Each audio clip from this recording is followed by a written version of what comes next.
All right.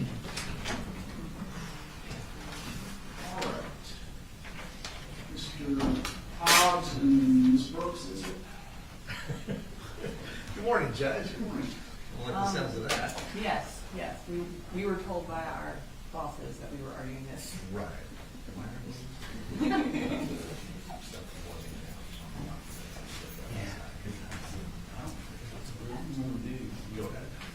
Did you know what you want?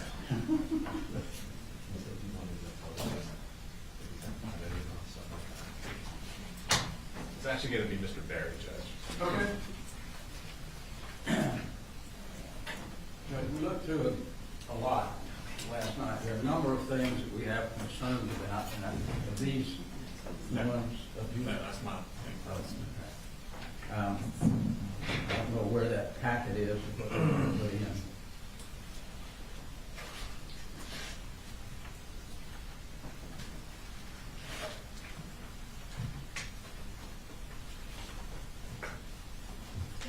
I have it, we have it on. Oh, here it is.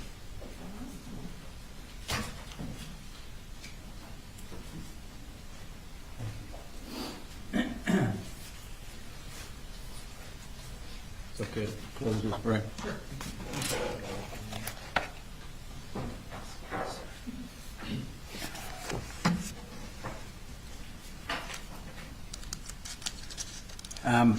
And I don't know whether the best way to do this, Judge, these are numbered pages, so I'll just go by the numbered page. On page 1 is Wells Fargo bank records. I don't know what they're, other than what was purchased at Mike's gun room. I don't know what the probative value would be for bank records. I don't know what they plan to show by that. It doesn't. Is it really have- one page or are there several pages? It's- I haven't seen any of Right, this. so that first page is just us explaining what records are in Investigator Gilliland's presentation, like what we're gonna be talking about. So one of the things we're gonna be talking about is the Wells Fargo records. So during the course of the defendant's interview with Investigator Smith, he talked a lot about how he didn't have enough money to buy a gun safe. He just needed $78 more. He indicates in multiple text messages about needing money for doctors for Colt. So his bank records are important to show, one, he, in the month of August, made $9,000. So needing $78 more for a gun safe is inaccurate if you make $9,000 that month. Additionally, he buys accessories for Colt's gun. He buys ammunition for Colt.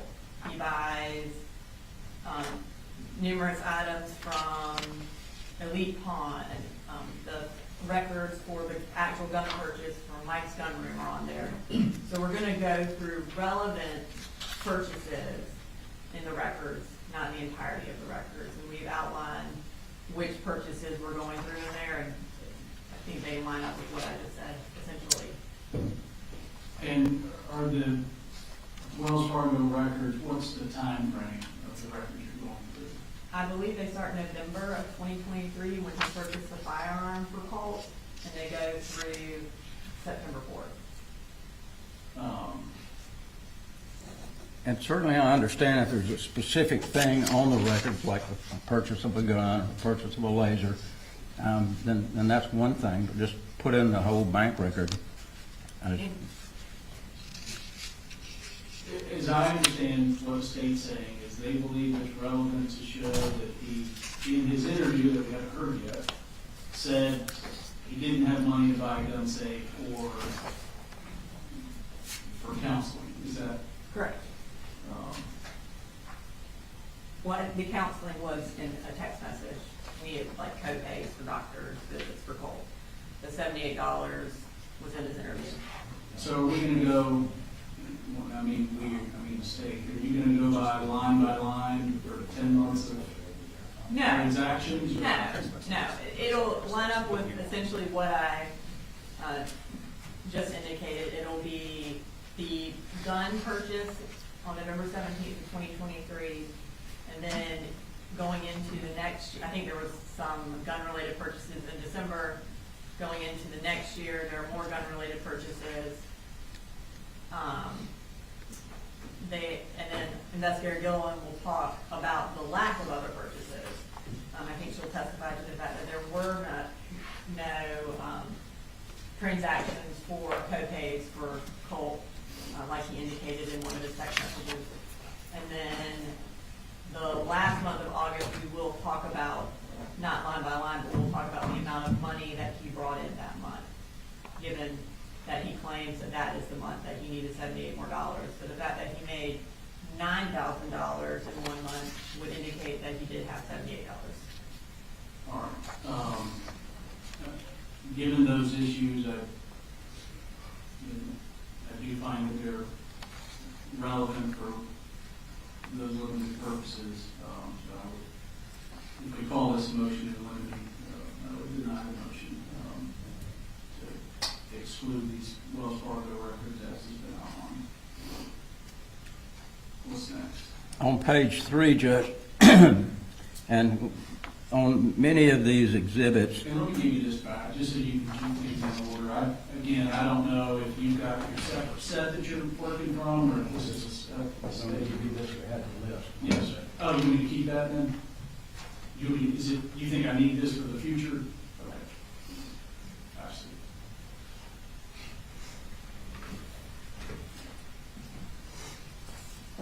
on page 3, and all through these, I noticed yesterday there are, the exhibit is spoken to by the state. It's not just the exhibit, but they put on there, like on page 3, purchase of laser sight from Amazon. They can testify about what it is, but to put it on the exhibit is a little unusual. And I would presume that the photo is Colt gray, but I'm not positive. I can't really tell. All right, so, yeah, and this is hard where I don't have a separate set to review. So your objection is to what's in the box, purchase of a laser sight from Amazon. Correct. I don't have a problem with the fact that it was purchased, and I don't know whether that is Colt's photograph or not. I don't know whether that was taken off his phone. It's not Colt. I don't know what. And I'm gonna pull up, I can pull up the PowerPoint. And I don't know whether it was taken that day or another day. So that is why Investigator Gilliland is going to testify to add context to these things. But specifically,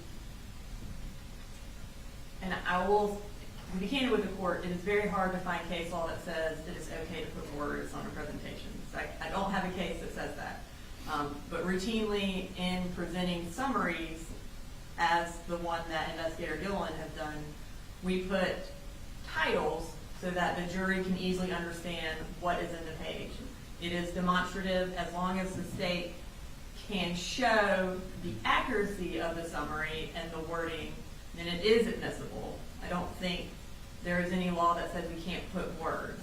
I did find a case about anatomical drawings, and someone writing words on the anatomical drawings did not make it admissible. It actually was still able to go back with the jury. So I disagree that we can't put words. I do believe we can put words. The words are simply a summary of what is in the slide. It is a title to that slide. It's not prejudicial. It is accurate. Investigator Gilliland will testify that is a picture that Colt took of himself with the laser and with the rifle that he sent to the defendant, which again is relevant because our whole, one of the things that the state has to prove is that the defendant gave Colt access to the firearm. A picture of him with the firearm that he then sent to the defendant is clearly evidence that he had access to that firearm. All right. Let me ask this, Mr. Gray. So where the witness gets on the stand and says, this exhibit shows the purchase of the laser sight from Amazon, where she says those words. Is there additional prejudice in the word, the exhibit kind of being labeled with that purchase? Well, the one that I had, the ones that I had the most problem with were I labeled it defendant. Because actually labeling somebody that had been charged. So that's the wording that I. Okay, but on this one, is there? That one, I just don't like wording on it because it directs the jury to something. The photograph, I don't know whether it's was taken before the Amazon purchase or after. I guess we can cross examine about that. Just wanted to be sure that that's. Yeah, and you know, so where the states, let's just for example say they're tendering an exhibit with 100 pages of different things. Would it be improper for there to be tabs like bank records, photographs? To me, it's at least this one is somewhat in line of like a tab. So as to that one, and you can cross on the, obviously, as you know, on the picture and its relation to the purchase. But so as to this particular, purchase of laser sight from Amazon, assuming she testifies to that effect, I'll deny the motion on that one. And of course, all the issues you're raising are preserved here. All right, what's next? I'm going to take those back and I'll try to keep them in. This is that front one you gave me, so I'll keep holding on that one. And Jeff, we're bringing up a second copy of the PowerPoint, just as a credit. Page 4 is email from the sister to the defendant. I do have a problem with the use of defendant about school enrollment. That's really more than what would be on a tab. 4 is, I'm sorry, I didn't pull that up. Oh, I can, do you want me to display it for you? Yes, ma'am, please. I'll pull it up on the screen, so you don't keep walking.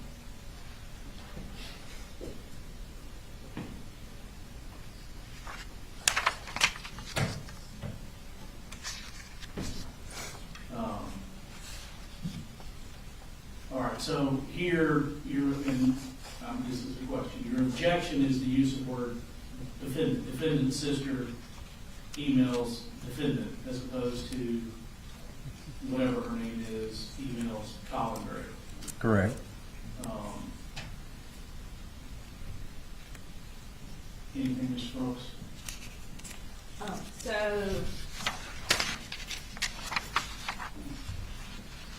again, finding a case that talks about whether or not the state can use the word defendant was also a task. I did find a case that says that we can call the defendant a predator.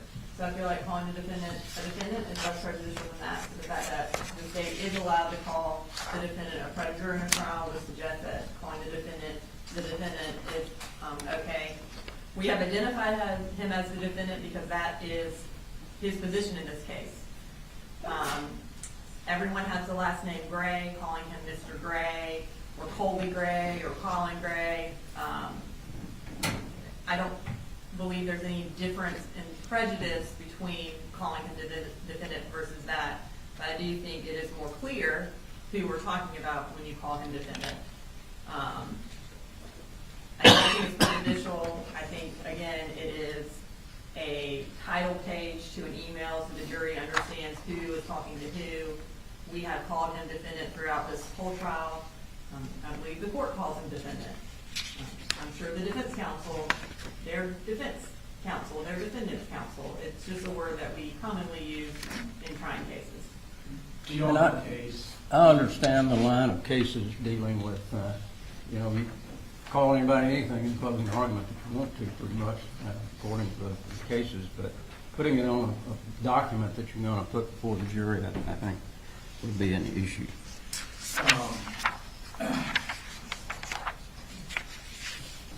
I can't specifically find that it's prejudicial to refer to him as defendant. I mean, at various points, I think everybody involved is calling Colin Gray, but also calling the defendant. I can't think of any particular harm. You know, I've had cases where somebody filed a motion in limine to prevent the state from using the word rape, which is certainly has prejudicial attachment to it, and case law said you can use the word rape. You can use the word, I'm pretty sure this case law says you can use the word victim. So would I like it a little better if it said whatever her name is to Colin Gray? Probably, but I don't think it's prejudicial. It is his position in the case. So as to that exhibit, I'll remind you. We don't have a problem with page 5, Judge. Page 6, we don't have a problem with it other than the fact that it does use defendant again, where it says Colt, Jenny, and defendant visit Wilson Shoals gun range at 10:25 a.m., which is, of course, direction and comment on the document. And I assume these are not going back to the jury if they have comments on them anyway. We agree that the comments would go back with the jury, the actual exhibit. They're conceding that one on not going back. It's continuing with this. I don't. To clarify my question, yesterday we went through these and we were told about specific objections. If we go through this page by page, this is going to take hours, I would say. It is a significant amount. I'm fine to, I think he has an objection to certain pictures. I can find those on here. I think, again, if we're just going to go page by page, then I thought that was the purpose of yesterday, so we wouldn't do that, but I just kind of wanted to see how we're doing this. So what I have in front of me, and so far it seems like it's grouping them by categories. Number 1, Wells Fargo bank accounts. Number 3, it was on purchase records. There's 13 on this page. And I think we're at 6, Mr. Berry, as far as issues. That's correct, Judge. What we can do to maybe shorten it is anywhere on any of these pages where it has defendant, we would object to it. So that'll cut down. Where Dave called him the defendant, labeled Correct. it defendant. Right. Do you, That's better, right, to have a copy for you. do you want a limiting instruction in some regard about the use of the word defendant? I think that would be good, Judge, if the court doesn't mind. All right, well, we're not, so I know we've got quite a while with this interview. If you want to cobble together what you think would be an appropriate limiting instruction, let me know. And prior to the introduction of this, that may be something that I'll do as far as use of the word defendant. That's fine, Judge. And if the state has those photographs that were a problem, we came up with yesterday, you want to just bring them up and we'll deal with those? Are you referring to the pictures of Colt with the gun? Correct.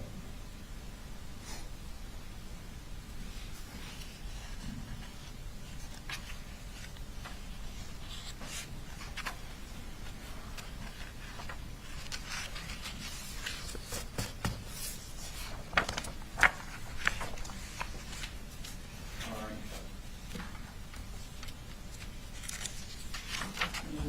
This is just the first grouping of pictures with a Colt with the gun at the gun range with the defendant. Objection, Mr. Berry. One second.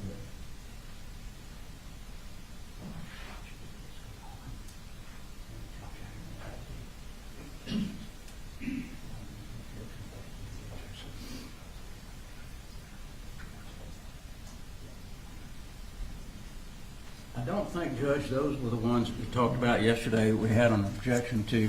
There are some here I'm sure the state will know what page they're on.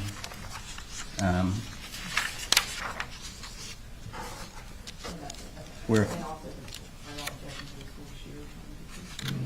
Colt is putting the gun to his head and in his mouth and that sort of thing.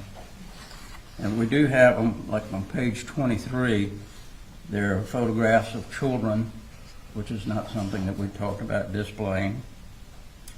There's an email there, but there's also a photograph which they've blown up. And I was just gonna go through the PowerPoint meeting, and, I know y'all also had some objections to the school shooter sign pictures, so I was just going through it and displaying it if you wanna. That would be great if you don't mind doing it, to make it much quicker. I'm just gonna go, it may, I'm just gonna kind of go straight through the PowerPoint. So this is the first picture of the school shooter shrine from April 15th of 2024. How many pages are we about to go through? So my understanding is we're gonna go through, pictures of guns, and the school shooter pictures. I think it's like 10 to 15, if we do it that way. Okay. All right. Mr. Perry, let's just address each one they put up.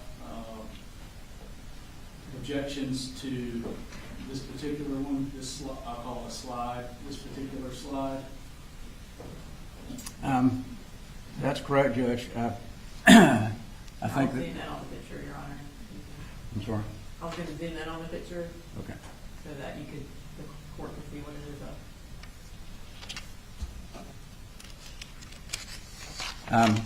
I think, Judge, that on this particular photograph, of course, we are objecting to Zoom back out. all of the photos that show Colt Gray. And I think we would object to this picture. That shows the picture itself that shows Colt Gray with the photographs on the wall behind him. That's correct. What's the First objection? picture of the school shooter shrine. That may not be. That's directing the jury to think that's the first picture. It may not be. It may be. We don't know. But the photograph, from what I could see yesterday, is not in the same position as the one that the officers took when they came to the home. So it's changed positions. So I don't think putting that wording on their first picture of the school shooter would be proper. Ms. Brooks. As far as the relevance of the picture, again, in the interview that we haven't heard yet, the defendant denies knowing who is on the wall. In his initial interview, he indicated that he did know it was the last school shooter, and then when he talked to investigator Smith, he said he doesn't know. He also said it was only one picture and that Colt took it down. So the state, in order to prove its case, needs to prove that this has been on the wall for a significant period of time, and that would also corroborate Jenny's testimony that had been there. This is the first picture that investigator Gilliland found in Colt's phone, and of course she'll be able to testify to that. She'll be able to testify that there are two pictures that are identified as Nicholas Cruz on the wall. And so we believe it is relevant and admissible. I don't have an issue, and I do think it's relevant. The image, the date, the time.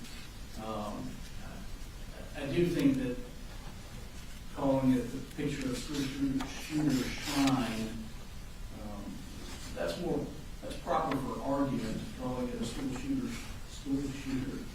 shrine.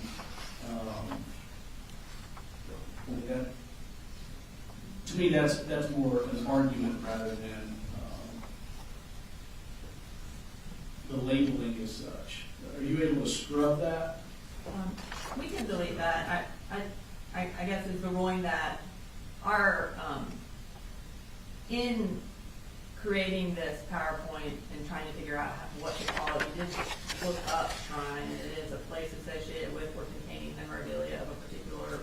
person or thing. I think that is how Investigator Gilliland would describe it when she testified. We are fine to delete it from the slide, but we do think that it would be able for her to be able to identify it as a crime, given that it's the definition and that is what that is.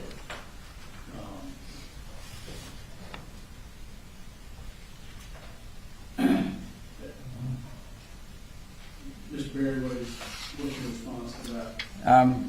As long as that's taken off there, Judge, we don't have a problem with it. We just don't like that wording. So my understanding is they're going to scrub that from the exhibit. We wouldn't have an objection to it at that point. And basically the same thing on 34. It's a second photo of school shooter shrine. The first photograph, I can understand why they would want to put that in there. It has the date. It shows some photographs, which are not in the same order that the police found them. But there are 3 other photographs that don't really show anything other than Colt Gray, and especially the last one where Colt Gray has a gun in his mouth. That has the prejudicial effect, certainly outweighs any probative value that photograph would have. And it was not sent to his father. I will show them.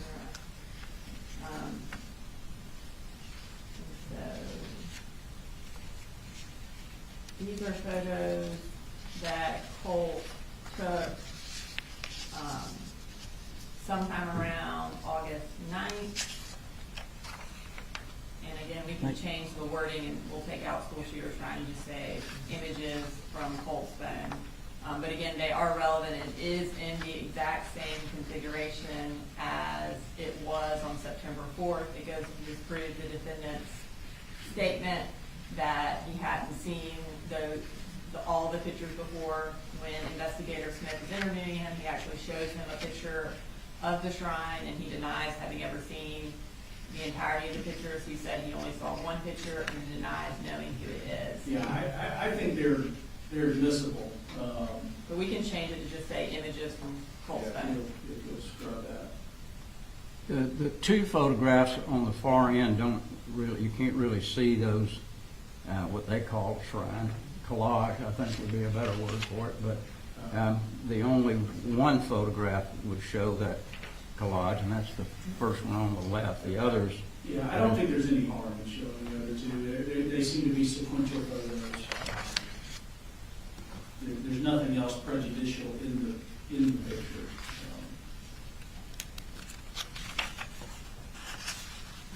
And this is the other photo that Mr. Berry was talking about. Again, this is a picture from Colt's room. It is in the time frame after he had dyed his hair, which would have been in August of 2024. And he just has the rifle in his room, which would be evidence that he had unfettered access to that rifle. And what's your position, Mr. Berry? As I said, Judge, the prejudicial effects was he got the gun in his mouth.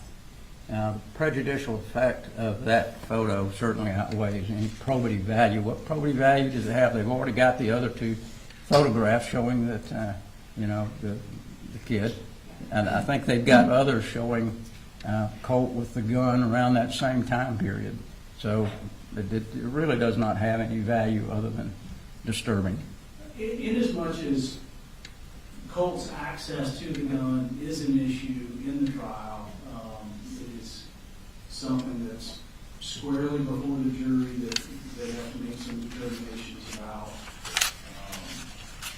While it's prejudicial, I think under unfairly prejudicial, it's a probative matter or issue in the case. So I deny the motion.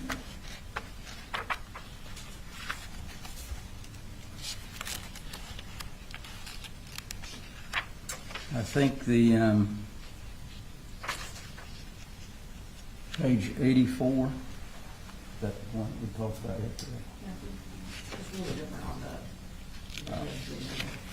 This is the ones showing him with the... Okay. And of course, Mr. Brady, you're free to argue that, or cross, something on Colt's phone doesn't mean Mr. Gray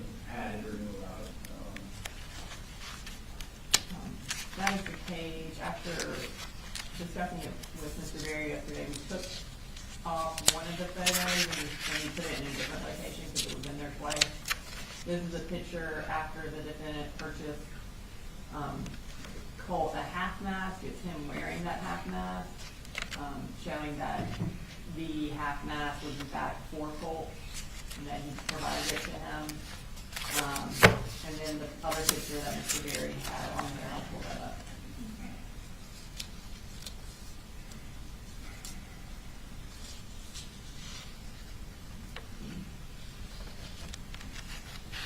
This is from August 28th, and again, it shows the firearm that Colt has access to that firearm. And then it's also wearing the half mask, so it shows that that photo was taken after that was purchased for him. I believe it was purchased on the 27th, so this would have been evidence that later on in the month of August, he still was having unfettered access to a firearm.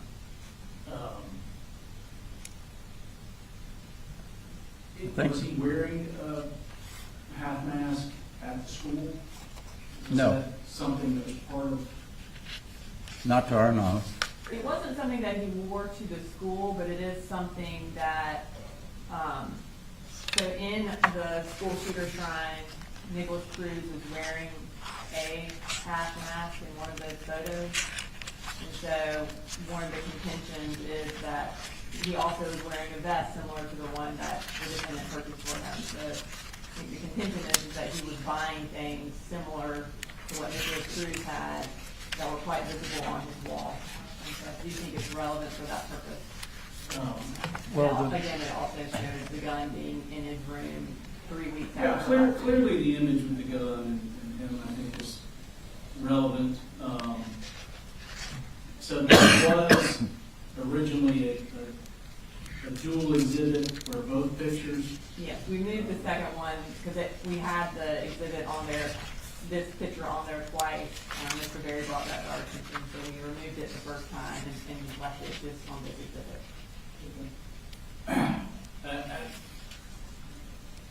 I don't see the prejudice in the image where he has the half mask now. I think I know they say relevance is binary. I guess there's relevance to some degree. It's pretty low appropriate value as far as the mask goes, but I really just don't see the prejudice in it. But let's do this. I think the jury actually got here early, so they've been here a while. So let's just pick this up on the back end of lunch or something. That'd be fine, Judge.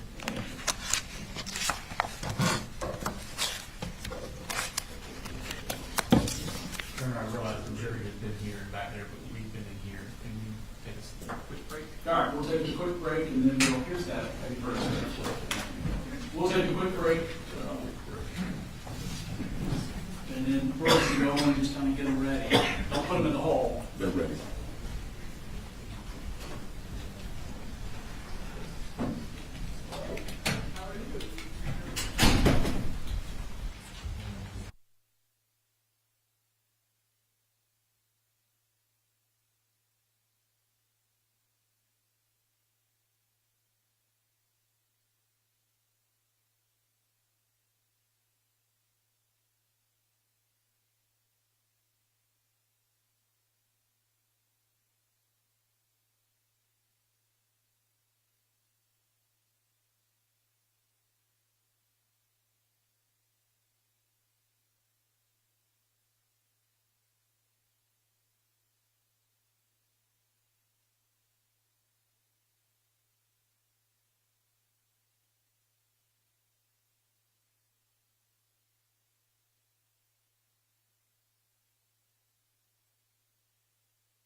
we would like to be able to sit down with Colin during lunch. I know the sheriff's office wants to take people downstairs and all that sort of thing. But anyway, we could just run and shut and sit in that room with him. I'll take my lunch in there too, and we can have some time to talk. You're saying no? No, we're gonna be bringing him down so we can have our break as well. And if they wanna visit him, they can go down and visit him down there. They can take their lunch down there? They can go down there to see him down there at the jail. We'll be sending him back down during lunchtime. We'd be going back to the jail. And that they can visit there during their lunch hour? Mhm. Okay. All right, bring him in.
Let me see. Good morning. All right, is your investigator here? Yeah, George.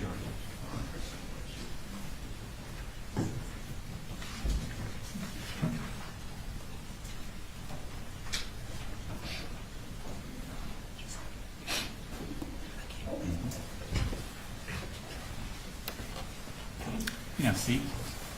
So back there, Smith, I think when we left off, you reckon we proceed on? You reckon we proceed? Yes, sir. When we left off yesterday, I think you had left the Jeannie's interview at the treehouse and Yes, sir. invited Mr. Colin Gray to your office for an interview. That's correct. Okay. How did this interview begin? What kind of questions were you talking about at the beginning? At the beginning, they do like a rapport building phase. They just kind of walk through. Are you talking about the forensic interview? No, we're moved on. We're at Okay. your office and you're interviewing Colin Okay. Gray. How did you start your interview with Colin Gray? Yes, sir. We kind of do a rapport building phase, like I mentioned before, just kind of discussing some background information. In this case, Mr. Gray talked about his family. Okay.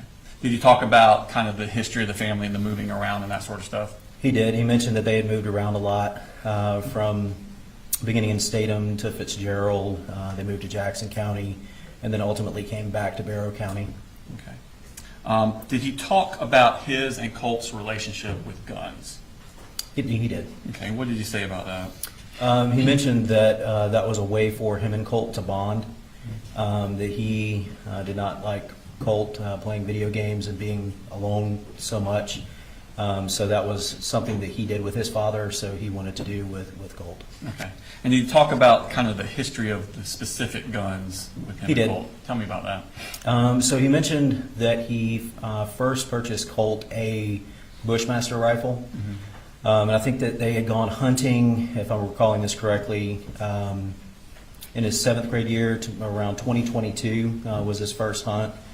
And then he talked about that rifle specifically jamming on Colt, and then it kind of scared him. So ultimately, Colin returns that firearm to Mike's gun room, and then purchases another firearm, which was the firearm that was used in the shooting. Did he say what time period he purchased that second firearm?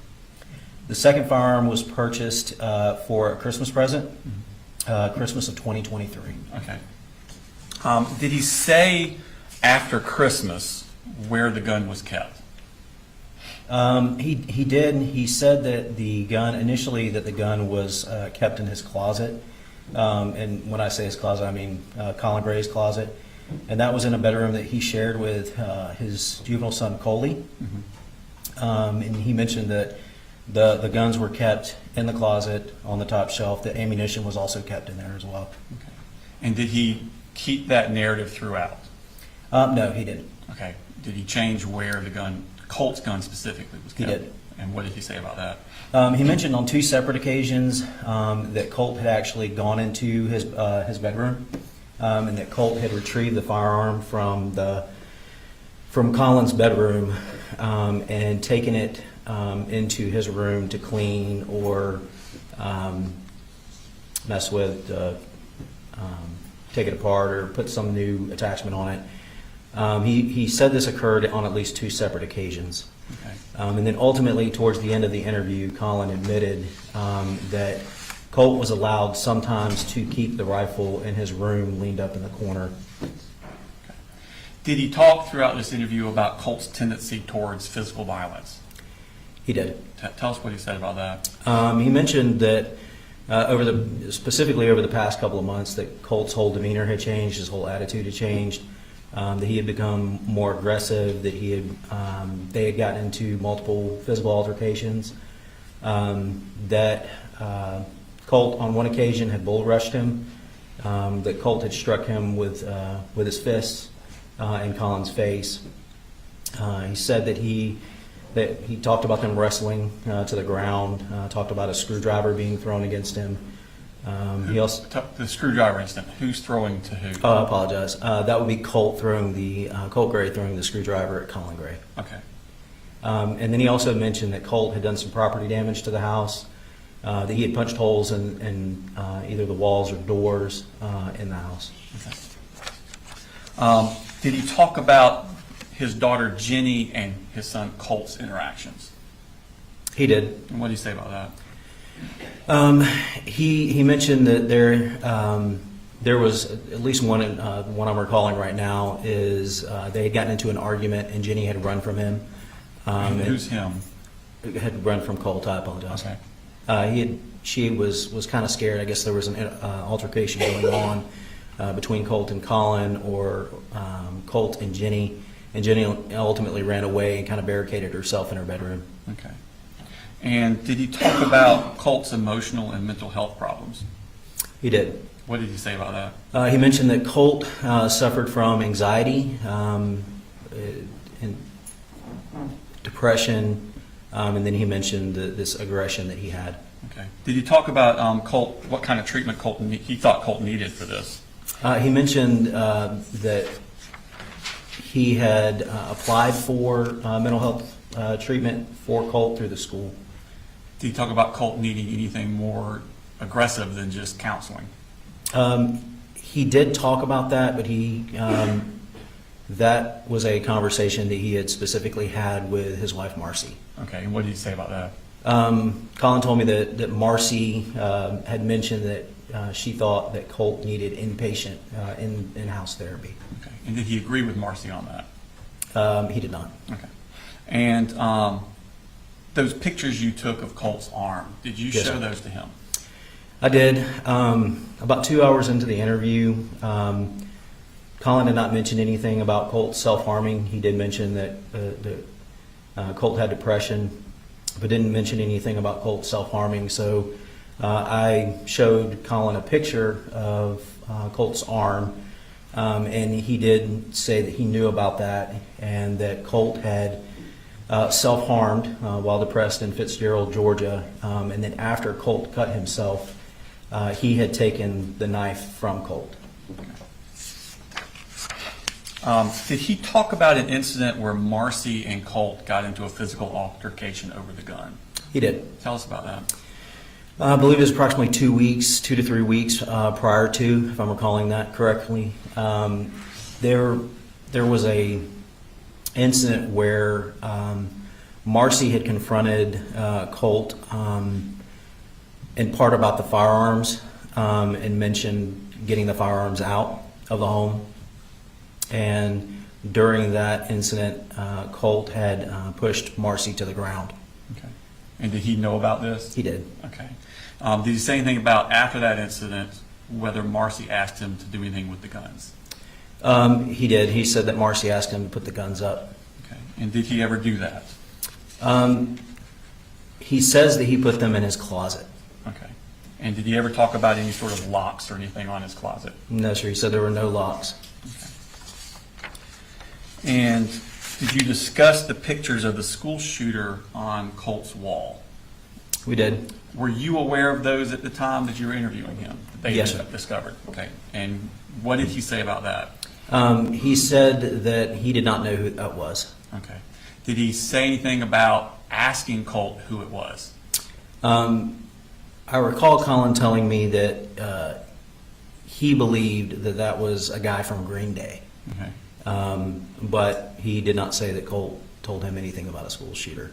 Did he deny that Colt told him that I was a school shooter? Yes. Okay. At this point, had you talked to Kelsey Ward about her interview with the defendant the previous day? Yes, sir, I have. Okay. And is what he telling you different from what he told her Yes, sir. about that? What specifically was different? Specifically on where Colin initially said that the firearm was located. Colin, according to my conversation with Special Agent Ward, initially told her that it was allowed to be kept in his bedroom. Here, there was a very, very different kind of 3 separate places that it was kept. That was different, as well as him having knowledge about who was in the kind of pictures that were up on Colt's wall. Special Agent Ward told me that Colin told her that 3 days before the shooting that he was told who that was. And he denied that to you? He did. Okay. Did he admit that him and Colt, or that Colt talked about school shooters to him? Yes. Okay. And what did he say about that? He said that Colt had a very analytical mind, that he noticed very small details. He talked about him looking into researching school shooters or different trials that were going on. Okay. At this point in your investigation, had you seen anything on Colt's phone? No, sir. Okay. What happened at the end of the interview? At the end of the interview, I did confront Colin about the inconsistencies in his statement, and ultimately I placed Colin under arrest. Okay. Have you had a chance to watch the video of your interview with Colin Gray? Yes, sir, I have. And does it accurately reflect the interview and the totality that you had with him? Yes, sir, it does. Your Honor, this time I tender state exhibit number 185. It actually, I think because of email purposes, it came to us in 3 separate parts. So it's going to be 185.1, 185.2, and 185.3. But it is one video. No objection. All right, 185, it's very similar to this. Your Honor.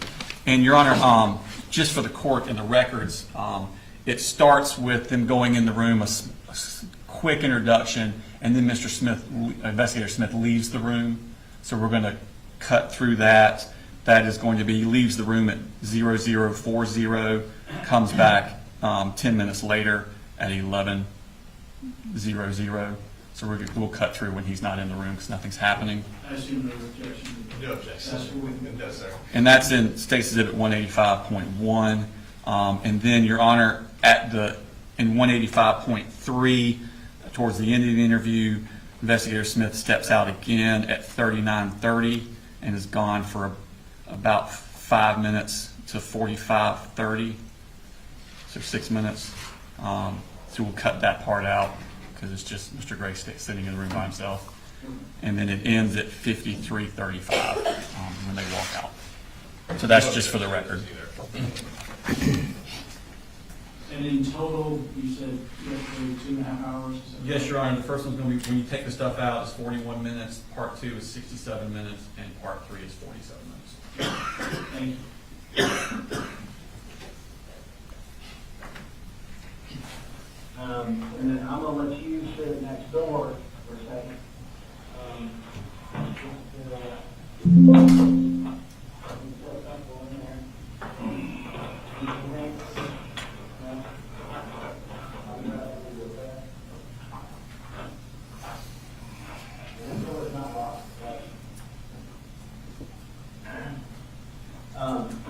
my notes, I'll be right back with you, okay? You need anything? That sounds good to go. Okay. I will be right back. Yeah, I'm not gonna lock the door until it's set, so It's it's all- all around staring at you. Yeah, it's all good.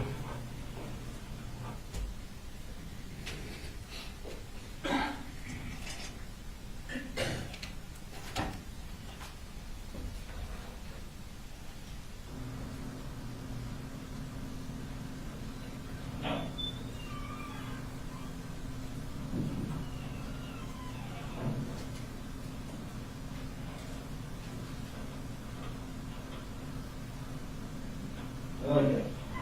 I apologize for that. I have not gone to the bathroom, all day. Yeah. It's all good. So I promise I'll wash my hands. It's all good. I'm going to introduce myself again. My name is Investigator Jason Smith. I'm with the Barrow County Sheriff's Office. Yeah. And you were Mr. Colin Gray, correct? Okay. Sorry, we're meeting like this. Unfortunately, that happens. And I'm going to apologize beforehand because I'm going to get 1,000 text messages and emails, and I'm trying to keep them, turn all them off right now. So I've heard a little bit, I understand that you talked to law enforcement. I heard a little bit about kind of your statements to them. I'm just going to go ahead and explain my involvement. Yesterday, we were here at the office, we got a call. Sure. Go out to the high school, and while at the high school, after everything was secured, and you know, the medics had assisted with life-saving measures and everything like that, I conducted an interview with your son. Okay, he did, you know, we respected his rights. He was read Miranda. You know, He's straightened up to us, yeah, he was very respectful. Yes, sir. No, sir. And he basically explained to us what he did. I mean, he explained to us exactly what we observed on the cameras. Okay, well, let me have it. What the hell did he say? What happened? Okay, so, and I'll get into that, answer many of your questions if possible. But in order for me to kind of help better articulate that to you, it's kind of like when you work a case like this, it's kind of like putting together a puzzle. Yeah. And right now, I don't have a very good view of what's going on. Yes, sir. So I understand he's been solely living with you for the past couple of years, give or take. And while we're talking, is it okay if I take some notes? Yeah, I'm doing the same thing. Okay, good. Yeah. Because my memory, well, it's okay some days. And Colin, you spell your name C-O-L-I-N? Yes, sir. Okay. You have a middle name? No, man. No middle name. Colt doesn't have a middle name either. Yeah. Colin Jr., my little one, is 8. You don't have a middle name either. This Okay. goes back to my dad's side of the family. Just no middle name. All the boys, all the way back to the Mayflower. Oh, wow. CG. Wow. I was married when I was young, like. I was wondering why everybody had that CG like. Yeah, so I was married when you're about to be 20 or whatever, you know everything, and moved out, got married, had 2 older daughters, Brittany and Brooke, and You said Brittany and Brooke? Brittany and Brooke, Okay. yeah, and Where do they live? they live over in Woodstock with their mom. Okay. How old are they? They are 26 and 25. Oh, okay. So, yeah. Who's 26? The older one is Brittany. Brooke is the younger one. Well, why don't they have CG in their names? Is it boys that? That was just girls, yeah. So I told my dad, I said, it ended with me, Pops. I'm like, I'm really sorry, I have a lot of history. And he laughed. I'm like, I said something funny. He was like, you'll be married again, boy. I'm like, you don't make me lost your mind. I said, child support. I'm like, do you want me to go through this? And you got married again? Got Very married. usually good. Never say that. Man, that's exactly what he said. And I'm like, Yeah. I'm telling you, I can tell you where I was standing when I was wearing one. Right. I said, never. And he was right. So got married. Oh, people usually are. Yeah, when I get to the other side, I'm sure he's got a lot to say to me. Oh, yeah. We found out she was having a baby. I'm like, Who's name, baby? I'll soon to be ex-wife. Oh. Colt. News getting Colt. Oh, okay. And I said, oh my God. I said, the first word, sure is mine. Just break the ice. Mhm. Second was like, God, that was a boy. Uh, She's like, what do you mean? I'm like, no pressure. I said, I just hope some more. And she's like, no, tell me something. It was back. She's like, I didn't find out until later. She was like, I felt so much pressure to make a boy. Yeah. But, they're all born, second marriage and that. That ain't on her, that's on you, making boys and I girls. know, and I just remember when I went in there, I'm like, where'd my wife go? Yeah. She asked me to get water, so I got the took her back. And she had went in there and told me that, turn on, need to know, how to prepare myself, and it was a boy. Was it? And after it's all said and done, Yeah. right, I walk in, I'm like, well, thanks for waiting, and he's got these little egg over the belly, he's like, Yeah. are you ready? And I'm like, yeah. He's like, okay. You know what that is? And I'm like, out the door, down the hallway to the park. I call my dad, and he was just dementia and colon cancer. It wasn't like taking him over yet, but you could see it right on the wall. So I was like, hang on, I'm trying to give him a carrot. Like, we'll push through this together because you're my grandson. Wow! And he was just so happy. You know, Colt. So you were only his only grandson? Yeah. So Greg Day was on with you? Wow. Yeah, so. Okay, well, let's get back to which one's older, Brittany or Brooke? Brittany. Brittany's older. Brittany, is she a Greg? She is a Greg. She is a Greg. Is she already? She may be divorced now back to Gray. I'm not sure where all that stands yet. Okay. Tom, what's your date of birth? 8/10/70. 8/10/70. And you have a telephone number? I do. Y'all got my work number. This is recently. What do you mean I got your work number? Y'all got my work phone. Oh, they're doing the, see, again, that's why I'm in you. Okay. I'm trying to put pieces together. I know the GBI book agent there, just what we're doing right here, went through the whole thing. She's like, I know, like, this is my work phone and my work laptop. Well, I'm sure they're gonna get that back to you. That's what she said, and I'm like, okay, but I still need to let my boss know. Yeah. Like, Were you able to let your boss know? I was, I have a Gmail account. And Okay. I just sent him an email and said, hey, I'll get back to you. Yeah. And like, his name's Kevin Price, he's out of Athens, like, he knows everything. What's that name sound? Because he's in the area, he's a good go church going man. You know. What does he own? He owns Kevin Price General Contracting. And then, Okay. as I'm getting to know the man, he's tied to a ton of stuff in Athens. Yeah, that name sounds familiar, Kevin Price General Contracting. Yes, sir. How long have you been working there? I started April, May, so May, beginning of May. Beginning of Right, May? yeah. That's pretty recent. Yeah. What did you do before that? I've done the same thing my whole career as commercial building superintendent. I'm in charge of building from dirt up high rises, hospitals, whatever. Yeah, you bring everybody together, make it happen? They hand me the drawings and say, go make it happen. So Yeah, that's what I do. Your address, is that 896 Harrison Mill Road? Okay, I just want to make sure. I'll go ahead and write that down. Before I write it down, I want to make sure that, you know how I don't know if you ever played the telephone game in school, where you start out telling one thing, and by the time it comes all the way back around, it's not even that. Exactly. That's one of the reasons that I'm in here talking to you now. Yeah. How long you lived at Harrison Mill Road? It was a year this past June, we signed a 2-year lease. Okay, leasing that house? Mm-hmm. What you think about Vera? This is where they were all born. Really? You know, they're off of Beach Creek Road. Oh, yeah. All except for little Colt. Yeah, I know. We moved from Beach Creek, we bought a farm in Statham, and that's really where we lived for the majority of our life. Okay.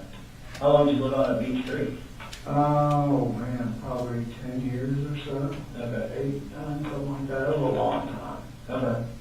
All the kids they started off at State Elementary, and Helping Hands used to be right there, so it was nice for us. Yeah. What was Helping Hands? It was the daycare that was Oh, okay. like a pathway from the Yeah. school to the daycare. Oh, yeah. It was really great for us. Yeah, that's perfect. Yeah. So did you live at Beach Creek before you moved to Bethlehem? So yeah, we sold everything right about the start of COVID. I had a spine fusion, had 2 back surgeries, and What happened to you? ruptured the disc, slowed door guy on the job, working late. I'm like, he's like, it's just me. I said, well, I'll put the door on the hinges, you screw up full height door. He's like, okay. Mm-hmm. This is '07, and much younger, much Yeah, yeah. better shape. I grabbed that door, and I'm like, as soon as I picked up that door, it's like, it's what it sounded like, a knuckle popping in my back. I'm like, wasn't immediate. I set the door down, I'm like, It's all right. yeah, I sat down for a second, I'm like, man. As soon as I was straight up, I'm like, wow, on the floor. Mm-hmm. Take the emergency room, couldn't talk, couldn't nothing. Like, I've never felt anything like that. I've never been stitched up, never been in the hospital, like nothing. So what they do for you? He gave me a big old shot of morphine, and I'm like, I'm good. Yeah. I'm like, yep, I'll just take that. You feel good. He touched the stretch morphine, I'm like, oh, perfect. So I can get that gut. He was like, let me show you a picture. And he's like, Yeah. like, what is that? He goes, he said, I call it crap. He said, you have ruptured your disc and blown out everything on the inside and gone down your nerve channels and back your legs, and it's pretty hard. So what, he used everything you got? He said, I can fix it. I've done a bunch of them. They screwed the laminectomy. And I was 9 months to go. Mm-hmm. Any damn thing happened again. I was on the table 10 months later, Mm-hmm. stitched up everything, cut a piece of my vertebrae off, packed it behind the disc, keep it in place, and I was supposed to get it fixed. And it did for 5 or 6 years, right? And just pain, more and more and more pain. So I go see a specialist, give them a rundown. Here's all my medical stuff. Like, we need to do a quick MRI. Like, no problem. Get the MRI. It's like, oh, I'm like, well, that doesn't sound good. He said, your disc is leaking fluid into your spinal cord and spinal canal. I'm like, I can't, like, have another surgery. Like, I can't do this recovery. It was a pain in the ass. He's like, this is totally different. They go through the front instead of the, I said, you go through the front of my belly. It goes to my spine. I'm like, it kind of feels like you're Yeah. going around the mountain there to get to the real problem. Hey, man, they do some weird surgery. Yeah, so I like anything, I verified who he was, like, oh, shit, this guy's like, he rewrote the book, he really did for this surgery, the fusion that Right. he's telling me he's gonna give me. And so he went through the front, and the bracket is on this side of my spine, not on my back. So It's on this one, yeah, so sore, like if I was a kid, I can't like, I don't rub it because it's hurting, I can't get to it. How long think you recover from that? A year, probably rushed it back because I can't. Did you get any problems now? Oh, yeah. The second MRI bracket's supposed to be in there just like this. It's Yeah. in there at about 11 o'clock. And this screw is like just rubs against the nerves. Like the only thing. How do you work? Just work. For a very, very long At least they time. give you pain medication for when that pops off and hits your nerve? Correct. And I'm like, I don't really take any of that. I'm afraid. So you're gonna be up to speed here really fast. And I'm like, I'm good. I said, I have so many people I'm responsible for in the job. I don't like that shit. I said, I don't drink or nothing like that. It's all good. Try to tough it out. Advil. Like, this is not, working. And he's like, so we'll start you on some low grade hydrocodone basically. I'm like, okay, never had it. What to do? So that was 07, 08, and start taking that to be able to get to work and, handle everything. So as time went along, Where were you working at then? I was working for Weekly Construction out of Marietta. I was there for almost 10 years and built a big railroad job downtown. It's just a big $100 million project. I just was bullshit with the CEO of the railroad, and I didn't know who that man was. Right. How much power he actually had. And we hit it off. Come down there, he's like, hey, y'all gotta get it down from 120 million. He was like, I like your man. You're gonna do it for us, and he's gotta run it all. I'm like, oh, that's great, but so I had underestimated the effort. and the time away from it, 6-7 days a week for months. You know, but it was me building my career, and this was my stable job. You know, I've been working my whole life to get there, so. Is that normal work week for you, or was it just that? Yeah, that project, it was cameras and all that, so that led to, you know, really just looking, COVID started, I had that second back surgery, like I kept pushing it, going back early, more pain pills, like, didn't know it at the time, it's like, man, I'm taking these pain medications, it's not working. So I go to the doctor, I'm like, look, I ain't taking this stuff, and there's nothing happening. So, fast forward for, I don't know, a couple years, I guess, and as it has turned out, I don't know when she started, I just know that she started. And basically going in, taking my pain meds, and putting like, if you look at a heat wave Tylenol, Yeah. you can't, you have to look. Yeah. I don't look, I just take them, you know? Because I didn't know that was going on. And like, kind of had an idea, started paying attention to what I was thinking, like the numbers were all different, so it was like, all right, so I just kind of set a trap in the kitchen to see who or what was happening, it was her. Right. So that's where that initial kind of breach of our marriage started right there. And it's like, Okay, we'll get there. yeah, We'll get there. That's kind of where, how we end up moving and all that stuff. So, Okay. So you moved from Beach Creek, and then you said you went to, Statham, Ball Yeah. Farm, Statham? yeah, exactly. Okay. How long, where were you at in Statham? Bear Creek Road. Right on Bear Creek Road? Yes, sir. How long do you guys live there? Oh, man, so I said about 8, 9 years or so, long enough that my parents are, part of their ashes are buried on that farm. Are they really? Was that supposed to be the forever home? That was supposed to be the forever home. What happened to that? She kind of started going really downhill. About shooting Marcy? Yeah, just like, had a really good job, engineer. I'm like feeling pressure to carry all the bills, and it's a lot to run all of that. Paying bills, boats, all that stuff, to be honest, just never made that much money a year of my life, and really, like, terrible miserably at controlling money. Yeah, never for me, our family, we never had more. You know, it was clear, I was buying, just make the kids happy, we buy campers, and stuff like that, you know. So we made the decision that I was gonna kind of step back, and we could sell our farm and make a killer profit, which we did.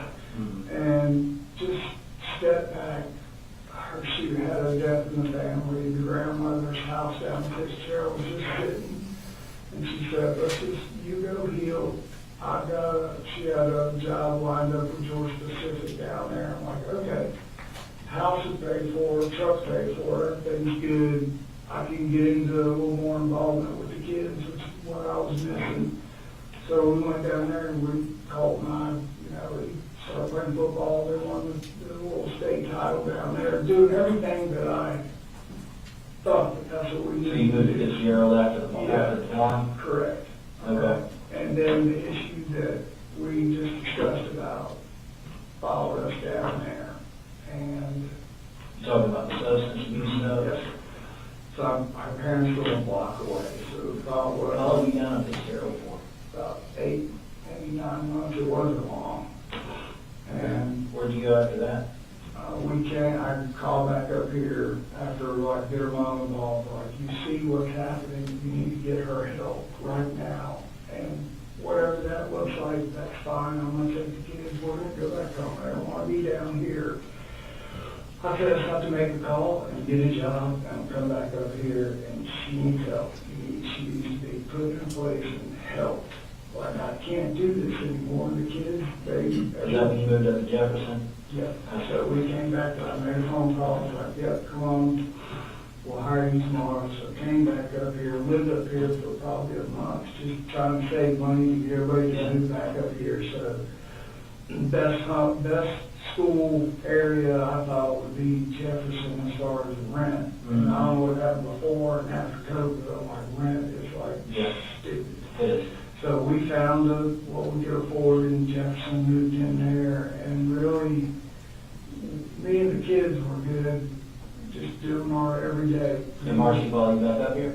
She did, she came back up probably. How long ago was it? I'd say we were probably there about 7 or 8 months, same thing. She came up and it was just a shit show. And no effort, no nothing, drinking all the time. I was at work and home still in bed. So that wasn't going to work. So. Did you stay in that one house for those few months and then you moved to, So I had her mom come over and take her. mhm. And I told Will probably wanted to be with his mom. So the grandmother came up, took Marcy and little Colin, and Jenny said she wanted to just go down there for a little while and come back and kind of flip-flop. She wasn't sure yet, but Colt and I were going to stay. Like, okay. Mhm. So we stayed. Colt was doing his everyday thing. You know, it was like 7th grade, good schools. Somewhere along the line, 7th grade, some bullying started. I went to the school and was like, hey, what's going on? My son is, coming home saying there's, people are like picking on him. And What were they doing to him? well, he's obviously he was just kind of a quiet kid. He doesn't know, he's not really going to walk up and be the center of the show. He said, he told me, he was like, I just eat lunch at the end of the table by myself, and it's a group of guys and a couple of girls, and we're making fun of him for sitting down there by himself and just mocking him or whatever, which that was the original going to school before this. Yeah. Just going crazy, here's what we're going to do.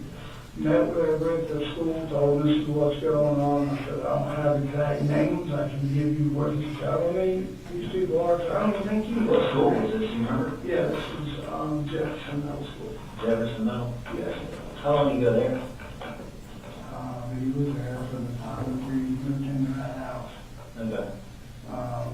So you went to Statham and Statham schools for a little bit? yeah, he went to Statham, and then when we Was moved he down. bullying in Statham? No, nothing like that. I just started in Jefferson. Mm-hmm. Okay. So we went back, and I'm like, all right, so the things escalated. Now one of the kids, he's eating lunch, will come by while he's sitting there eating lunch, or flipping in the ear. So I said, so for me, now they're making contact with him, like, can we just have a place in the school where Colt can come set up shop? And he's a really smart kid, like, Yeah. he's really good at school. She's like, well, we don't operate that way, we'll get counselors involved, which they did, and it just never really, So, I don't know, we talked about different things. I'm like, you gotta, on this computer and just gaming and crap, and for me, I'm just, When did that start? as soon as he could just get to school, it seemed like it was gaming and PlayStations, and then when Like, PlayStation. did it happen before 7th grade or after 7th grade? Their gaming and stuff. Yeah. As soon as like middle school started, that's when it was PlayStations and Xboxes. And for me, I'm like, no. So he played football and all that in elementary Yeah, school? yeah. And for me, I'm like, I don't want you sitting in front of the screen up this all day. That's not how I was raised. I want to show you Yeah. how I dealt with things growing up. It wasn't always easy. I said, I deer hunted for my first memory. Yeah. And I thought that's how I could just bond with him one-on-one and just kind of work some stuff out with him. He'll maybe relax and tell him what's going on, and we can just build off of that. When did you guys start deer hunting? How old was you? Not last year, the year before that, the ending of that year. So what's this, 24, 22, so 22, I guess. 2022 is when you started deer hunting? Mm-hmm. How old was you in 2 years ago? 12? 12? Yeah, 12 going I on. started about 7th grade. Yeah. So got my plumber I was working with, like, Colin, man, this is great. He said, come out to the house, got a big farm. He said, I'll set you guys up a blind. And, we show up here in the morning and I'll walk down. I'm like, last day of the season too. I'm like, dude, we're not gonna shoot nothing because we ain't gonna see nothing. I said, it's just about the process for him, so, I wanna try to, like, hook him right here. He's like, I got it. I'm like, okay. So great guy, great thing. Built us a nice blind. Sure enough, sun comes up and I'm looking through binoculars and he's looking and he starts shaking. I'm like, what's wrong? He's like, it's a big old deer. I'm like, okay. So we go through that whole thing. Well, it was a little buck. And he knows I was little. The first deer I shot was a broken horn spike of a Tom. He shoots that deer's ball straight over. Couldn't believe it. The gun's down. That was the only bad thing. So He shot it? He shot it. Like we had gone to the range up in both ranges actually. Charlie Elliott, the one up in by Big Laser, I think it's what it is. But Charlie Elliott, he shot his first deer in 2022? Yeah. And What kind of gun was he using then? so that was a Bushmaster 450, and What modern ammo did y'all shoot? I don't know. That's okay, if you don't. Yeah, because I bought it from Mike's.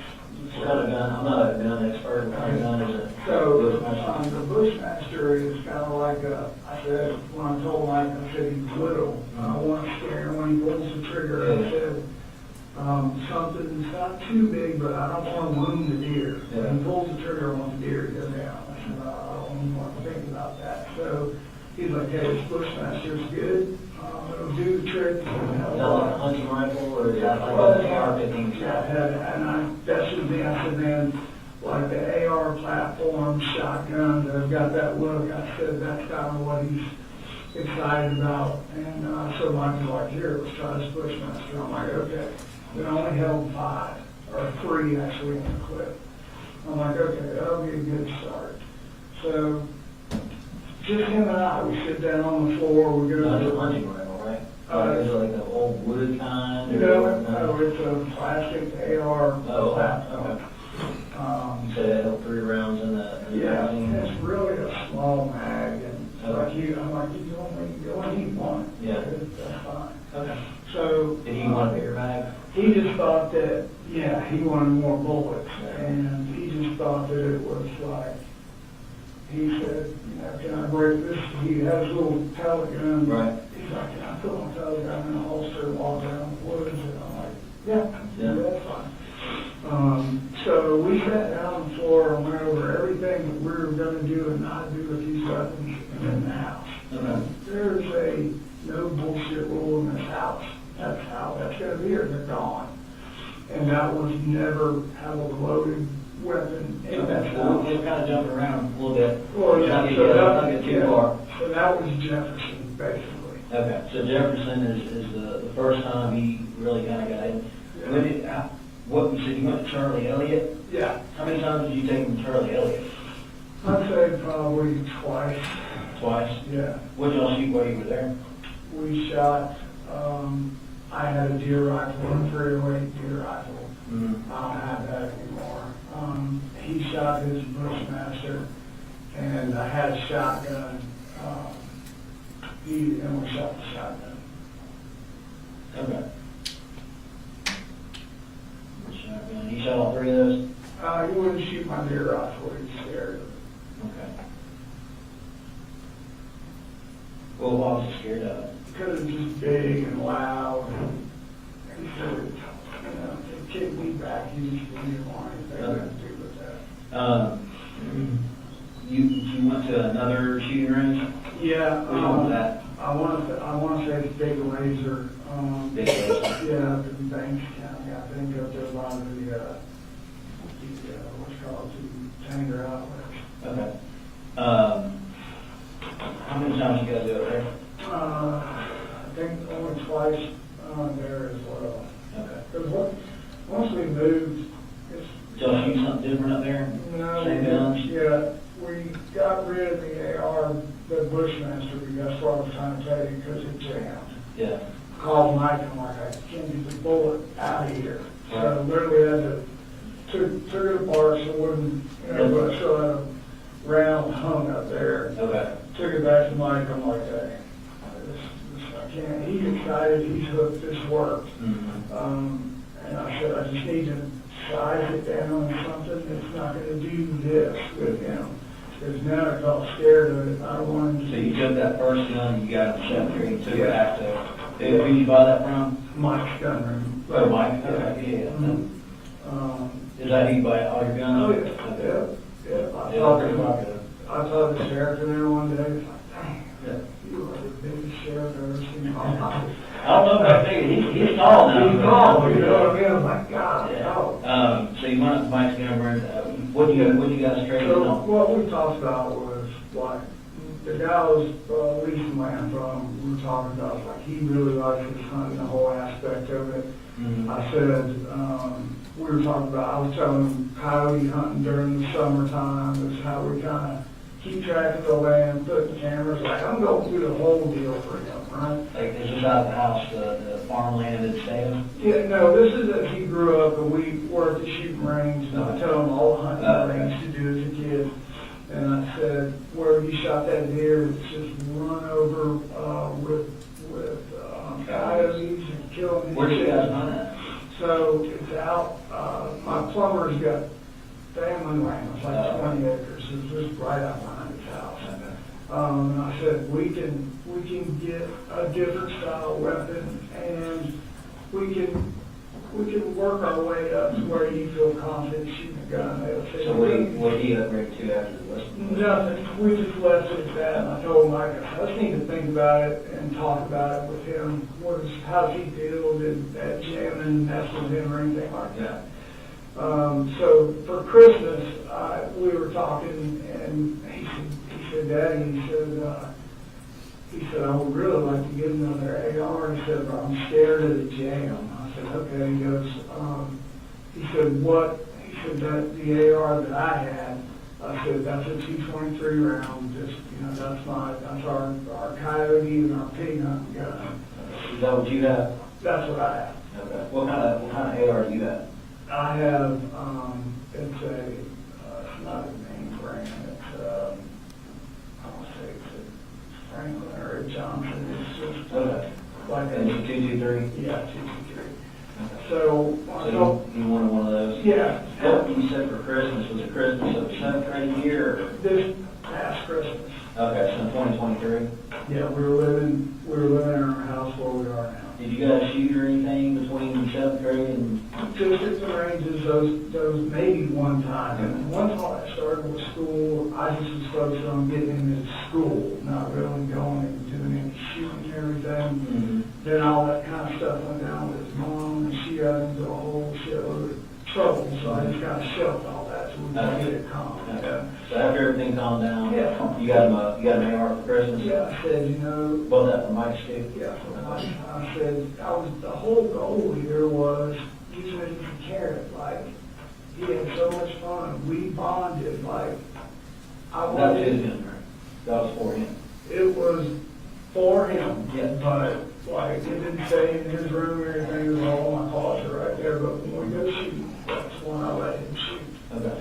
So, So is that where you kept the guns in the house, in your closet? yeah, Was that where they were the other day? that's where I thought they were, yeah. A couple days before, I bought him just, I'm a single dad, like, trying to pay for all this, so I can't, like, go do all of this on a whim for him, so I'm like, hey, I'll try to upgrade your scope. I know it's shitty, but I said it's enough for us to go shoot in the range. You shot a deer with it, you're good, and when we were moving, he was worried about, I was explaining foresight, and just all of this in the effort for him to be safe with a weapon. Okay. What did you bought him something to upgrade the rifle? No, it's just a laser cartridge that you put in there, shoots a laser, Okay. and you just look at your scope. Okay. And so that came in, and he had it. So the laser was what? Yeah, it's like a 223 round with a laser in it. Oh. And when you put it in the barrel, it turns on the force like your scope. And I said, the whole effort with the hunting and the rifles and whatnot was, hey, bad boy, you keep doing good in school, doing these good things, making good grades, which he was, then this is something that we will do. I said, I'm not gonna care. Yeah. That's a- Kind of like the Brian, you know, Correct, hey, correct. you do all this, you go to school, Correct. we can shoot, you know? Yeah, and it's always been like us, our family, mama just totally shit canned us, and it's just us now. And we have to just be together. I can't go on with and buy things like that, you know? So where, I've been out to your house, where's your house, or where's your room in relation to Colt? Yeah, so, when you go down the hallway, Colt's room is on the right. And when we first moved into the house, it was just me and Colt. Is it one story, two story? One story, Okay. ranch house. And Jenny, his sister, she was like, hey, I want to come back up and stay with y'all. I miss you, don't like it really down here. It's like, no problem, mom's in trouble. I'm like, I'll be there in the morning. About a week goes by, we'll try and get things ready. I get a call from DFAX in the middle of the night and all that. I'm sure that you read about her mom, his mom. Yeah. No. So the phone rings 2 o'clock in the When morning. is this? Huh? When is this? This is here recently, probably when, I can't give the exact date, 6, 7, or 6, you've been going out for 8 months, before it's all 7, 6, so 8.5 months ago. Down there, living with parents, and painkillers, graduated to that. I had no clue. DFAX lady called me, like, where are my kids at? And I thought, DUI. She's like, well, she was driving, I can't tell you until I see you. Stuff's got to be signed, I got legal. I'm like, she's like, can you be here tonight? I'm like, it's like almost 2 in the morning, every 4 hours. And you and Marcy, y'all married, right? We're married. We're not divorced Okay, or, so- legally. Yeah. You're separated, but legally together. Correct. You know, if I didn't know my kids, I probably. So Marcy got a DUI on. No, that's what I thought it was. Oh, So I'm like, okay, I said, I'll come, it's gonna be middle, like 4 or 5 o'clock in the morning. She's like, okay, let's just meet there at 7:30. I'm like, you need to tell me what this is about. I had no idea. She said, just know that, your kids are safe. You just need to come down here and get them. And I'm like, okay, so Colt and I are riding down there, and he's like, what do you think this is? I'm like, I have no idea. So we get there, we go to her mom and dad's house, open the door, and we sit in the living room. She gets her phone out, like, okay. Marcy, they gave her a hair block test. She starts reading the results. why didn't you give her a hair blood test? Her sister, apparently. That, I never got the whole story. She had all the kids down there?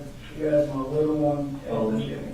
Yeah, Colin and Jimmy, and Colt was with me. And I'm like, at that time, I started thinking, I was like, okay, this is why Jimmy's wanting to come back. Something's wrong. I don't know what it is, but I had issues with the drinking, that's where I'm. So what was the result of all that? So they read it all, I'm like, yep. She used to have a prescription for Adderall, that was in there, opioids were in there, and the high wine, or high alcohol content, like, and I'm just like, can I believe I know all this? And she said, I've been doing this for the rest of my years, and I've never seen a level come back this high for that. And I'm like, what did you just say? We're sitting in the mom's living room, and she's like, she is doing that currently based on what I'm like. And I stood up, I'm like, can I take my kids? She's like, hang on. She's like, it's wrong, they'll confuse us together. That's what Marcy was saying? Yeah, Okay. and I'm just like, this is like the worst thing that could possibly happen. Yeah. I'm like, okay. So we fixed all that, like, you got the kids, and you have custody of the kids. Visitation is only if Colin allows it, and where it's gonna be, it's up to him, basically. I'm like, great. So they did like a safety plan, you took the kids, is that still in place now? No, it's not. How long did they? I'd say probably right after probably 2 or 3 days after Lieutenant Guest beat on my door at 2:30 in the morning. He showed up with 3 or 4 different You deputies. said who be on your door? Lieutenant Guest for Barrow County. When did he come out there? I got his card, but I need to look. Was it recent? Yeah, it was when I first got the kids back up there. I say, got the kids. Like a recent, and then like a week ago? Oh, 2 no, weeks ago? no, this was shortly after I got the kids back up there, so, I'd say we've been there so it's probably 5, 6 months ago, maybe. And if these are off, I got his card and all Oh, yeah, that. I'm not holding you. Yeah, yeah, I just want to make sure you do it. Okay. Um, So it was only, the safety plan was only 3 months? he was beating on the door, she had called and said that I That's the end of the first video.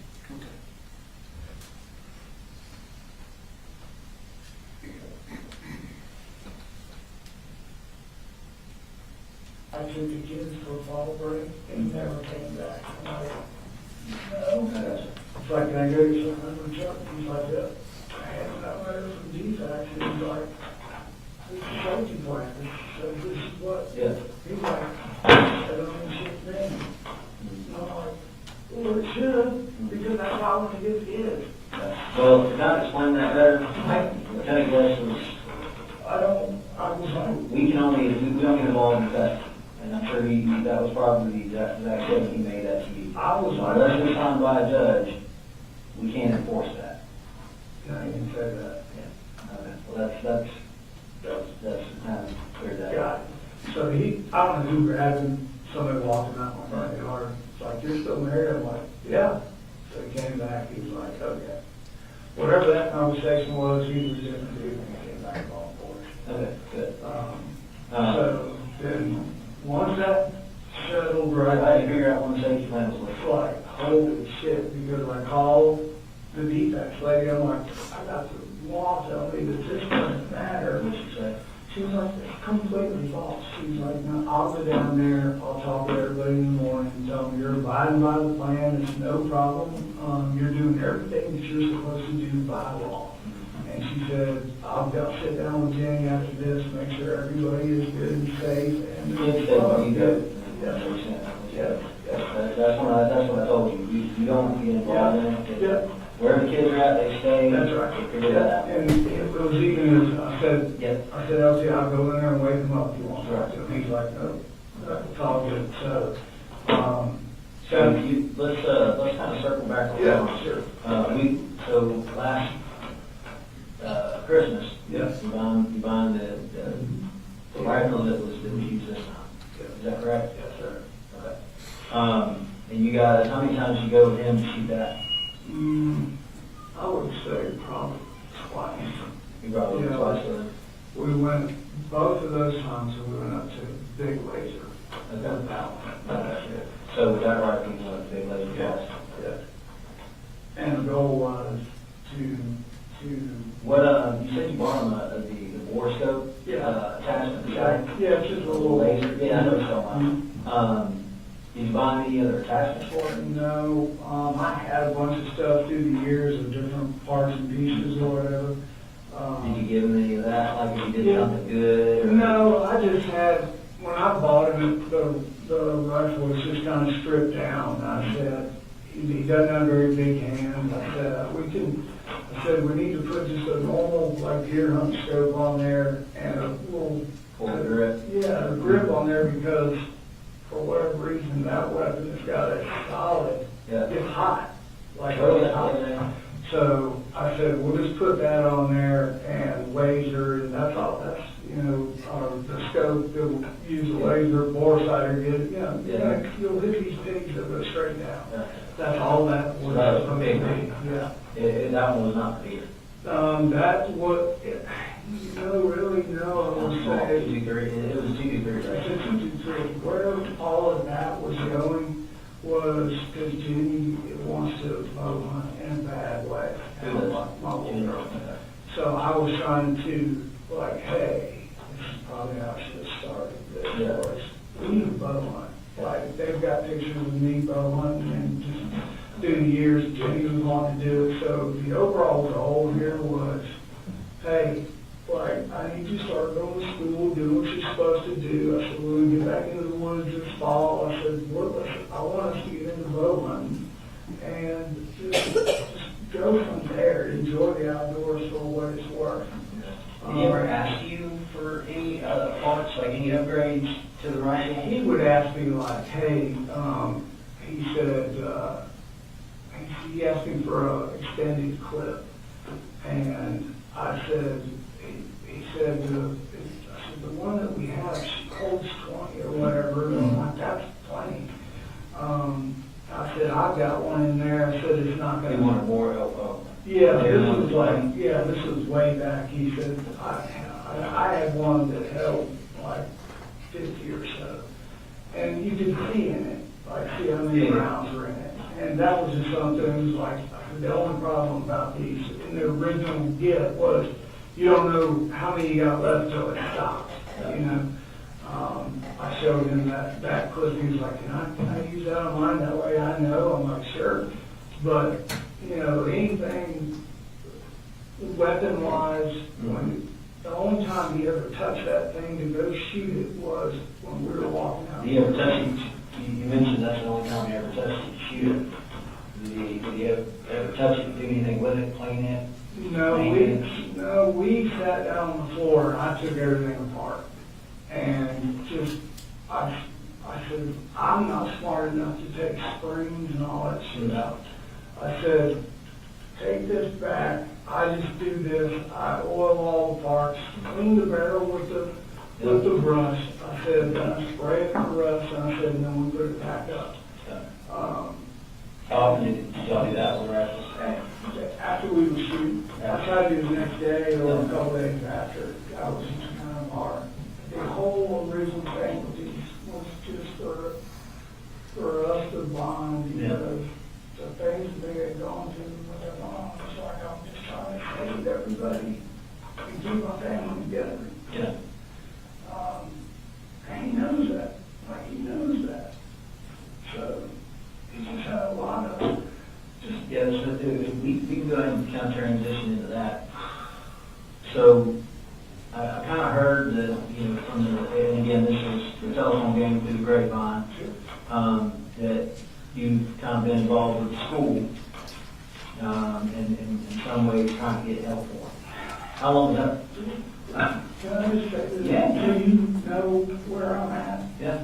Like, I'm not bothered to, like, I named my children, like, I knew, like, I need just one more day. I think this would just change everything, because I could feel it. I could Feel what? just his whole attitude changing. How long could you kind of feel that? So we had an argument, I don't know dates or time, so when everybody was at the house, and Just like last week or? no, this was a few months ago, when I originally came down with his mama, and we had the discussion of your mama is on there, takes all the pictures of the bus, her getting arrested, and just, I'm like, hey, we'll get the right people involved and get through this together, but we can't go hell raising. Was it shortly after the lieutenant guest? Yes. And I said, he's like, she's causing that.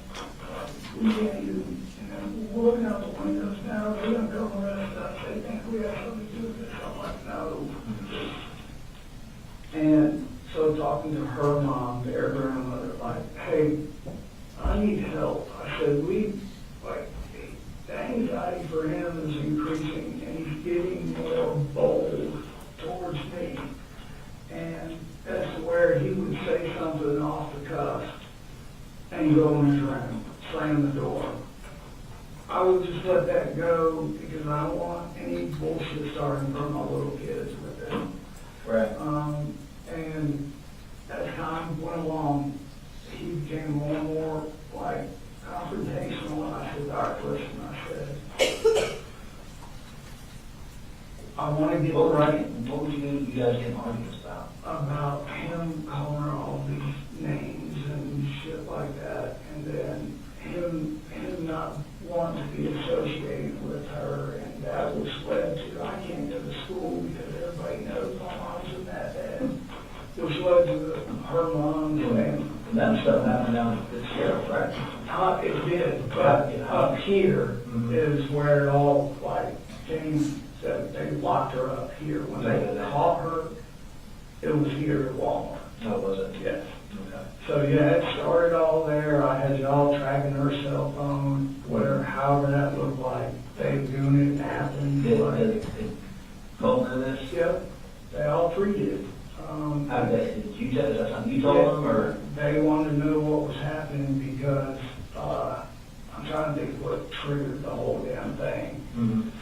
After Lieutenant Guest, it was before Lieutenant Guest, she just shows up out over sorry, it's wrong. I'm trying to remember this like timeline. Guest came by, and then that's where we were told we were doing the right thing. Our safety plan was in order. You're good. Follow what we said. All right. And then, I don't know, a couple weeks go by, maybe a week. Somebody beating on the door on a Saturday. I'm like, what we do? And I look out the window and it's her. Unannounced. Shouldn't be there. So I yelled out the window, like, hey, you're not supposed to be here. I'm going to give you an opportunity to get your car and leave before I call the law. You can't just show up. Right. And she's screaming at me, I want my kids, you know, just carrying on and on and on.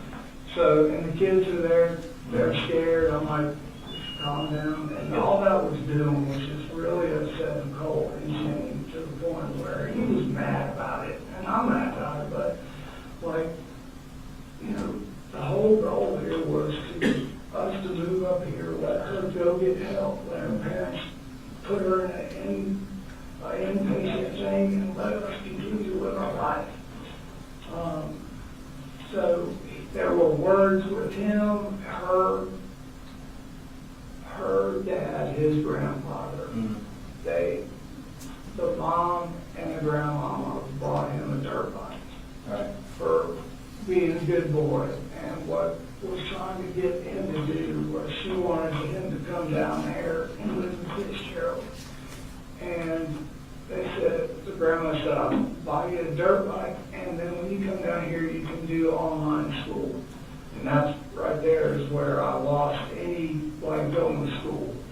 You know, he was like, well, you know, man, this is what they call her. It's like, man, they said we could do online school, and I don't have to go. Is that what you did last year? Because he was out of school for a long time. Yeah. Who you do online with?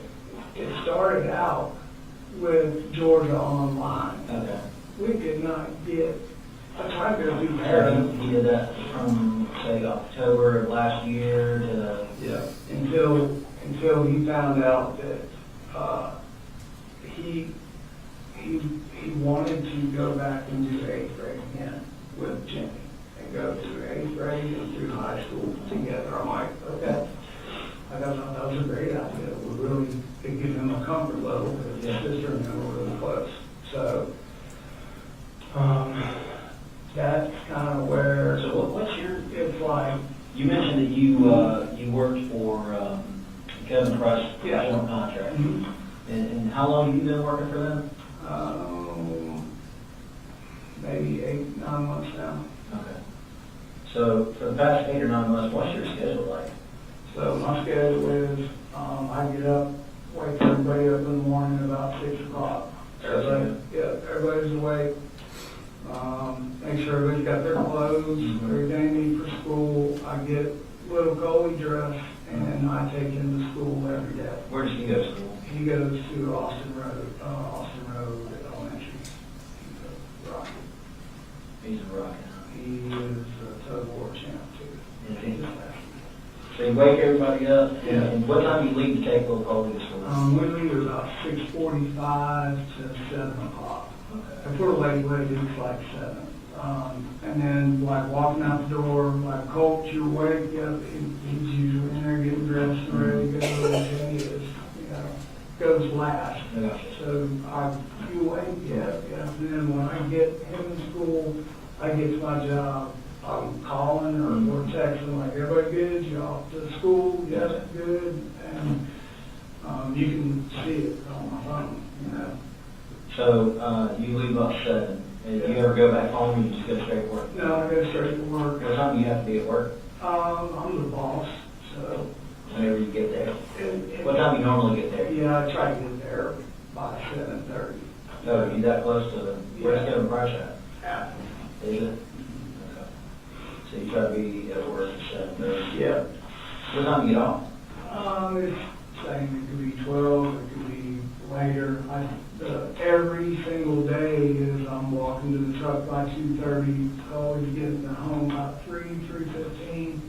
And I'm trying to be in my driveway every day by 3:30 at the latest. Okay, so sometimes you can leave at 12, Yeah. and then the latest, 2:30 to 3? Yeah, I mean, if we have something for them, a doctor's appointment or somewhere they've got to go, then, I just make my arrangements with the guys that work for me.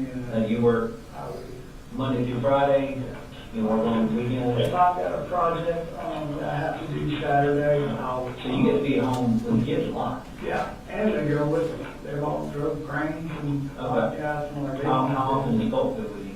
He used to go all the time when he was little. When you stop doing that? Probably about the time puberty hit, to be honest. About 7th grade? Okay. So he doesn't go anymore? He hasn't been going? No, he hasn't. So that's good, you get to be home that much. Yeah. What's a typical, like, when you get, what time you normally get home, about 3:34 or something like that? Yep. And then what's your afternoon look like, what do y'all do? The afternoon is,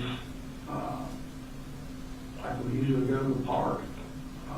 Jenny and me and Boo Boo, and we'll go up there and that's what we'll call it. Okay. Or we'll throw footballs, play football, What park? right there in, Bethlehem, right behind the Civic Center, Bethlehem, the Civic Center, a little park right there. So we would, this past fall, we were there every day after school. Does Colt go there with you? Sometimes he would go with us, and him and Jenny would just swing, and me and Boo would run around and Gotcha. chase and play on swings and So slides. sometimes you go to the park, what time y'all normally eat dinner? We try to eat dinner, they're always chomping at the bit like, 6:30, 7 o'clock. When the time change comes, I try to make sure we're obviously in the house, dinner, and everybody's laying down by 8:30. The older ones are? Everybody's laying down. Yeah. Wow. And they'll, Jenny will lay there and would do her girl stuff and look on the phone, and Colt, he, what I'm looking at now, He's gaming, huh? apparently not. So, Well, when you go check on him, tell him good night about 8:30 or 9. yeah, man, I can hear it What through the he's wall. playing with you? Yeah, I can hear it. What kind of video games you play? He plays hell, last couple of weeks he's been playing Minecraft with Jenny, like Minecraft? nonstop. Did you play anything else? He's Call of Duty, like Yeah. trying to get me to play it, and I said, Yeah. I can't play it. I just literally can't do it. Yeah, you said you weren't too good at it. I suck. Yeah. Like he told me to do it, I keep stabbing myself in the leg, killing everybody else with it. Yeah. So it's just something where just get out of it. Get it. What else is you into other than video games? He can hit the hell out of the golf ball.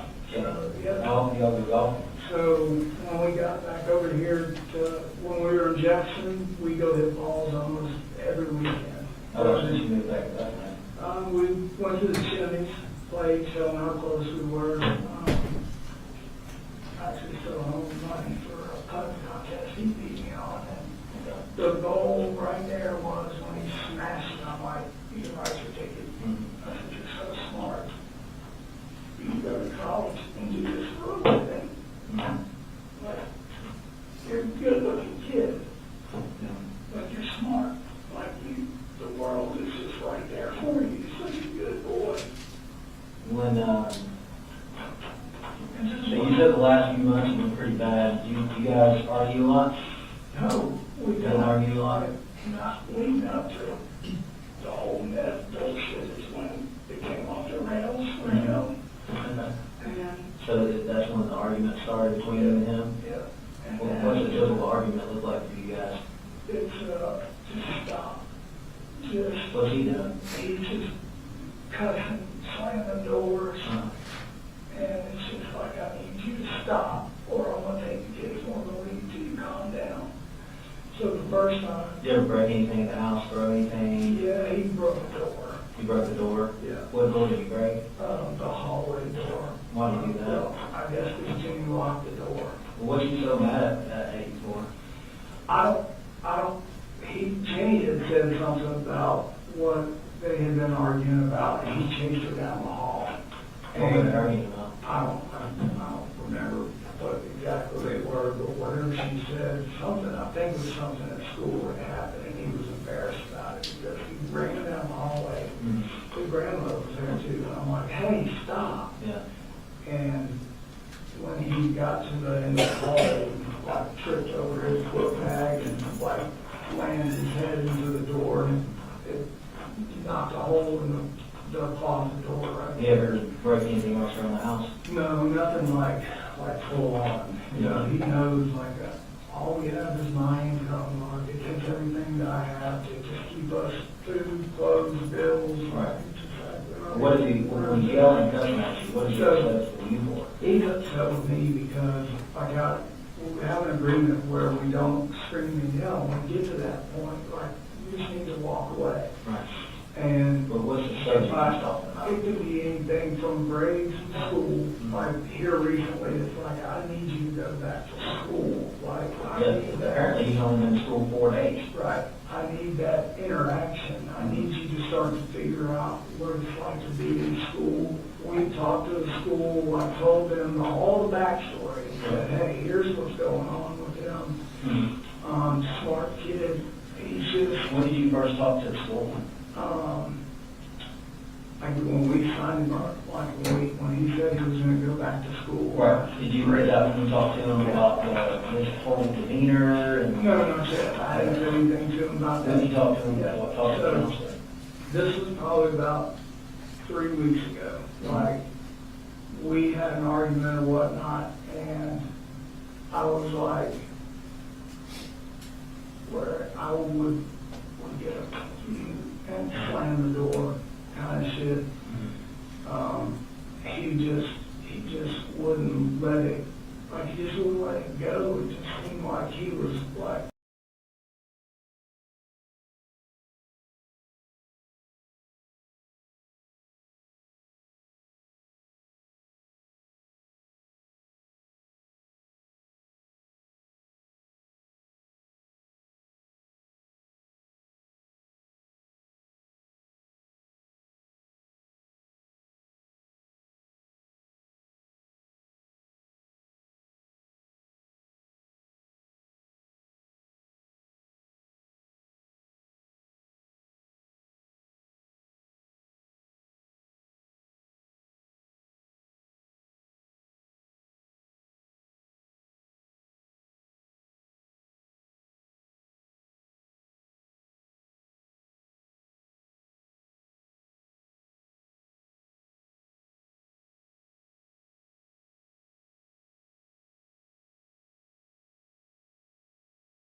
it just depends. Yeah, I mean, if you get out 3:30 and what is it, his vote down about 4:45? I haven't nailed down hit the high school time yet. It's kind of all over the map. You know, I've got the other two's time. So what do you do when you come home and he's there? And So, you know, his busted? Yeah, so, when he's not going to school and he's there, or? Yeah, so, and that's kind of where we're at, right? I'm like, what, I don't understand,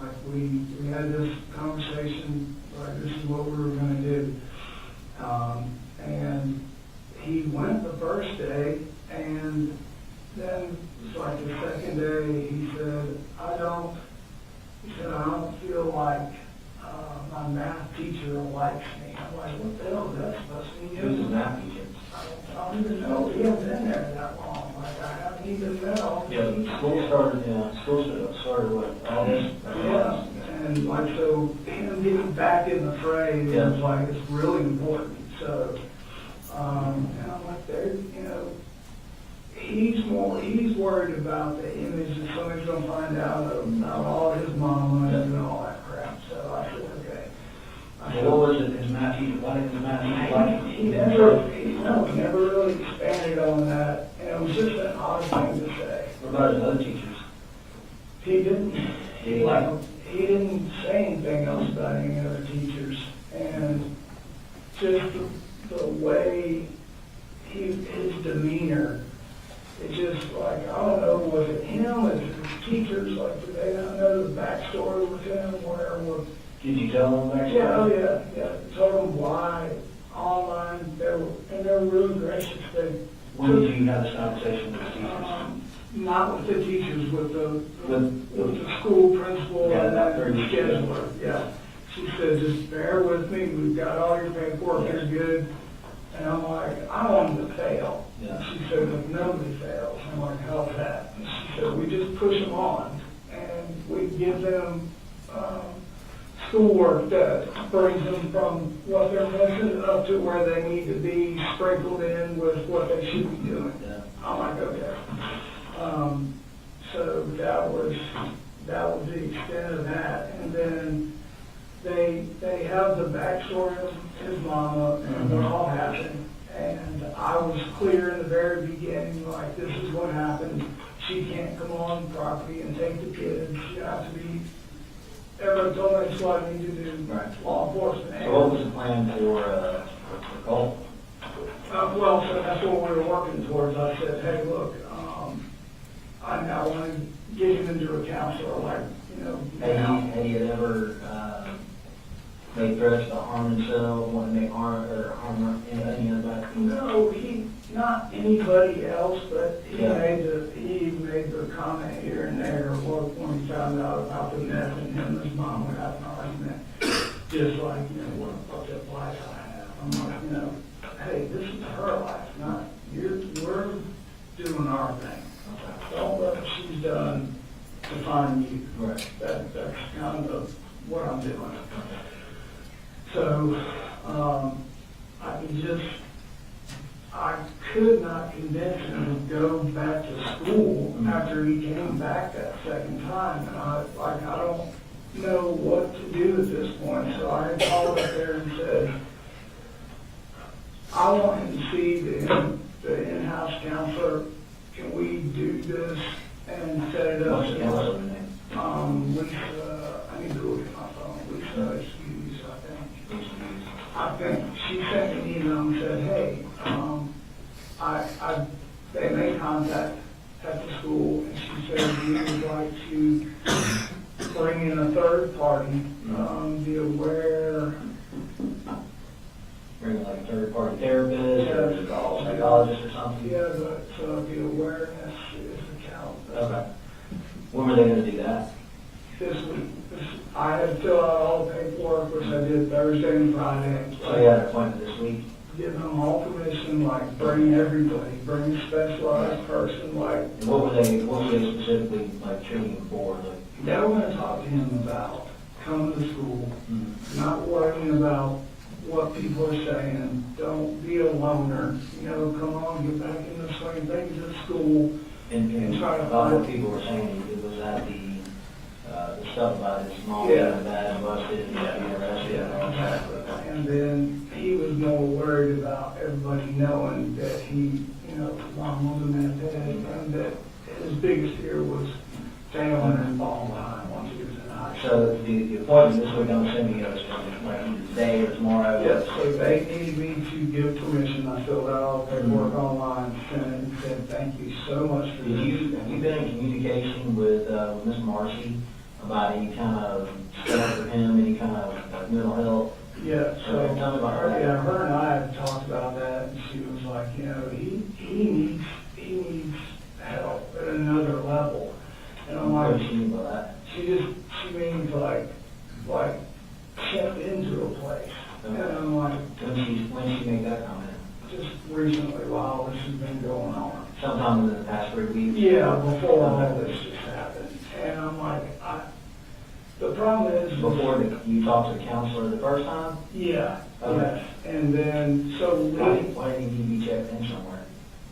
she thought that that's what he needed because they argue and he doesn't have a filter with her. What, did you make threats for his mom? Not threats, but crack it, just like shit like that. Just no, Okay.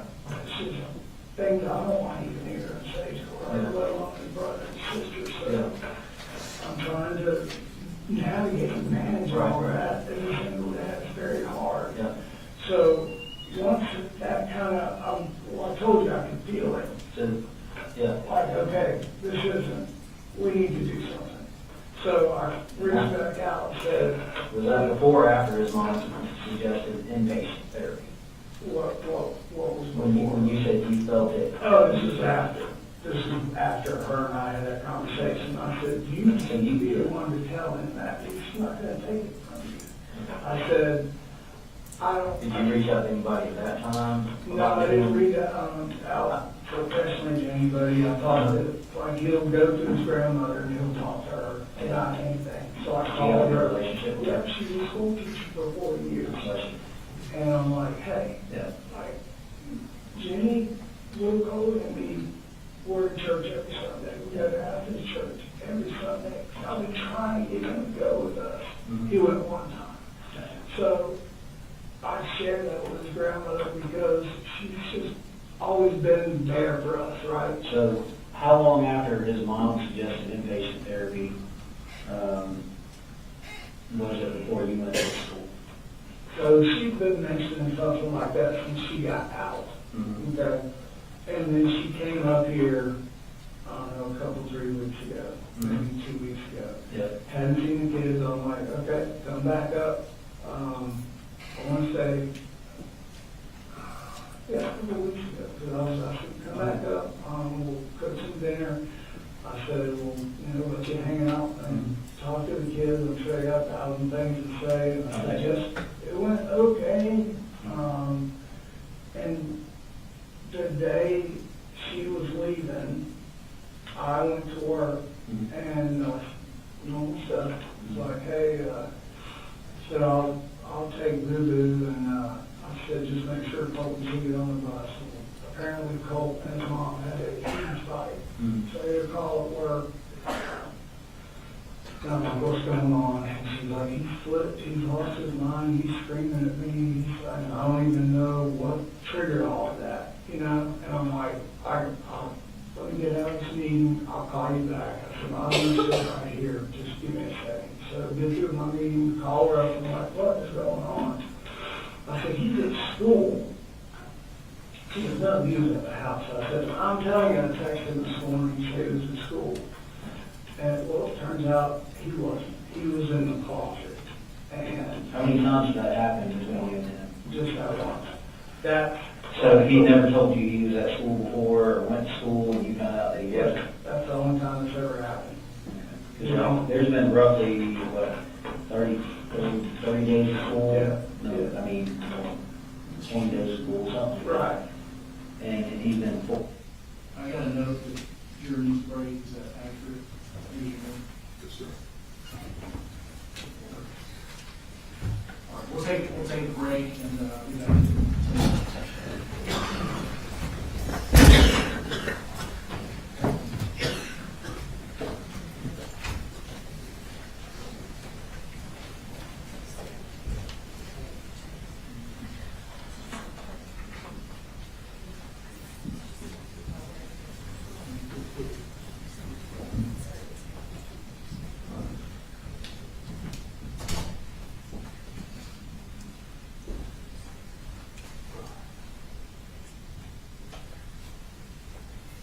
All right, take a short recess. And Your Honor, for the record, we backed it up about 5 seconds, so that when they come back, there's more context.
Y'all ready for the jury?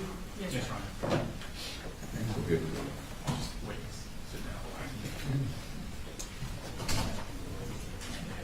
One in the restroom, sir.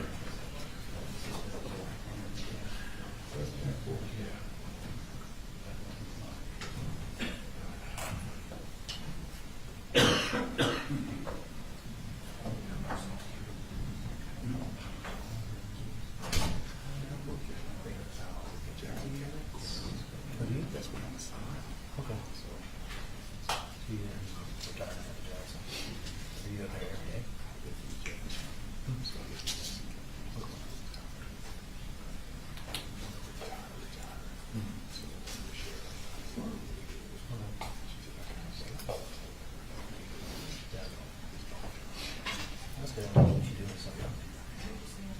Kind of keeps you sharp. Retirement is not anything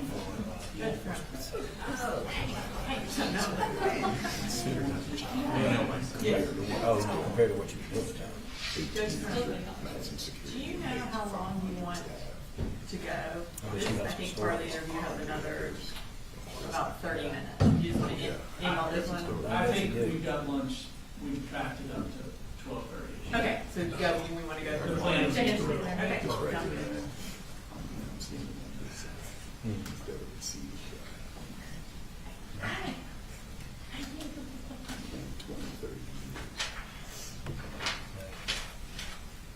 Yeah, we're only doing 16. I'm gonna do another probably 15.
That 10-4 quarter is ready.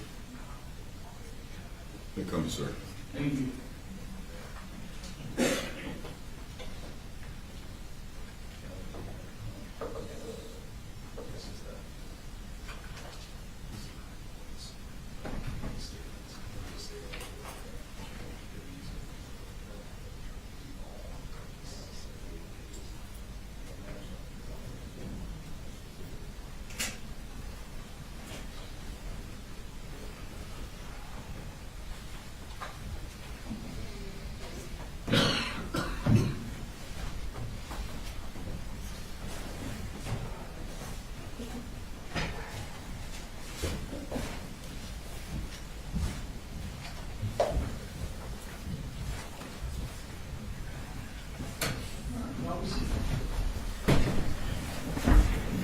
We're going to resume with the interview.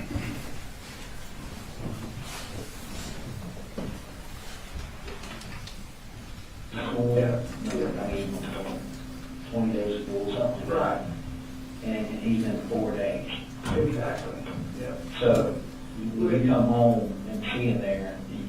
Yeah, so that's what I was saying, the first few days, like of school, like, okay, getting back into it, and it was just, his mom came up, how was school, everything's good, Yeah. and it's just that little rift that they had about her and what she did and our family, and, you know, he knows we're just taking everything I have to keep us together, and So he threatened his mom during that? well, I don't know like threatened, I don't think so, it's just a bunch of name calling, and what he said when he called me was, she came down the hallway and, threatened him, and said something about, the way you're acting, I'm gonna talk to you, Daddy, and we're gonna have to take these guns and get them out of the house. I think that comment was made. Yeah. What she said is he flew off the bed. I was worried about guns in the house. He made a comment about the inside of one of the guns? Not around us. But around other people?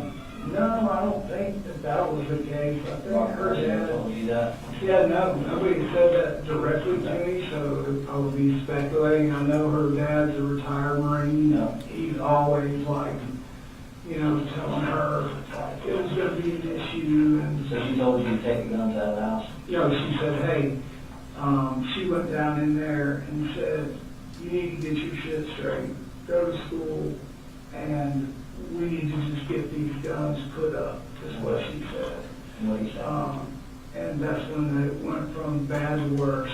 And she said she was going out of the bedroom and he pushed her and she hit the door of the wall and the side of her head. And I'm like, okay, I'm on my way home. So got You guys home. called law enforcement for that? Nope, I didn't. She was on her way home. Her parents came up and got her. And when I found out, he finally was like, I'm like, Colt. I said, where are you? Because she's telling me he's there. I'm like arguing. No. Like, I'm on the bus. Everything's good. Like, in my mind, that's where he's at. I'm like, no. And when I got home, I'm like, what's the deal? He said, I hid him in the closet. And I'm like, why? He said, because Charlie, the grandfather, was coming up here to take her and bring her back home. And he goes, and I didn't want him going to our house, which he's not even supposed to be on our property, let alone in our house. Him and I just have a... You can't come pick her up? Oh, yeah, no problem. Yeah. Why did Just in my house. why did he think he was coming to the house? Who, Colt? Oh, because he came in the house. And like I would have never known that except for when Colt finally got By the time you got home, Marcy and Dad are gone. Yeah, there, and her mom, they come up and got her. So that's, how many times do you think Colt's put hands on you? Those 2 times. Okay, and then you put his hands on his mom, how many times you put his hands on his mom?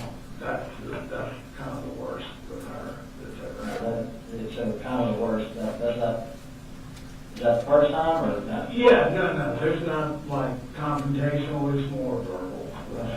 Okay. Yeah. So, did she ever say anything to you and ask you, hey, look, I'm concerned, can you put the guns up somewhere? Yeah, so, and I'm glad you got to this point because if somebody can get to my damn phone and go to my Amazon account, you'll see and look at the date that I put that son of a bitch in the cart. I'm paid of money, I have to pay bills. After all that, I like $150 gun safe with a digital hand code. I couldn't buy it that day, I had to pay 2 paychecks. How long ago was that? This was 2 weeks ago, 3 weeks ago, whatever it was, that triggered me to go, okay, this is what's going. You mentioned the gun safe. Let's go back to where you keep your guns. You said you keep them up on the top of the closet? Yeah. Loaded, unloaded, or something else? Never loaded them. Never loaded? Anything on top of them? All my sweater. So your door, like coming into your closet, right?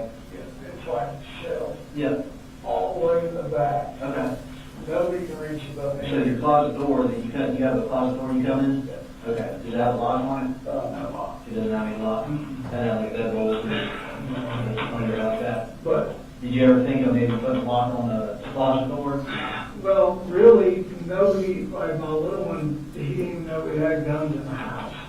Because we... They told him you had guns in the house? Yeah, he knew, we put them up there and no. So he knew where they were at? Mhm.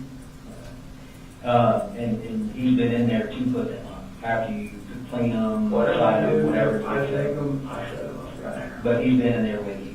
He's watched me put them up there with the understanding of don't, Just keep them unloaded. Where do you keep your ammo and magazines and all that good stuff? empty magazines are on the right or in the shelf. If I had In the a, closet? yeah, I had an ammo box, like What does that box look like? green, like old, like World War Two, II. like canteen? Yeah. Okay. How many magazines do you have? We probably had maybe 6, 7, 8 of them, something like that. And do you keep ammunition in those magazines, keep them unloaded? Yeah, we keep them unloaded, and, hell, half of the ones that are in there, we bought, like some surplus place, and they didn't even fit the rifle we were buying for, so. So you keep guns in the top closet, Yeah, and that's your AR, that's right. his AR. Yeah, And then as far as, what else do you have in there? in the parlor. That's it? Yeah. Okay, you have any handguns in I there? have, not in there. I have a Glock that I carry with me You got a lock on you now? now. Okay. I was going to say that, I mentioned that out there, I just want to make sure you can have I it don't here. know, I would never put that on there. So, you have a block, what kind of block do you have? It's a Glock 43. 43, okay. Where do you carry it? Yeah. Where do you carry that? I put it in my book bag, In your book bag? yeah, for work, Okay. on my laptop, all my work stuff's in there. We have, you'd be surprised what's happening on jobs. Yeah, no, yeah, I get it. Do you have any other guns? That's it, I've got, So your ammunition, where's your ammunition kept in the house? and I don't really have a whole lot of ammunition. What I did have was in that box. In the canteen box? Yeah, it's in that box, and then like all my miscellaneous crap. So you keep the ammunition in like the box itself? Yeah. In like the paper box? Correct. And all in boxes, like, and if you walk into our house, Okay. like, we're still not even unpacked from all our stuff. And you, how often do you go up there and check on where those rifles are at? Uh, Because you said you kind of had to put it over stuff. What do you have to put it over? Like a No, pillow? I know what's up there, and all my big sweatshirts and all my Jordan You stuff put it right is right there, and I have it sitting, like, so outside out of mine. Okay. But how often? You go in every day and you check, say, okay, look, my guns are there? I can tell by what her mom has done through the years going through my stuff. The way I have things stacked up there, I would know if something. So you don't physically put eyes on them every day? Not every day. And,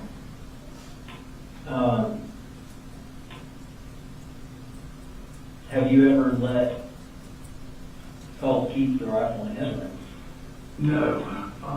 After Christmas, he was super excited about it. And I said, no clips, no nothing. I said, you can wind up in here. In his bedroom.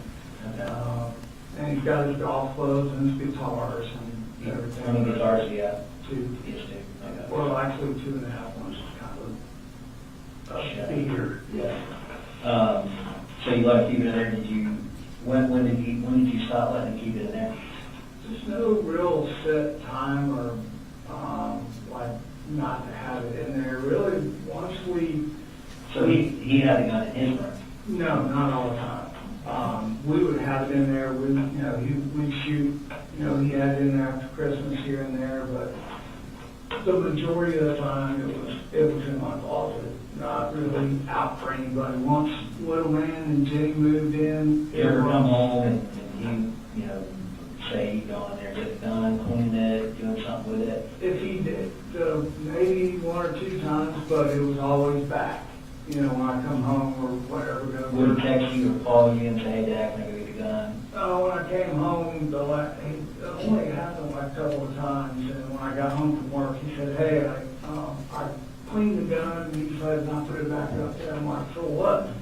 He said, I just want to see if I can do it. I'm like, okay. He's like, well, don't do that until I'm here. I said, that's something, every time we get near the guns, I have to Do do you always it. do everything you tell him to? Yeah, always. You always? Always. That's the thing. That's like When you told him to go to school, Yep. he didn't go to school? Yeah. That's where it's like, okay, like I was telling you, I can feel like something's not, we need to get more people involved here.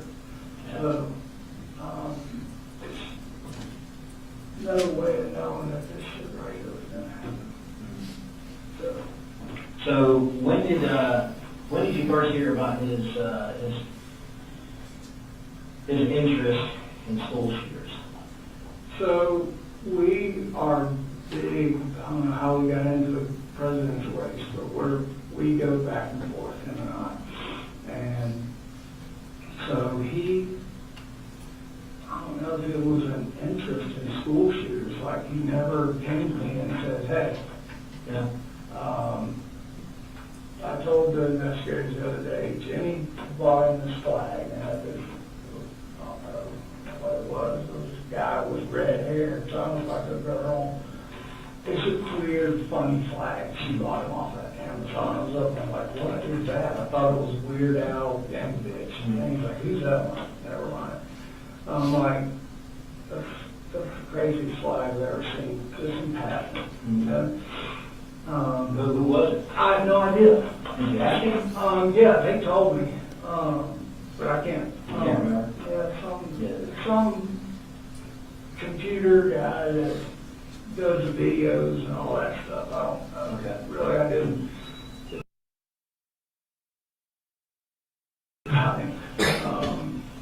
And then the flag was gone, and when I went in and said, hey, what do you want for dinner? This was probably a week ago. And it's like, hey, I'm going to fix some dinner. You want pizza? What do you want to do? And I'm like, who's that? And he's really into music. Like, we're learning how to play guitars and all that. He looks just, I thought it was the guy from Green Day.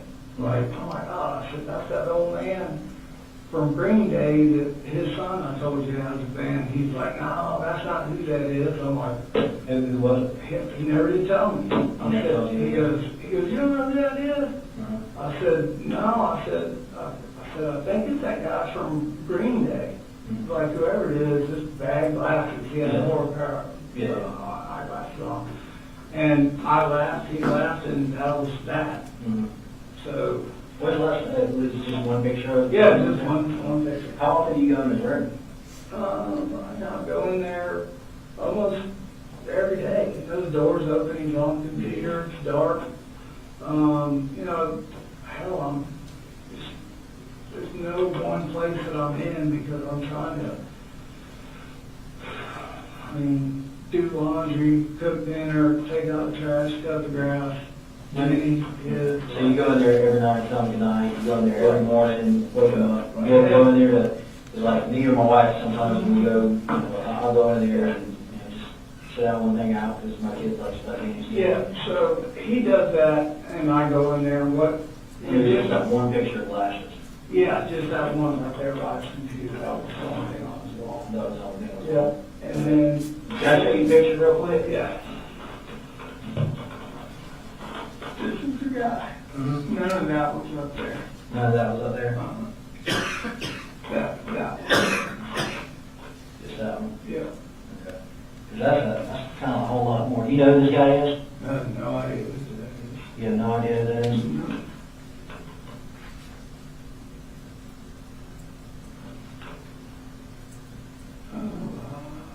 Can you see what that says right there? That says, Yeah, the deadly toll 17. is that the guy that shot the gay bar? No, that is a school shooter, and his name is Nicholas Cruz. That's the same guy. That's the same Yeah, guy. same guy. Okay.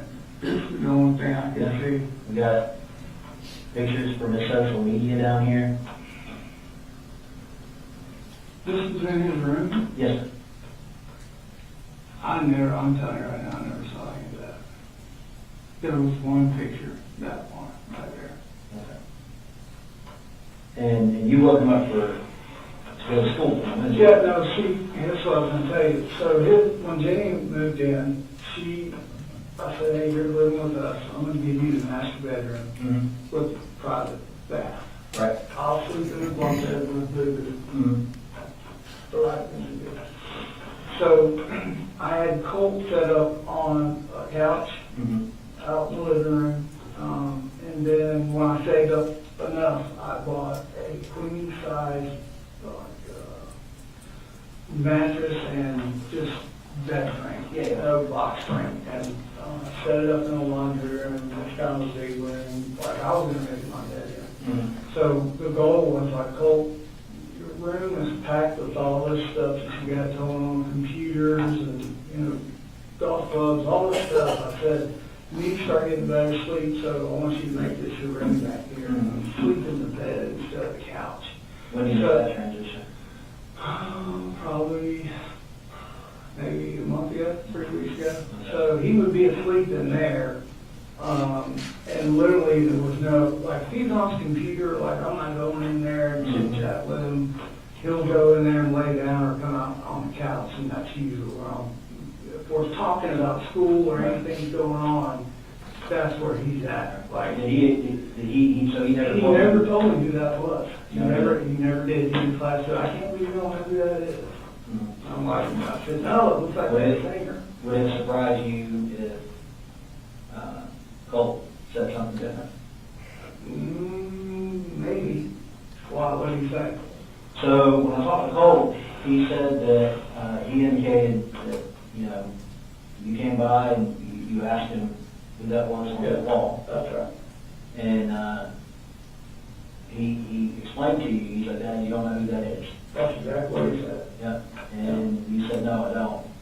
And he told you who it was Nicholas Cruz.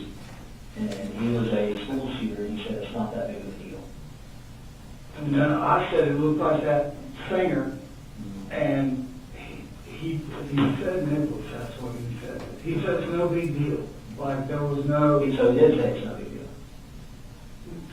there was no, like, no, I'm telling you, there wasn't like, who is this? It wasn't like I went in there on a search warrant. I'm not saying. Yeah, no. It was just kind of like in passing. I didn't ask him or go, I told you what I said to him. I didn't know. He has brought up that school shooting stuff when it happens, and What did you say about it?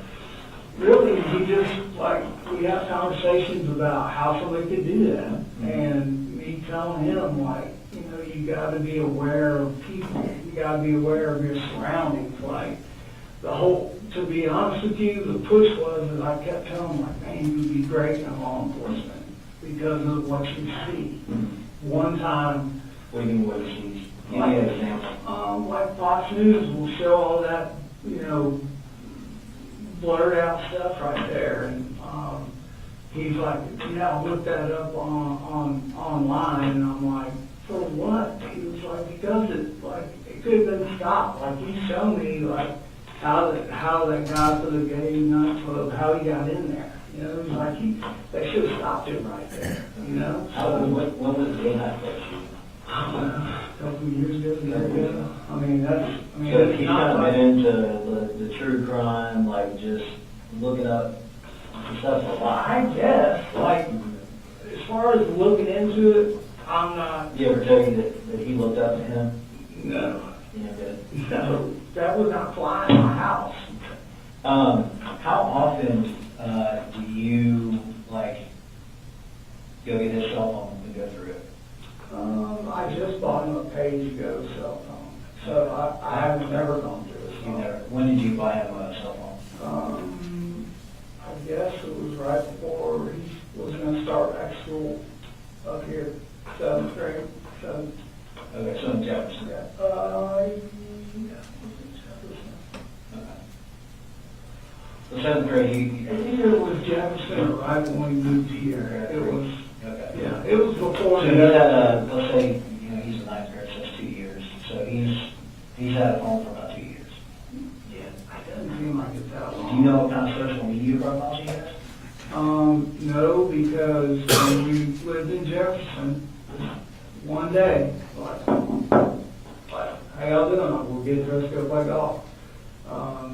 Two law enforcement from Jefferson guys like, is your son here? I'm like, yep. Like, he's in better get dressed. Like, what's wrong? So I know you got all the information. Like, I didn't even know what that was when I started talking to him. Like, Yeah, what they say about it? he said there has been something on Discord. Because you know what that is? I'm like, no idea. Right. He said it's a chat room with a bunch of people. And your son, they were back I'm like, hold on. So we need to go get him. He's like, well, let me just tell you. So we traced back the IP because that threat was made against the school shooting. I'm like, we need to go get him now.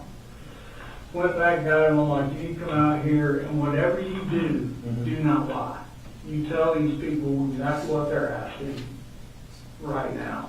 So I'm watching them ask him about, he's like, hey, I was gaming, there was a bunch of people, and he wasn't even sure if he could tell me who or when the comment was made. He just swore to me that he didn't. About the What was the comment? something about shooting up a school. That was the only thing that was said to me or So him. 7th grade, Yes, in Jefferson. the FBI comes up, You know, just two Jefferson law enforcement, detective and. because the tip, so 2 Jefferson may have came out there, Right. but did you know the tip came from the FBI? Yeah, I followed up with him, like car, checking in with them, and he did tell me, he said, hey, the FBI's involved. I'm like, oh shit, okay. I said, well, as soon as I hear or think I hear, I'm just gonna call you direct so we can, you know, he said, if you hear back from me, then we need more information. We never heard anything. I called him about a week later, he was like, no, you're good. He said, and he told Colt, he said, I do this every day, I can tell you the truth. Like, I know you are. So when they left, I'm like, So they got us a human lie detector test? right. And I said, you've got to be aware of, like, if the chat boxes, I don't know anything about all that. Those will tell you. Yeah. All I know is I told them is you don't get in these chat box rooms where you don't know who the hell's in there because this is what can happen. And I said, Did he say he saw that comment, or he just said he denied it? Yeah, Discord. but he totally said no. He said I don't even use Discord a whole lot. And that was after you gave him the phone? No. That was before you gave him the phone? Before I get How much longer after that incident did you give him the phone? I think the phone was like once we got settled over here in Bethlehem as a carry. I'm kind of confused. I want to go back and revisit that, because I asked you about the phone. You said that you think that it happened. Yeah. I'm in trying the to. 7th grade when he got the phone. I'm trying to put the timelines. There's so many things. 7th grade, or is it last year that he got the phone? So I'll have to go look and tell you exactly what I'm trying to think of where I went, what Walmart. Before we talked about the whole stuff with the FBI, he had a phone before that. No, he did not have a phone when we lived in Jefferson. Okay, he didn't have a phone. I couldn't afford He it. didn't have a phone when he lived over here in Bear Creek. Bear Creek, no, Bear just little. So he got a phone. In After the FBI comes to your house and tells you about, or I'm sorry, I believe it was what they call, Jefferson, it's what they call TFO agent, and it's like they can get Jefferson PD, they have a task force, and they work with the FBI. They explain that to you? He gave me his card and said, anytime. So after that Discord account, I'm assuming you believed Colt. Oh, yeah, because he shut everything down. There was no computers or anything like that. There was no, it literally scared him to the point where he's like, I don't want to be involved in anything like that. So now, and I'm telling you, if I was looking at his computer and he said he shut it down, I could not go in there and go, no, you didn't. I'm not to protect that. So you give him the phone, and The phone, I'm trying to think timing wise, was part of. It's okay, we can look at it later. Yeah, it's just, I think this one came to Bethlehem. Because he's only had that one phone, right? That's it. Right. So we can look in that phone. We can find that phone. Yeah, it was more of a, hey, we're gonna get through this together, you're a good boy. I'm gonna show you I believe in you. That's how the phone showed up. Okay. So, after that, he does get a phone. Yeah. No time, let's say he's had that phone, let's just say for argument's sake right now, and again, I'm not holding you to time, but he's had it for roughly a year. Do you think he had it when y'all moved here in October of last year? No, he didn't have it. I don't know, I know it wasn't because I didn't have the money to do that. There's no way. Okay. I had to borrow money to move At least a few months. Yes. Okay, so we'll say a few months, but Yeah, you've never gone through his phone? no. Have you ever, we don't know what social media accounts he has. So you don't know. I was told none. Okay, who told you that? Him, like, you don't have any of that, right? It's like, no. I go When ahead. did you ask him that? We constantly, because when little man's in the house and he's on his computer, I'm like, I just don't want, you got Facebook? No. Like, I don't know what other platforms are out there to ask other than Facebook. Like, that's legit. Like, you do anything like I Did need you to learn ever, did you ever think about, after hearing about this board, about signing up on it, go see what it was like? No, sir. Just check it out? No, I didn't. You didn't? No. And then, have you ever gone through his computer? You ever looked on it, sit down, log? And I know it's like horrible thing to say, I'm just not tech savvy to sit down and go through anything. You know, I know it sounds terrible, but that's the truth. Where did he get his gaming computer from? His grandson, yeah. And then he took it apart and he needed some kind of video card to get better graphics. Who got that? So on Amazon, I got him the game. We got him a gaming card. Okay. We noticed that when we went out there, you kind of taken that apart a little bit. It's just, everything is like that. You know, and like his grandmother bought one, I'm like dropping $500 for one of those towers, and he like takes it totally apart. And I'm like, what are you doing? Like, I just bought, he's like, I'm just upgrading the fan overheats. Like, How did you get these parts to upgrade them?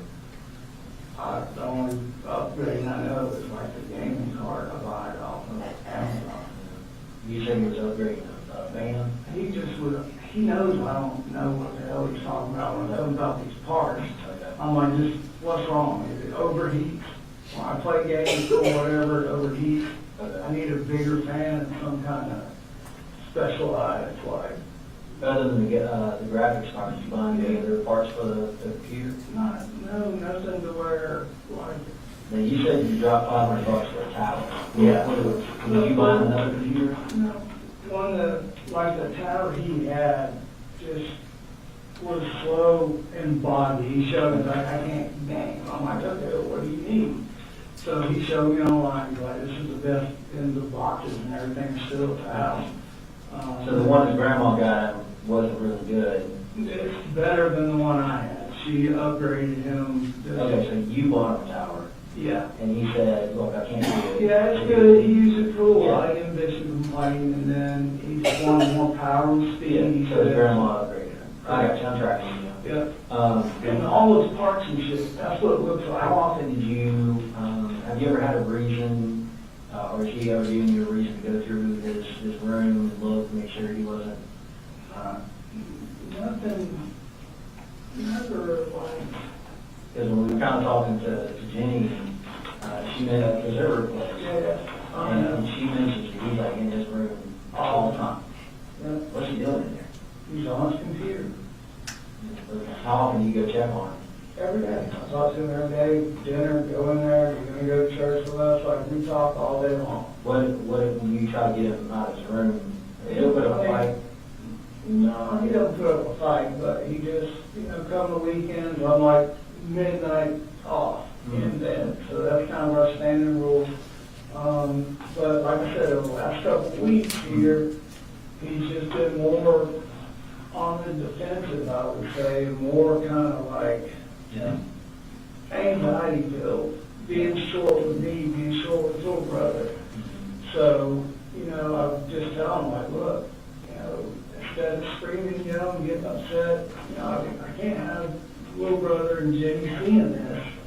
So when he would go to in his room, he would shut the door, and I would open the door like a weekend, and I could see gaming, like every time. That's what I would see. So, what does Jenny do when she's there? Same thing. She helps do the laundry, cook. She's a really good cook. She'll cook. She does her own laundry, and then she'll chill out in her room What do you do for fun? I'm at the house, not for fun. I'm there to cook, pay bills, do laundry, try to keep everybody You don't sit down and watch TV? motivated. I mean, we will here and there, we watch the Masters, some of the Olympics, but we're not, If you're watching TV, what are you watching? probably the Weather Channel. Really? Yeah. Why? God, why would you say that to me? Yeah, so, because it's like real.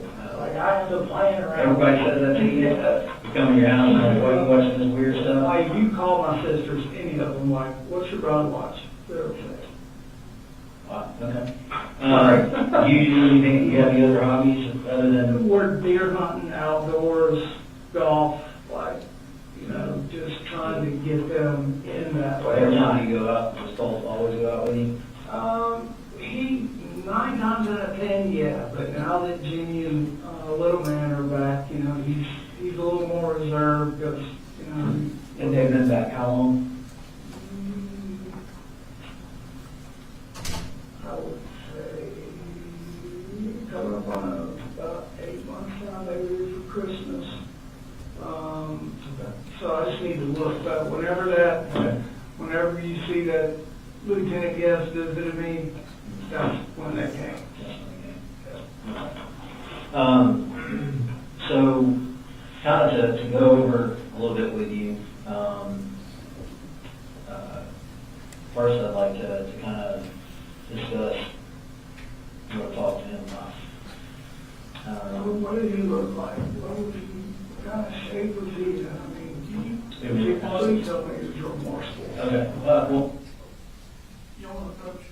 Yes.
All right, so ladies and gentlemen, I want to instruct you in general. Colt Gray's interview with law enforcement is inadmissible hearsay. He cannot be cross-examined. It's inadmissible hearsay. It does not make it admissible when it's discussed in Colin Gray's interview. So a little while earlier, Investigator Smith said, well, Colt told me that he told you that was Nicholas Cruz, the school shooter. That's inadmissible hearsay. So understand, I want you to disregard that. It does not prove that Colt said that. Okay? That's inadmissible hearsay. Do not consider that. All right? And we're going to pitch back up. We've got a little while left remaining on the. You kind of mentioned that. I do have a picture I'd like to show you. So I talked to him yesterday afternoon, all right? And this is what he looked like when I talked to him. Okay, so that's a picture of him. Okay? One thing that I noticed when I was sitting here talking to him was that it looked like he had some cuts on his arm.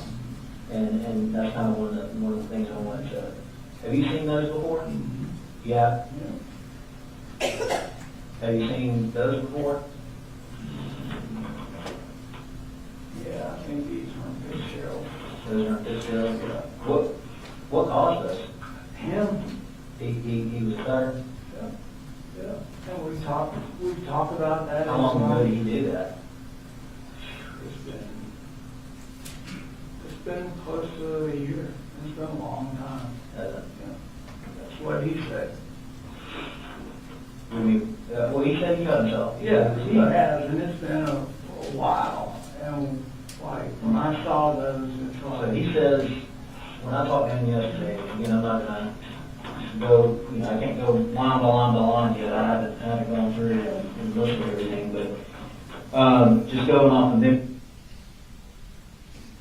That was the end of the second part of the interview, Your Honor.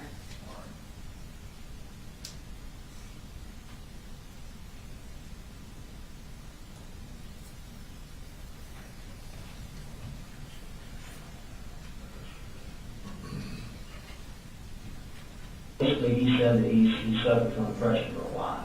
He has. Okay, well, I didn't hear you tell me Well, that. not a while. The depression is something that has just come on with his mom, when his mom came back. So just in February of this year. Yeah, and they've had conversations, and, you know, we're trying to drill down into what do you need? What was he last one to Gerald?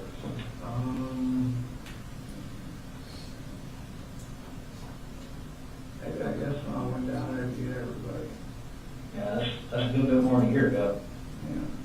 yeah. But yeah, the original. Did you ask him why he got that? Oh, yeah. Like I said, I'm just upset. I took all his knives, you know, he had a pocket knife I gave him for beer. Yeah, And I took them all. I'm like, that's not what we do. I'm like, I don't understand. I'm like, what? And he said, I'm just sitting here clicking with the knife thinking, and I'm like, but you did that on purpose. Mhm. And I'm like, Why do you think somebody would cut themselves? I tried to just talk to him about that multiple times. He just said it was just something that happened. He would say it was just, he was upset and it happened. I can't, it's been a while. I can't remember exactly what he said and what I said back and forth about it. I just told him it's not a normal thing. So kind of going back a little bit to revisit that earlier timeline where we talked about where he lived. You've been here in Barrow since October last year, correct? And, you know, I moved in June into Bethlehem. Okay. Where did you live between Bethlehem and, because I thought when I talked to Colt, you mentioned that he was here in Barrow. And that you guys moved back here in October of last year.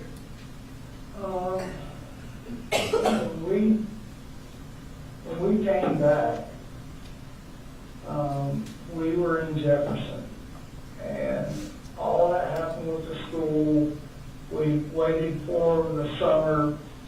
there, and I broke that lease. And we moved into the house in like June, beginning of June. That's when we've been. Beginning of June, yeah, this year. So last year, So you moved back here, you went to Jefferson. correct. I just go back to So Jefferson. when did they come and, Jefferson to here. okay, because when I talked to you, we talked about you being in Jefferson for 7 to 8 months. Yeah, that's right. Okay. So they came to visit you in May in Jefferson. So maybe about a year in Jefferson. Maybe. Did you lease the house up there? You normally sign a year A lease? year's lease, and I was a little short on that lease, but she was gracious. Okay. And we were good. Okay. And then we came here. Okay. And then Fitzgerald, so let's say roughly June of last year, so at least a year and a half. You kind of had y'all kind of had an idea that he was self-harming. Yeah, that's what people do that. And usually it's I depression. mean, I think that this wasn't something, that happened and it wasn't like I had to worry about it happening if we had a disagreement. Like, it wasn't. You were worried enough to take his knives. Well, when I first did it, it's like, you did what? Mm-hmm. And then as we kind of just went through, it's like, hey, we're good, he started back being normal, you know, day in, day out, doing our normal stuff, and it's like, like, he only had a little pocket knife for that. I didn't say like, here's your knife. Did Colt ever come to you and tell you that he was suffering from mania? No, this is what just came up, and with his mama. This is a hot one on the Since face. roughly June? No, this just happened, like, this just happened. She was up here last week, whatever, like, here recently, last weekend. But Colt never told you he suffered from mania. To me, never heard that. Why do you think Colt was telling me what he told you? I don't know why he would say that, but I'm gonna tell you where I heard it. Marcy comes up, or she's going home, one of the two. We start having a conversation about Colt. I'm like, when I got that kind of said to me, we were talking about counselors in school, and she's like, well, this is what he asked me. And I'm like, okay. He said, she said, I was talking to him. He said, do you think I need to be, what is it? Do you think I need to be, or how do you get into an insane asylum?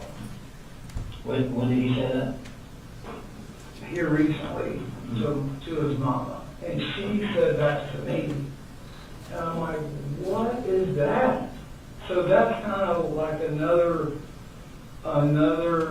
thing where, like I'm telling you, I can feel something is off. Like this is not getting better. But for you, that all feeling's only been in the past month or so. Like we need to do something immediately. Like, yeah. You know?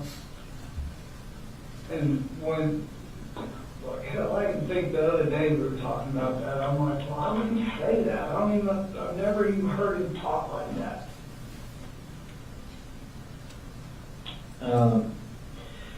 So I'm just kind of going back to refresh my memory, some of the notes and stuff that I took with Colt, and he tells me that he told you that he was suffering from depression and that he was suffering from mania and that he was going to kill himself.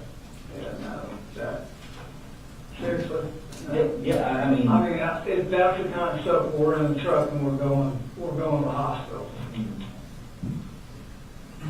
okay. And he knows that. He can't say that to me and he just sit there. Judge, just to be consistent, we would ask the court to give another limited instruction after that last statement. So, again, ladies and gentlemen, in general, there are exceptions, but in general, things Colt has said to an investigator are hearsay. His statement that he's been considering killing himself or has mania is not offered to prove that that is in fact true.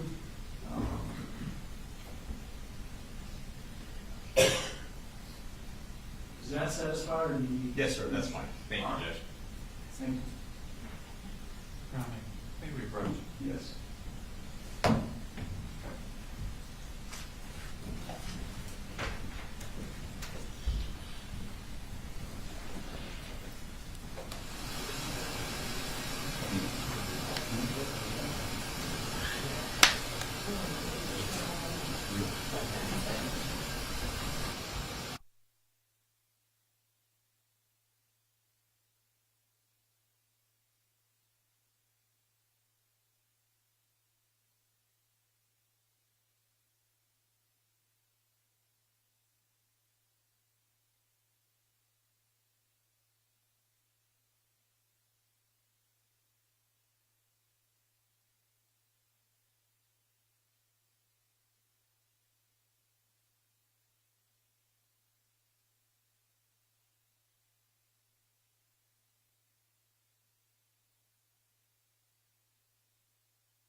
Ladies and gentlemen, we're gonna work through some things.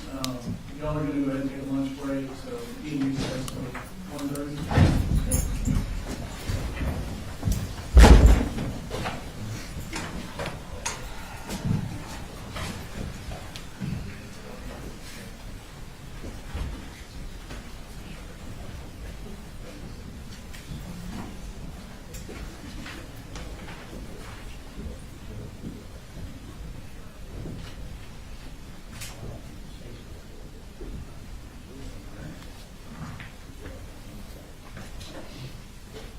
Y'all need to-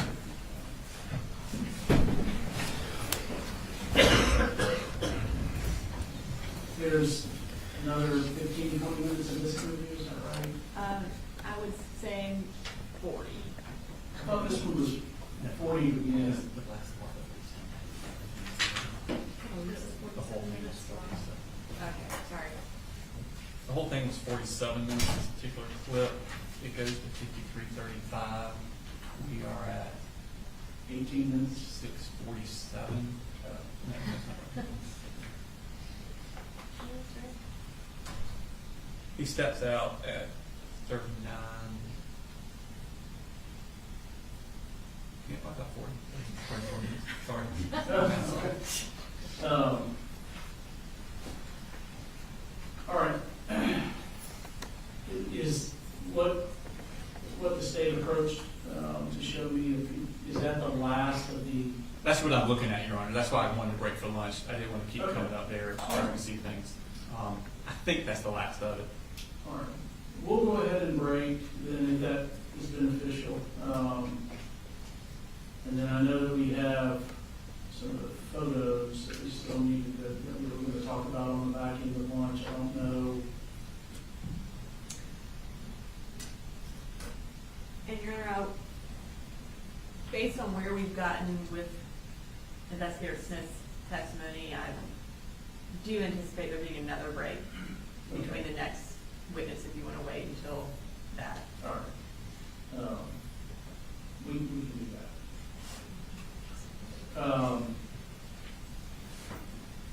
Do y'all want to resume at 1:15 or do you want to just take a couple? I mean, I don't know how y'all want to handle that. Yeah, let's do that. 1:15 works for me. Okay. All right.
Sorry, Judge, you snuck in on me. I'm not going to get by next time.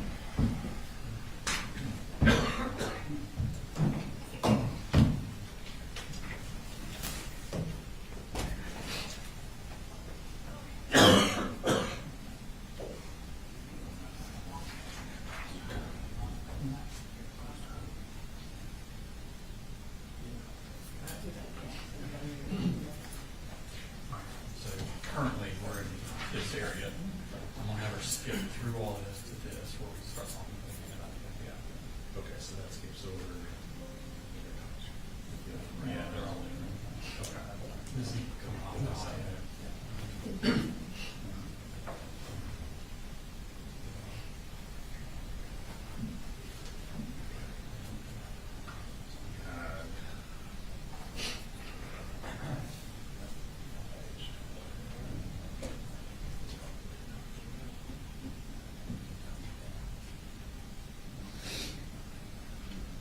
So, Colt said he makes his decision for the school. Oh, you're ahead of me. Okay. We're getting to that, so Gotcha. this just kind of finishes up what we were just talking about. Okay. So we'll start here, Okay. and then that kicks in here. Well, hold up, there's something here. What's this? Okay, so this is with Jenny. Yes. I would argue that since she testified to this.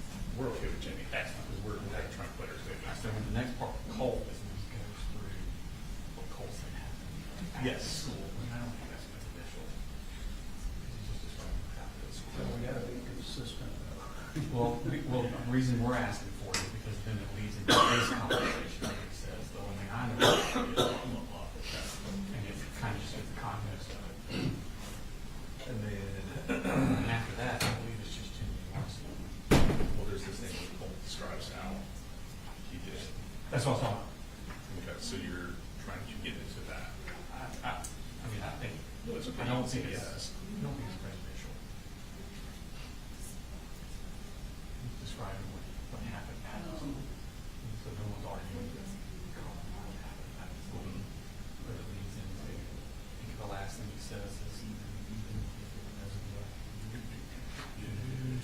voices told me what to do. He asked, oh, did you have mental disorders?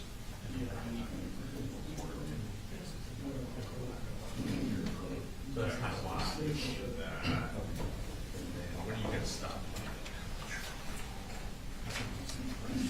Right, just because he gives that's a little clue why he thinks he's supposed to be prejudiced. You want that out? It's still some issue. There it is. Where you want it stopped? Turn around, so you can put it in. I'm sure you want those, you think a good number of those guys about right now. Right. You can check here. Find out.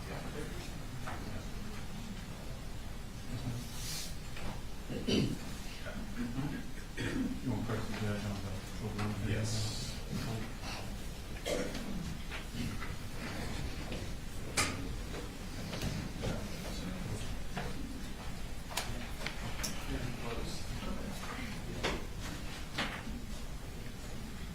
Would have loved to have done this at a pre-trial motion hearing.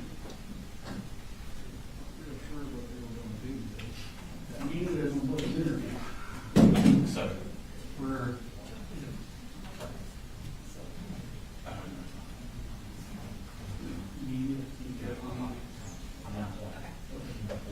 So we're finding this area right now. Okay. So we're just gonna fast forward through that to here. This starts at the top. Okay. So the only time Colt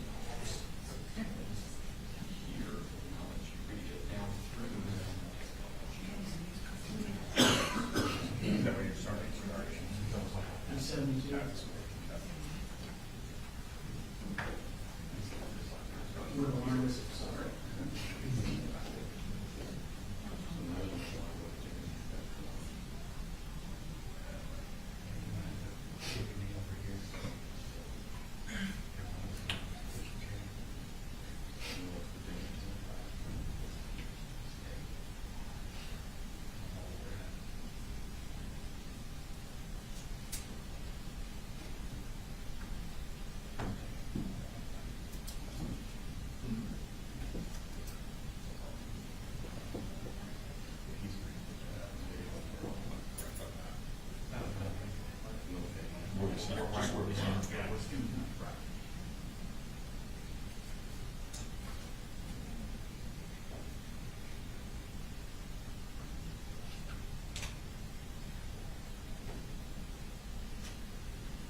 All right, so case 17, we've got, And our committees would make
confirming it, you know.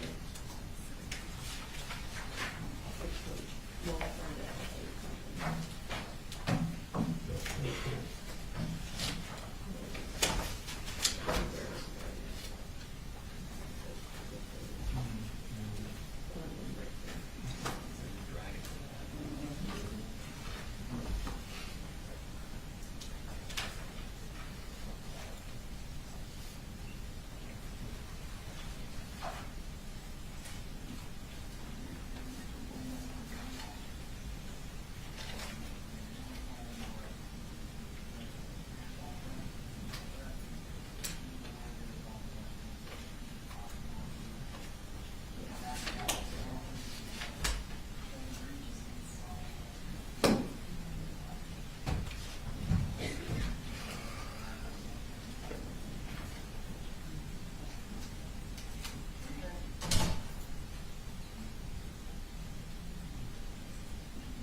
Turn around, so we're in.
We're ready. For the record, I'd like to say that I showed them how to use the technology. There you go. For the record, like you didn't, that's why they need me. I did something. You did computer? I did computer stuff. Julie, did you get that one? I did, every word. All right, bring it in.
twice here. Is Investigator Smith around?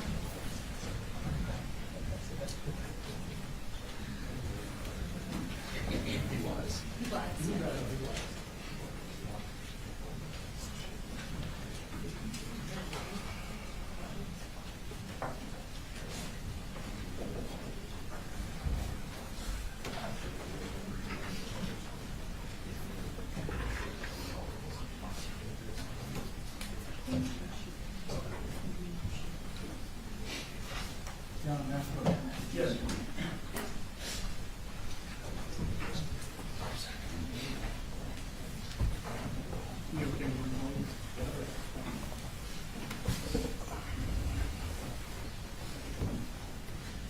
All right, ladies and gentlemen, we are going to resume with the interview.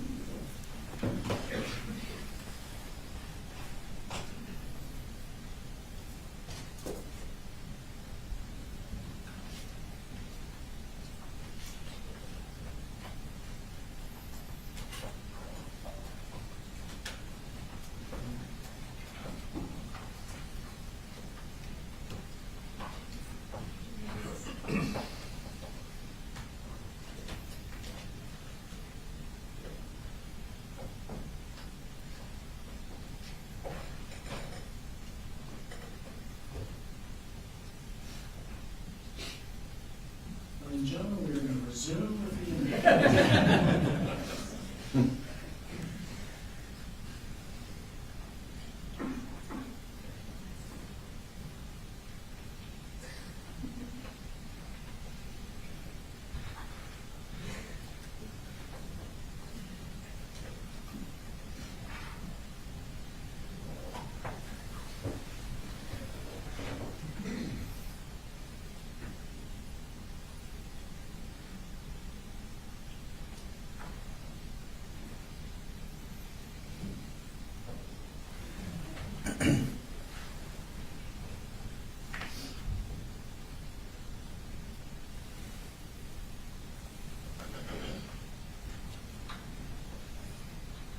A year and a half ago, well, not even quite a year and a half, but a year and a few months ago, you got the FBI coming out to your, or TFO agent from the FBI coming out to your house, and saying your son's started to shoot up school. No, he said it was in that thing. Okay. And I'm telling you, we went round and round. I said, I need to know what he was. And I'll get I'll pull the report Yeah, from pull it. him. But basically, he was in a chat room. Your son was in a chat room. Correct. Where they were talking about shooting up school. Yep, And then we have, him cutting himself, yep. and Well, we the have, the chat room is something that he, to this day, swears up and down, he didn't even know that was said. He just said it was a bunch of. no, he said the same thing to me. Okay, good. So, I'm not red flagging that, like, okay, Well, well, you learned your lesson, it's a hammer for me. I just know, and what I try to do to help me better understand cases is I try to put myself in someone else's shoes. Sure, yeah, I have kids, yeah, and again, you just say I didn't work in law enforcement, just me as a regular dad. If the law enforcement comes, no matter who they are, law enforcement comes to my house and tells me that my son oh, yeah, was in a room where they were talking about committing a school shooting, yeah, that is going to be a giant red flag oh, for me. and it was. No matter what my kid says, because kids can lie, right? That's right, that's right, Yeah. and it was, That's a huge red flag. yeah, it was, and I talked to that officer. I'm probably going, you're not going to have a computer, you're not going to have a phone, you're not going to be on the internet. Is that what happened with you guys? It was done, no, nothing. You took his computer? Yeah, we just, like, Right, just like when you took your lines after you cut it, so. everybody take a break. Right. When you feel like coming back and being normal, let me know, we'll talk about all this. Right. Along those lines. And then you kind of sprinkle in there his interest with true crime Yeah, that you guys talk about. He had this innate ability, like, as a 13, 14-year-old man or child, he is looking at these news cameras or what's being printed on the news, and they have the blurred out images, but he is seeking to go find the graphic images. I don't know about that, but. Well, there's a blurred image, right, on the Fox Yeah. News, and then he went to go see the actual image. Yeah, and it was more like fear to have to worry about this in school. Like, no, they've got officers there, like, hell, like, no, you're not, this is just like, that was I thought at the time was the interest, like, is this gonna happen to us? Like, no. So when did you give his computer back to him? Was- Because he was able to go look up all this about the school shooters and stuff. When did you give his computer back to him? In Jefferson, Yeah.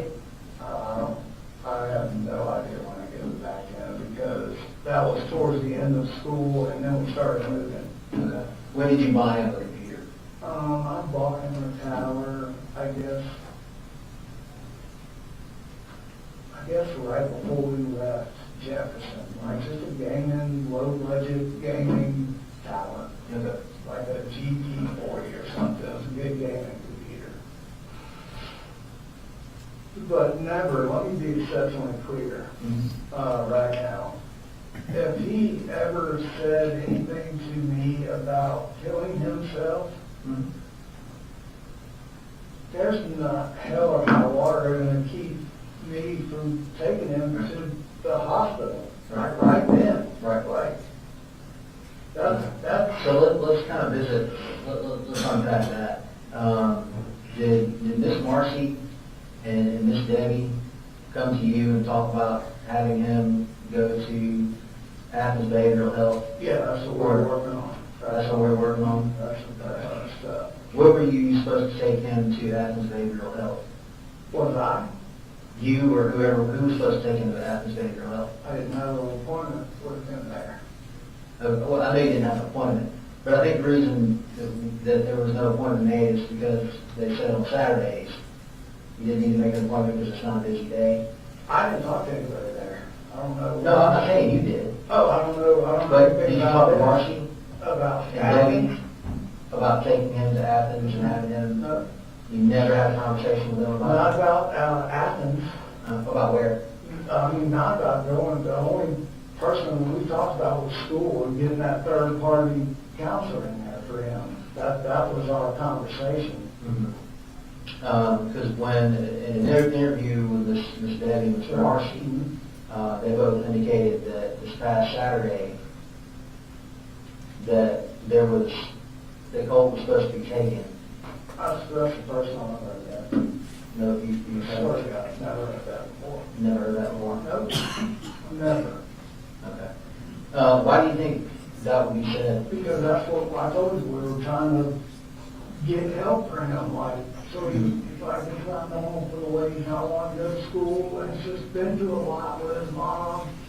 Like, he's voiced, like, he's having trouble, he's telling me he's having trouble, it's just a lot. Do you think it would have been a bad idea to take him or a good idea to take him? I didn't even know, it would be a great idea. That's what we're trying to do, is decide as a family if we want to check him in somewhere and we, like, admit him, or just get. And that was, I remember you saying that Marcy first had the idea of checking him in somewhere months ago.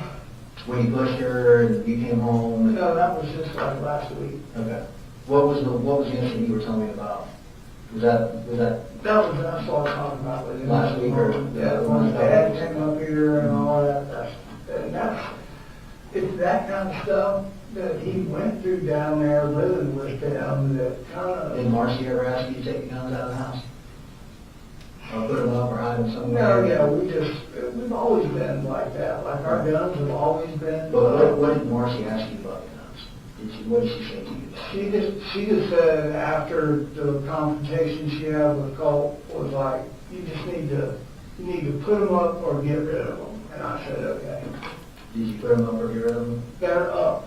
And I didn't, my goal, my thought was, is I'm having a conversation with Colt about all this, and Did you have a conversation with Colt about it?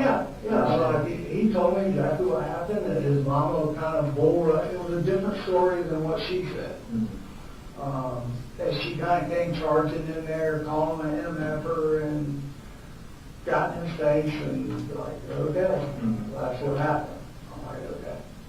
But this Athens thing, I was not swearing out where he was supposed to go. Like, for Christ's sake, I would have taken him there. That would have been great.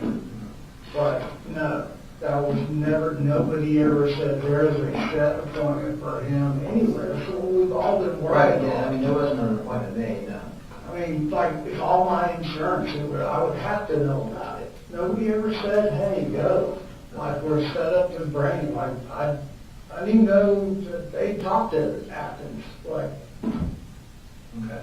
So tell me about Jenny. How is Jenny? Like, they're really close, they're right? close, she was super quiet. She is? Yep, real reserved and, Is she a pretty cheerful kid? yeah, she's good, she is, you know. Have you ever taught her a lot before? Jenny,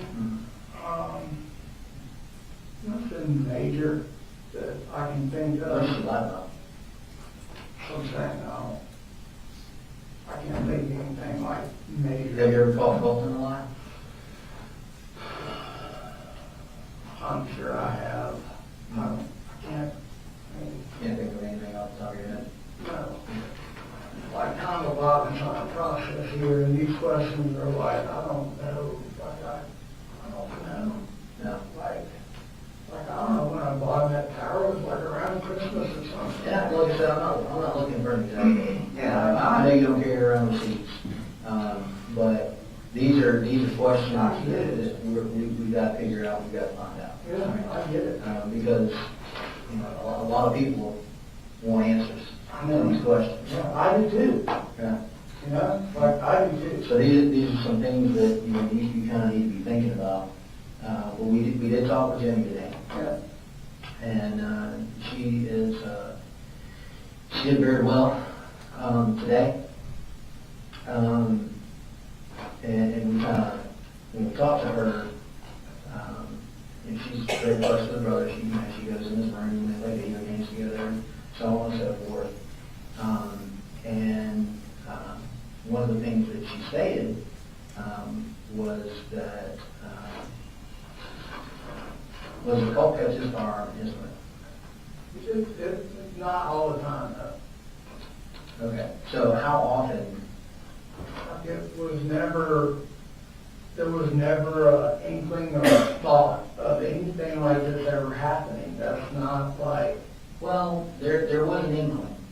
well, I mean, not really for him.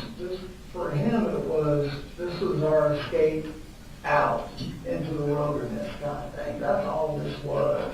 Like, if we were getting guns down to clean them or scope or something like that, it was purely range or deer hunting. That's what this was. I thought, but apparently not, so.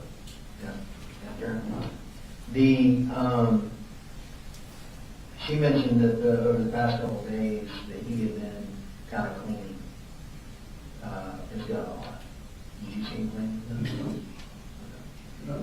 But you don't know when he had it done, when he did it. You couldn't say on any given day. He's never just had his gun, like in his room. That's not the rule.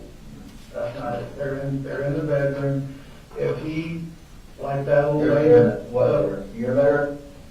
You're better? In my bedroom, where I told you everything down. Now, this is a couple of days ago. I was looking to see that little laser thing came down, and he had it down. We were messing with the scope and all that, just purely what we have been doing leading up to this. This was not in my train of thought, obviously. Yeah. So, as far as cleaning it, I never saw it. We don't really have a whole lot to clean a gun with. Yeah. So, and he knows not to do that shit in front of me. It's not like, that's not a toy.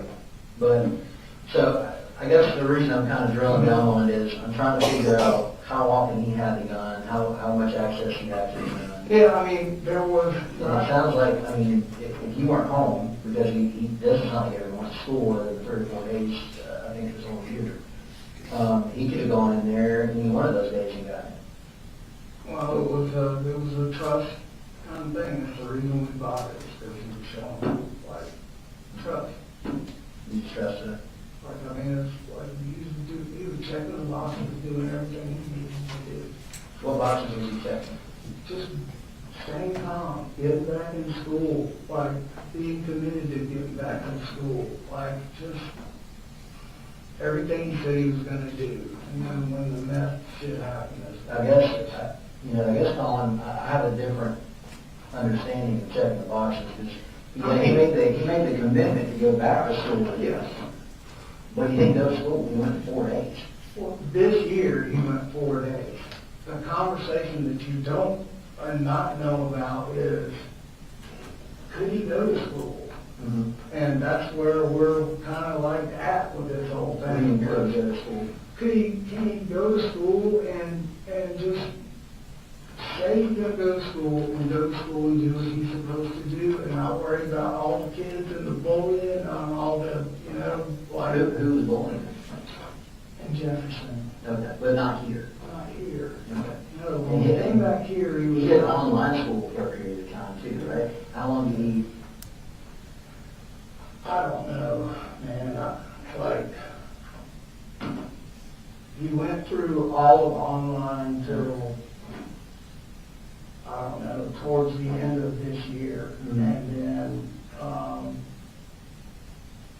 And then his grandmother said that we were gonna just try to get him enrolled back in school. And if it didn't work, that, I was looking at sending him to different places for school, like not a military school, and there was just, this was his chance to get back into school and just have some normalcy, not worry about all of that. He got so far behind. Mm-hmm. I felt like he was like gonna be picked on and looked at because he was so far behind. And he never was just a go-getter out being the life of the crowd. He just, he just would be by himself and not want any crap started. What have you heard as far as the actual case? Have you been listening to the news and been told about how many people were injured, hurt? When I came home, the TV was on when I got home. Mm-hmm. And I saw the overhead of the football field. I shut the TV off. And then talking to my family. So the news was calling everybody in my family, and I'm talking to them, and they're telling me what all that's happened and how many people. What did the news say to you? They just want in the house, They wanted what else? my house. They want to interview me and want to talk to me, and it's like, y'all need to get off the property. Mm-hmm. So that went on. What did the news say about the injured and the deceased? Nobody. I never had that conversation, and not gonna have that conversation with the news media, just please get off the property. What about law enforcement? I haven't talked to them since everybody left the house. You're it.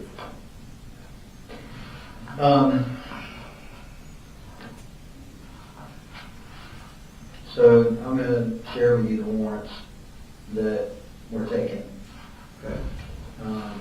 So right now, he has, I've taken 4 warrants for his arrest. Okay. And they are, and this is preliminarily because we're still processing evidence. We're still going over everything. There are 4 warrants for his arrest for the offense of felony murder. No. It has to be. It has to be. What do you say it has to be? There's a lot of damage done. But it isn't just like. So there were 4 people who lost their lives.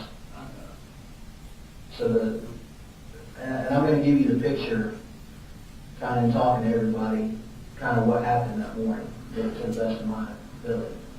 All right, from what was told to me, this is kind of what I've been able to develop so far.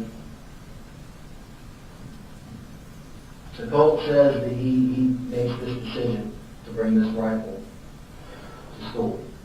How do you even get a long rifle on a bus and in school? Like, I don't understand that. Well, he took some steps to do that, right? So he puts the rifle in his book bag, And not only does he put the rifle in his book bag, he goes and he takes poster board and he wraps the top of the rifle that's sticking out of the book bag in poster board. And then he takes on top of that and puts some kind of hat over the top of the top of the poster board. And he told everyone that it was a project. And the poster was a Happy Mother's Day poster that I had them made. How did you know that? Because it was in his room, like it was our thing to try to help her. Yeah. So he wraps this up in poster board, and he gets on the bus, and he tells everybody, you know, it's a project. He goes to class, he tells them it's a project, and then he goes to his second period class, where he makes the decision to go into the bathroom, and in his words, to get ready.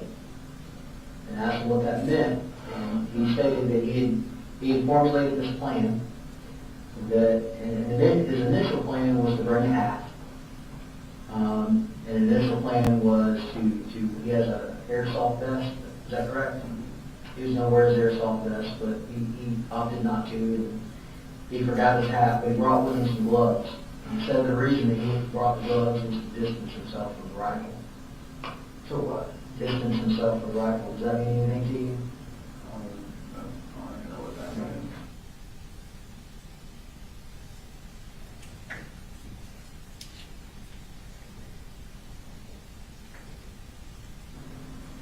Has he ever been diagnosed with any kind of mental disorders whatsoever? No.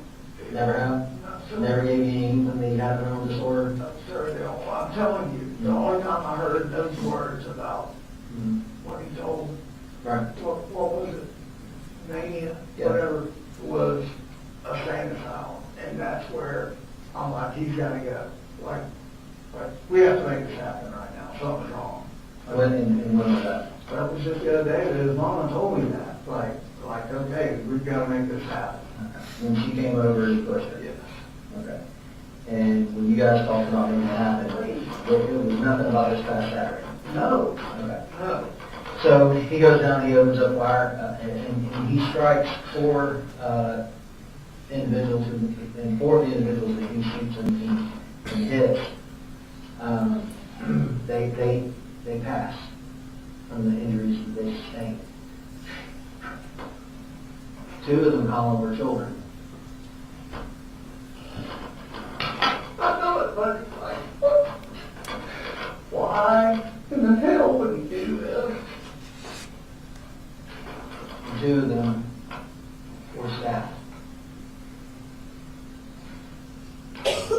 There are other people that are injured.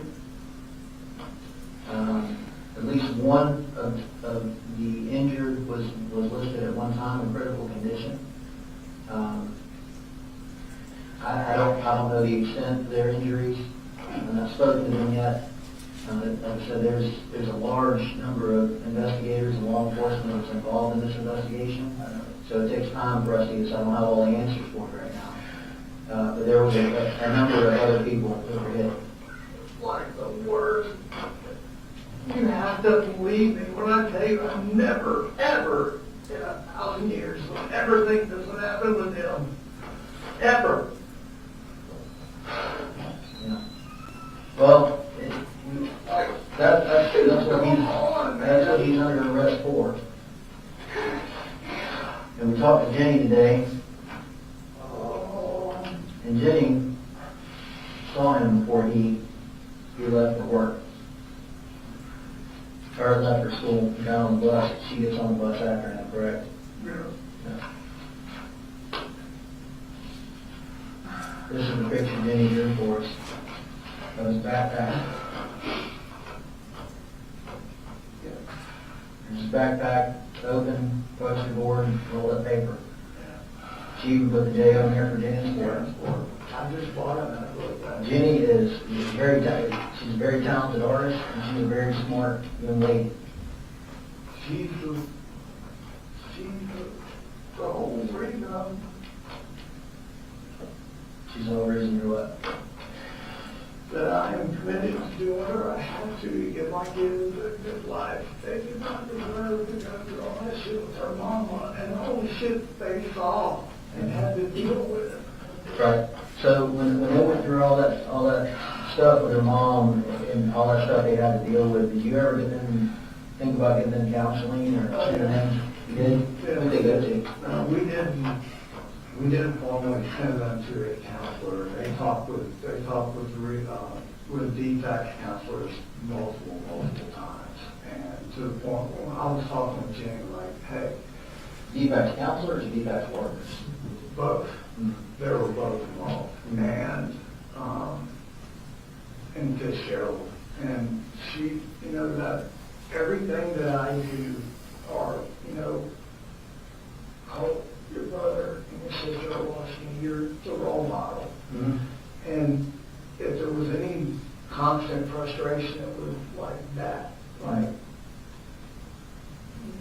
blame everything on his mama for what she put us through, and just kind of, like, I know it's tough, but we've got to push forward. We have to keep doing the right thing. And Jenny and little Colin, man, I'm telling you, they just, you know, they were when I look at those two kids, I know for me, it's like, okay, I know I'm a good dad, I'm doing the right thing, I'm trying to get Colt into the right people.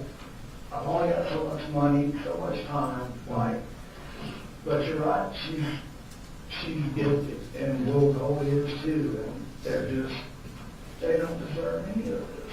Like, we were sitting there on the floor last night, like, it's like, I'm scared. I'm like, I'm scared too. Yeah. She's like, is my life ruined? I'm like, no, your life is not ruined. I said, oh, we will get through this. I will be here for you. What have you told Jenny about this? The only thing I said to her was, don't get on social media, which I know she has. And I asked her, I said, have you looked at any of this? What social media accounts does she have? I don't know. I don't think she has any. If she does, she doesn't like no Facebook or nothing like that. But I told her today, I said, she started to text, oh, y'all got my phone. When he said that last thing to me the other day, I left work and was texting him repeatedly, like, call me, like, something's wrong. I knew something was wrong. And when I got to her, Did you call 911 when you figured out something was wrong? it all happened like bang, bang, bang. Talked to Jenny, and she said, we're in lockdown. As soon as she said we're in lockdown, I started getting off the roof of the building I was on, like, I gotta go.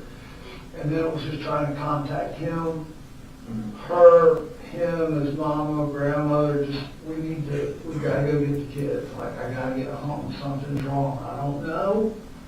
And Marcy's like, I got a bad feeling about this. And I'm like, I do too. I'm like, I pray God, you know, not in the middle of it. Well, one of the things that Jenny said in her interview, and I want to bring up some notes that I took.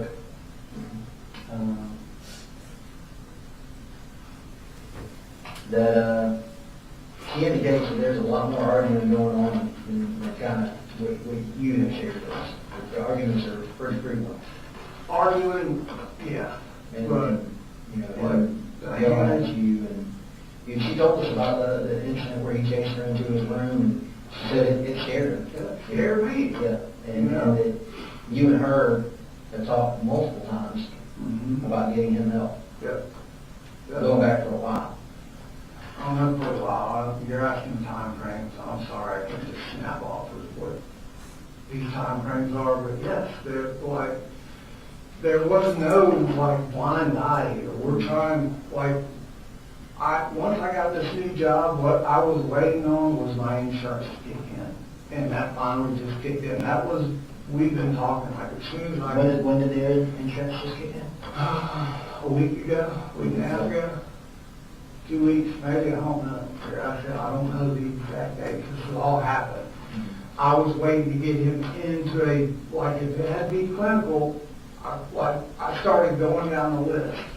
I even reached out to a psychologist in Bethlehem. Like, you take my insurance? Yes.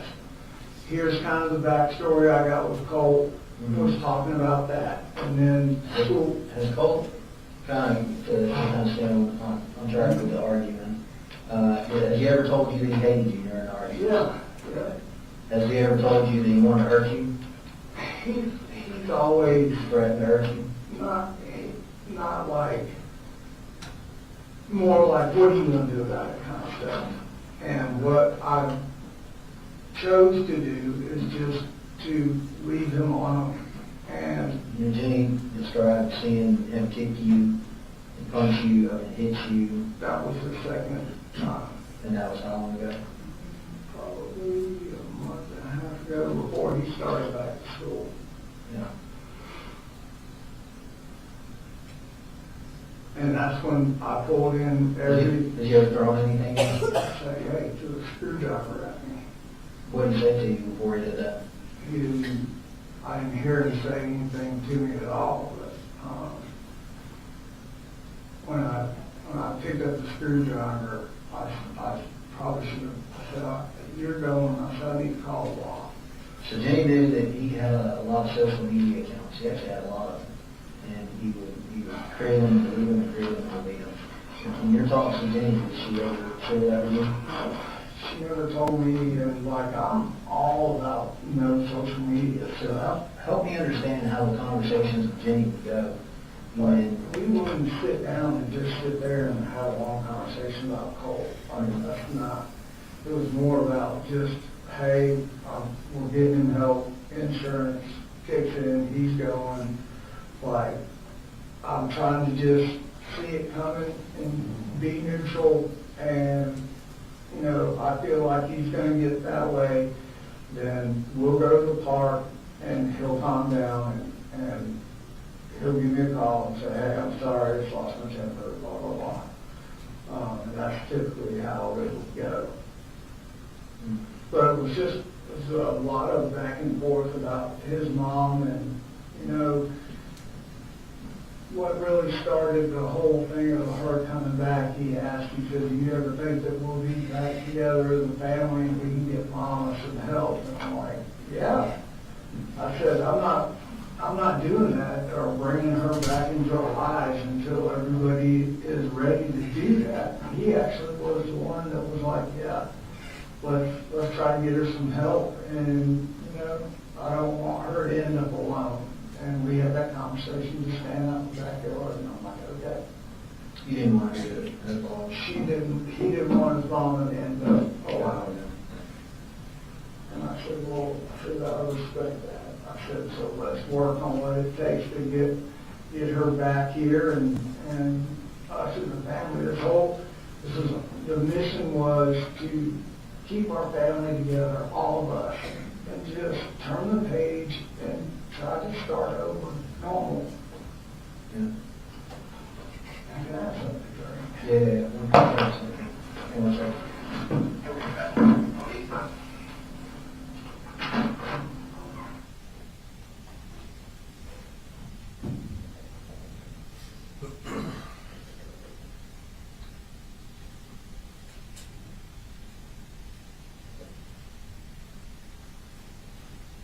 For the record, Your Honor, keep the investigator stepped out of the room, and we're fast forwarding until when he comes back.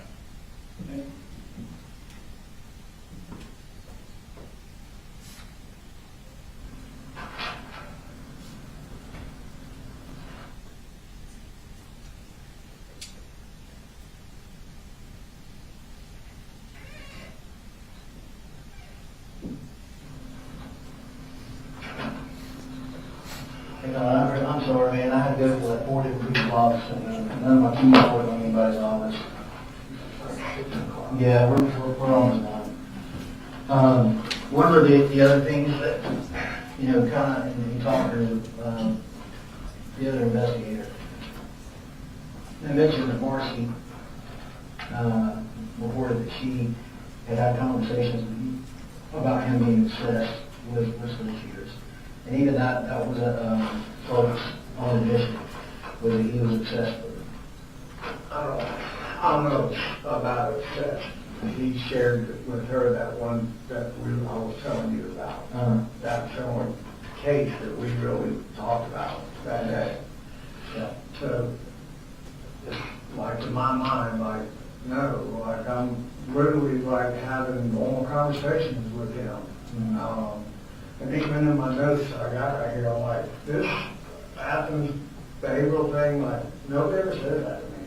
Like, that is false, that's wrong. Nobody, or we would have been there. Yeah. Like, for real. But as far as that, him and her, ever since all that went down with all that damn mess and her getting locked up here and threatening to, did she bring up that she threatened to kill Colt and all that? You know, so that's where, when that happened, and her mother told him that, she should have never done that, like she agrees, but looking back, hindsight, right?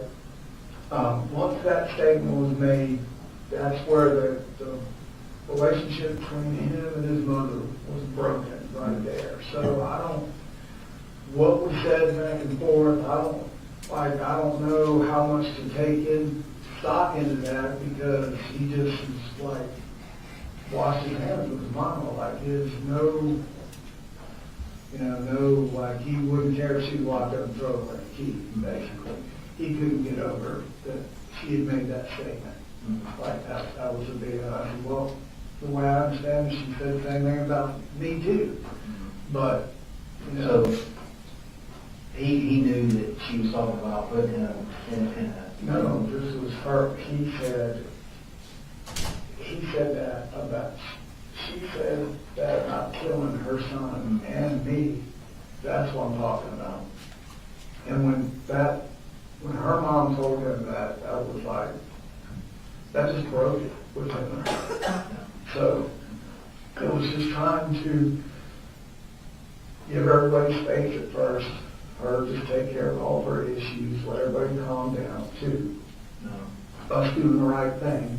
And then me telling him, like, she's not going to kill So you mentioned your own notes or anything. I've asked you questions for a couple hours now. Is there something you want to ask me? I just want to, only thing I want to ask you is what I'm taking back here, I'm listening, and it's like, you're doing your job, I get it. The way I feel like I'm being portrayed is like just hey, who gives a shit kind of dad. That's not. Why do you feel like you're being portrayed like that? Just because I know, like, it looks with what had happened, for me to tell you, it was an agreement, by God, we had never had those weapons in our house. Like, we had a long conversation with Colt and I about them, but they would have never been there, ever. And it was just like a damn blood of like, this is our escape. How we go in the woods and just get through all this. I was just sitting here thinking, me sitting here telling you I just threw them up in my closet, and they were up and out of reach and out of sight. Like that, it just comes across in this camera film, I guess, like I should have done more, yeah. And I'm like, Do you feel like you should have done more? Well, as soon as I felt like something was different, like with him, that's immediate when I was like, I need to buy this gun, Case. And if he continues to kind of not be who he said he was When going did to you buy the gun case? It's sitting in my cart, and I couldn't afford it. Well, what was the catalyst for that? I remember you telling me about that. I was just saying that I could just, him going back to school. Was that after Marcy told you to put the guns up? No, this was after him and her had that big old thing. There was a red flag that went off for you, like, hey, I need to lock this guns up. Well, there was okay, until we can get him some help and everybody calm, I just need to do the right thing and just get them put up or out of the house. Like either way. Right. Like, and that was known, that was coming. I had to pay $78 this week to buy it. So it's still sitting on Amazon cart for $134. And that was after the incident last week With him? Marcy. Okay. With him and his mom. So And she really, came up last week. yeah, and really I was debating like this week, like, well, if he goes to school, then I may just come home and take everything up to Mike and just tell him to hold on to it for a while, just until I can make sure everybody's like, you know. Why didn't you do that last week? God, this is not on the radar. You know, him and his mother have gone. Like again, was the school shooting itself on your radar? Oh, no. Okay, yeah, you're saying it's not on your radar. But something was on your radar because you put a gun safe in your Right. Amazon account. That was after Marcy and him had that argument. And you even said, you know, I should go and put these guns up. I had the thoughts to take them to Mike's gun room. Yeah. Why did you not? I didn't take them to Mike because I didn't know if he would take them. And so I thought. Why did you not take them to, you know, lock them up in the car? She said the same thing, but I work out of my truck. It's completely full of tools. And I can't, like, I'm in charge of the job. I can't roll up there and have guns in my vehicle. Do you have any family around? No, I've got a sister that lives in Woodstock. Okay. Did you talk? Did you call her and ask her if she'd be willing to? We don't really talk. We don't talk in my family. But I was just sitting like, you know, I don't, you know, I mean, literally if Let me ask you a question, and this may be a hard pill to swallow. Do you think if you had gotten rid of those guns, that we would be here right now? I don't know that because I'm finding out things about him I didn't even know what were happening. Right. Like, so I can't answer that. Like, I'm just taken back by a lot of things on here. Okay.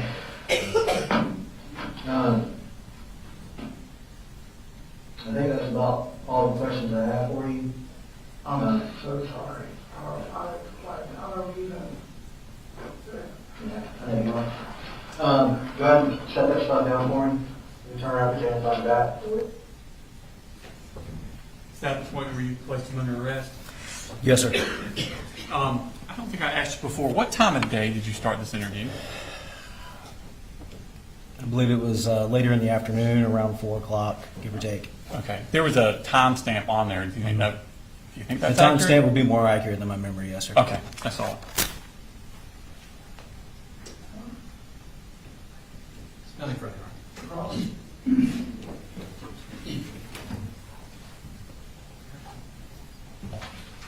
Yes, Judge.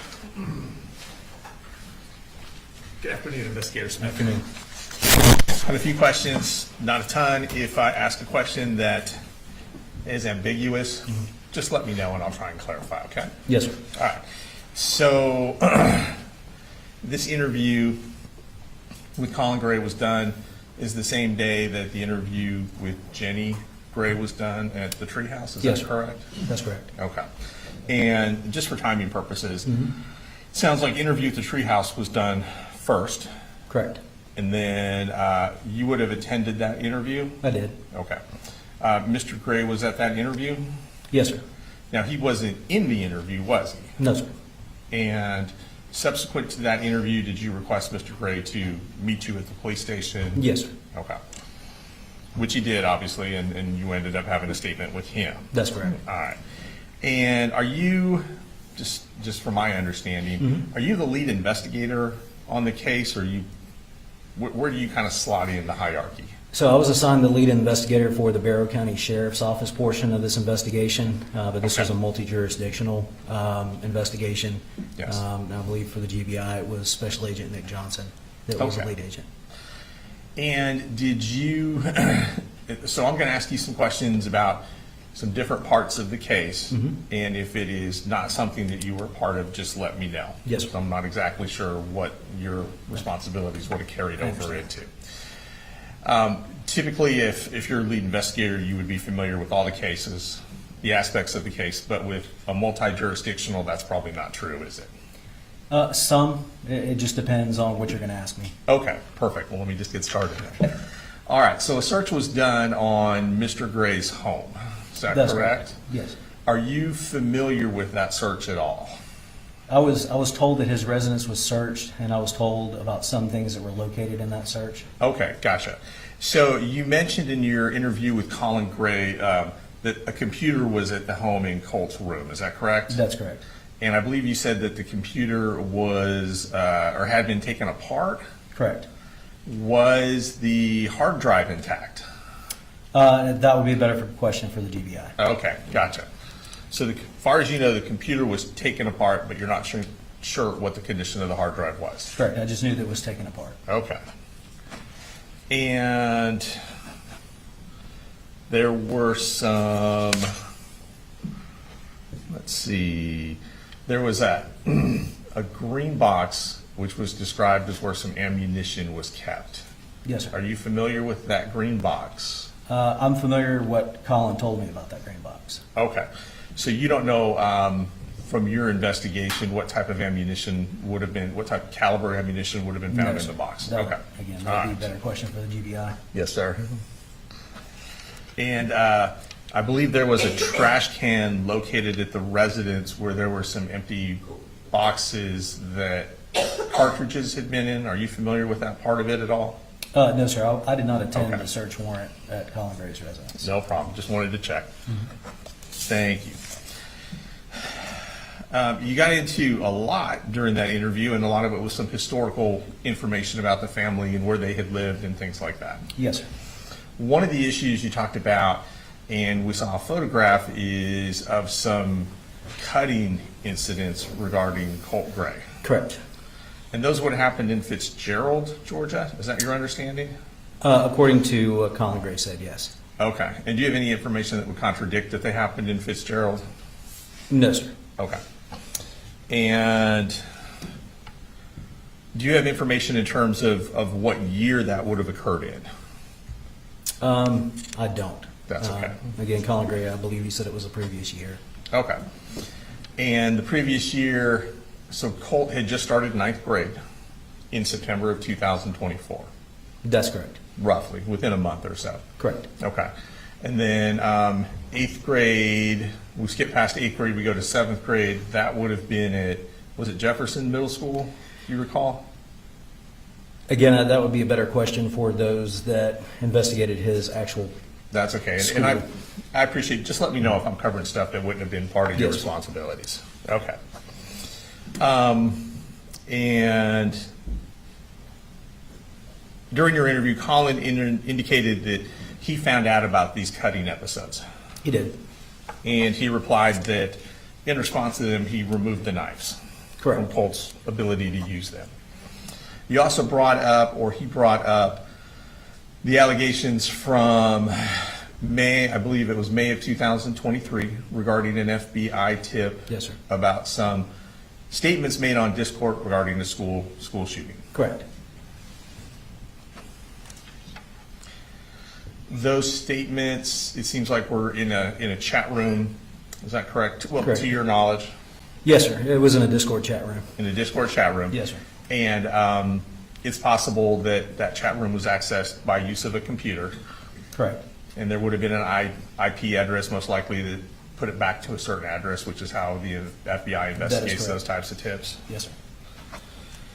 And you asked Colin Gray what happened to the computer after he found out about these allegations. Yes, sir. And he said when he found out, he removed the computers or he took the computers. Is that correct? Kind of. So Okay. Colin, he said two things in the interview, if you kind of listen to it. The first thing that he says is that he took the computer and they were gone. Right. And then he also states during that interview that he shut it down and made sure that Colt wasn't accessing any type of online chat rooms anymore. Okay. So he says both, so I'm not sure Right. which one he actually meant. Okay. All right. Now, there were some conversations about Marcy and her role in the family and some of the consequences that some of the allegations regarding her drug use took on the family. Correct. And that wouldn't have been a part of the case that you would have investigated, obviously, As far as, whether or not she had addiction issues or what the effect on the family was. Or was it? I was told about the substance abuse issues within the family, both Marcy's and Colin's, yes. Okay. And from the interview, it sounds like, well, Colin told you that Marcy's addiction had taken a toll on Colt, Correct. and that there had been what sounds like trauma involved when Marcy was around Colt. Trauma to Colt. Trauma in the form of, Let me ask that question Yeah. better. Okay. It sounds like Marcy's addiction had a negative impact on Colt. yes, Okay.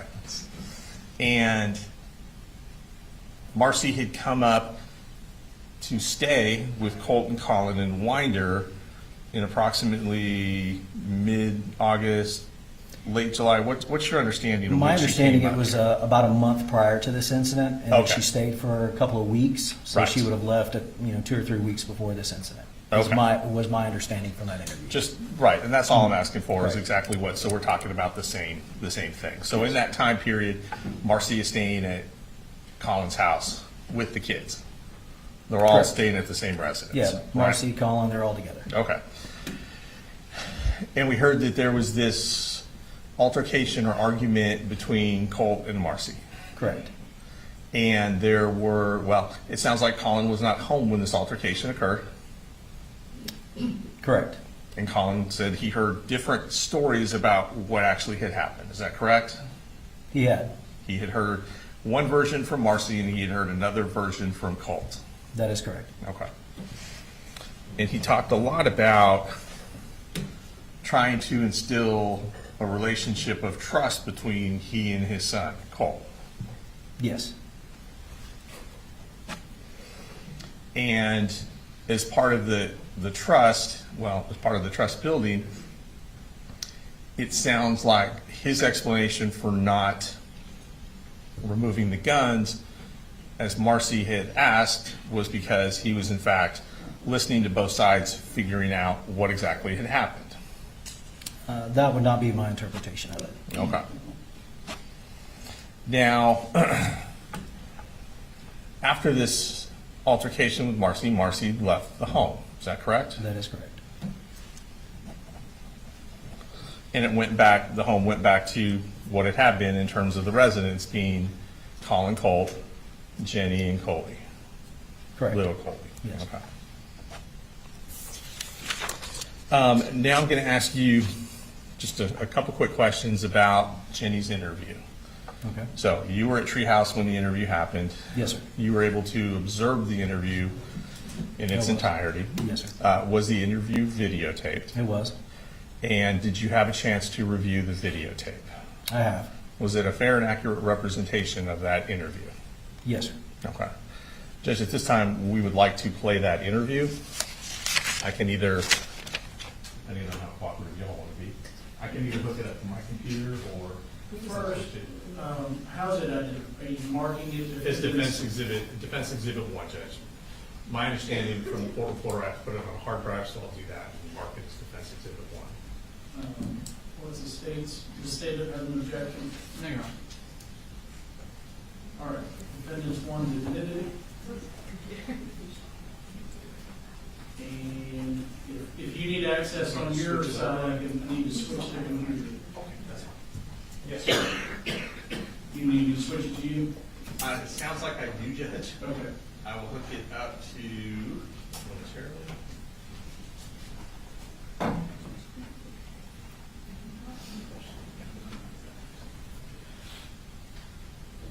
Let me know when you have it on your screen. I'll black out the other screens in case you've got something else on there.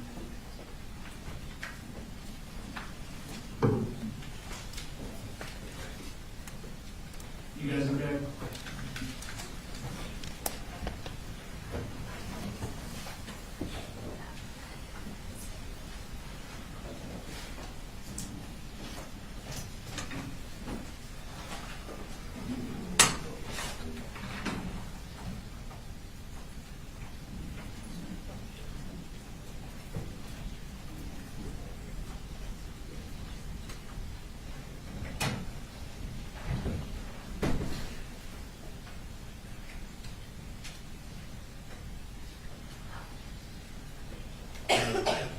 And Judge, we do want to point out, obviously, this interview is going to have Jenny's face in it. That's good. So I think maybe you would need to proceed. So you're not with WSB, right? You're A&F. So WSB said they had basically a kill switch to not record what's on the TV. Are you familiar with that? Okay. because the interview has the face of a minor here, we will make sure the kill switch is activated so that you're not recording the images that will be on the screen. You can have audio, but no video, same for any other media. Recording or photographing the images of the minor for broadcasting or dissemination. I guess I believe we're ready. All right. So you want me to go live for the TV? Yes, sir.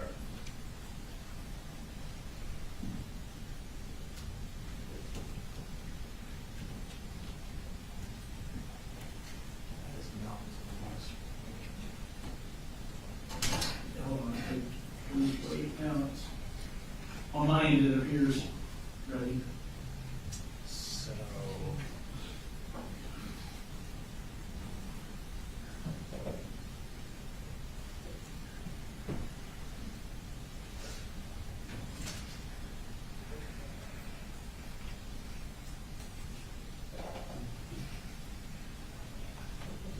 You plugged into a computer over there. Is that right? Yes, sir. Do you guys just hook up the HDMI?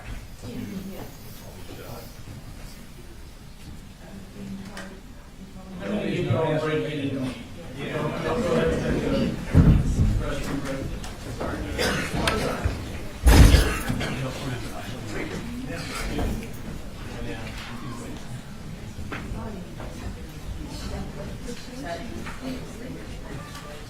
Let me see.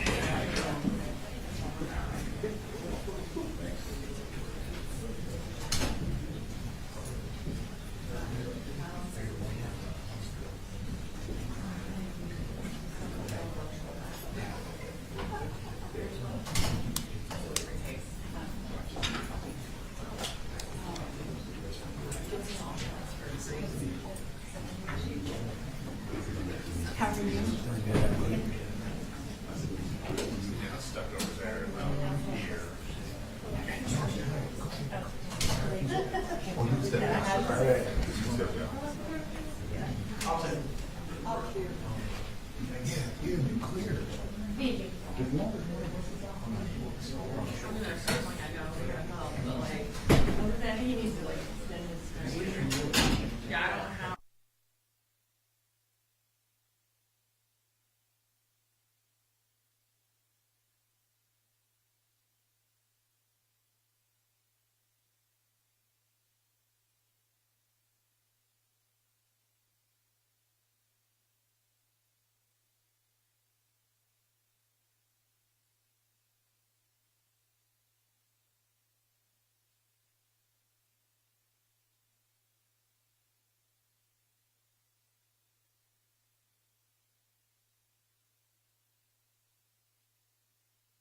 The audio's volume's acceptable. Let's double check. Did you just get it figured out by giving it to the state to do? Yes. That's not entirely accurate, but mostly accurate. It's not his fault, but you're not on the record. I can play the audio. We have it all the way up on our computer. Okay, it's all the way up on Right here, I'm in my house. Okay. Okay. That's acceptable. All right, y'all ready for them? Yes, Judge. I'll have to say for the record, I did nothing to help. All right, ready?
All right, y'all can be seated. Thank you, Judge. Mr. Hobbs, D1 was admitted. Yes, sir. Publishing it now. Yes, Judge, please.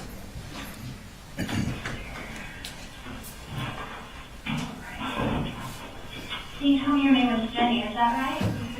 Do you remember what my name is? No, that's okay. My name's Alicia. When you were talking today, if you don't know something and you don't remember, I would want you to guess. So just like you just told me you didn't know, that's perfectly fine, okay?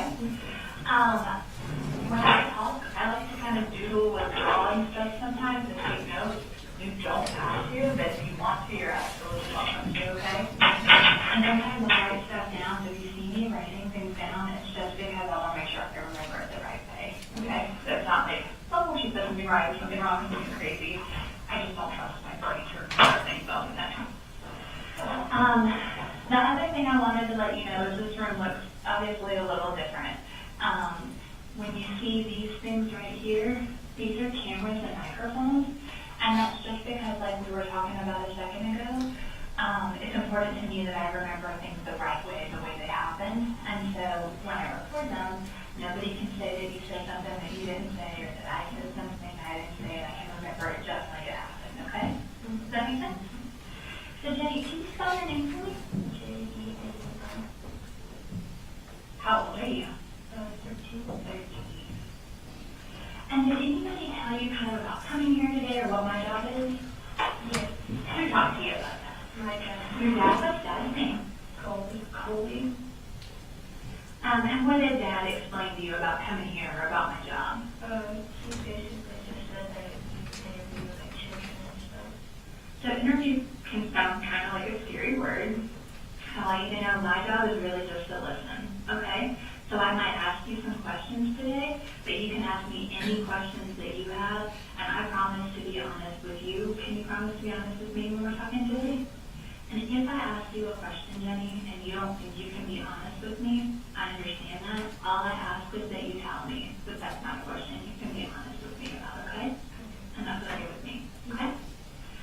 And so Dad said that my job is just to interview kids.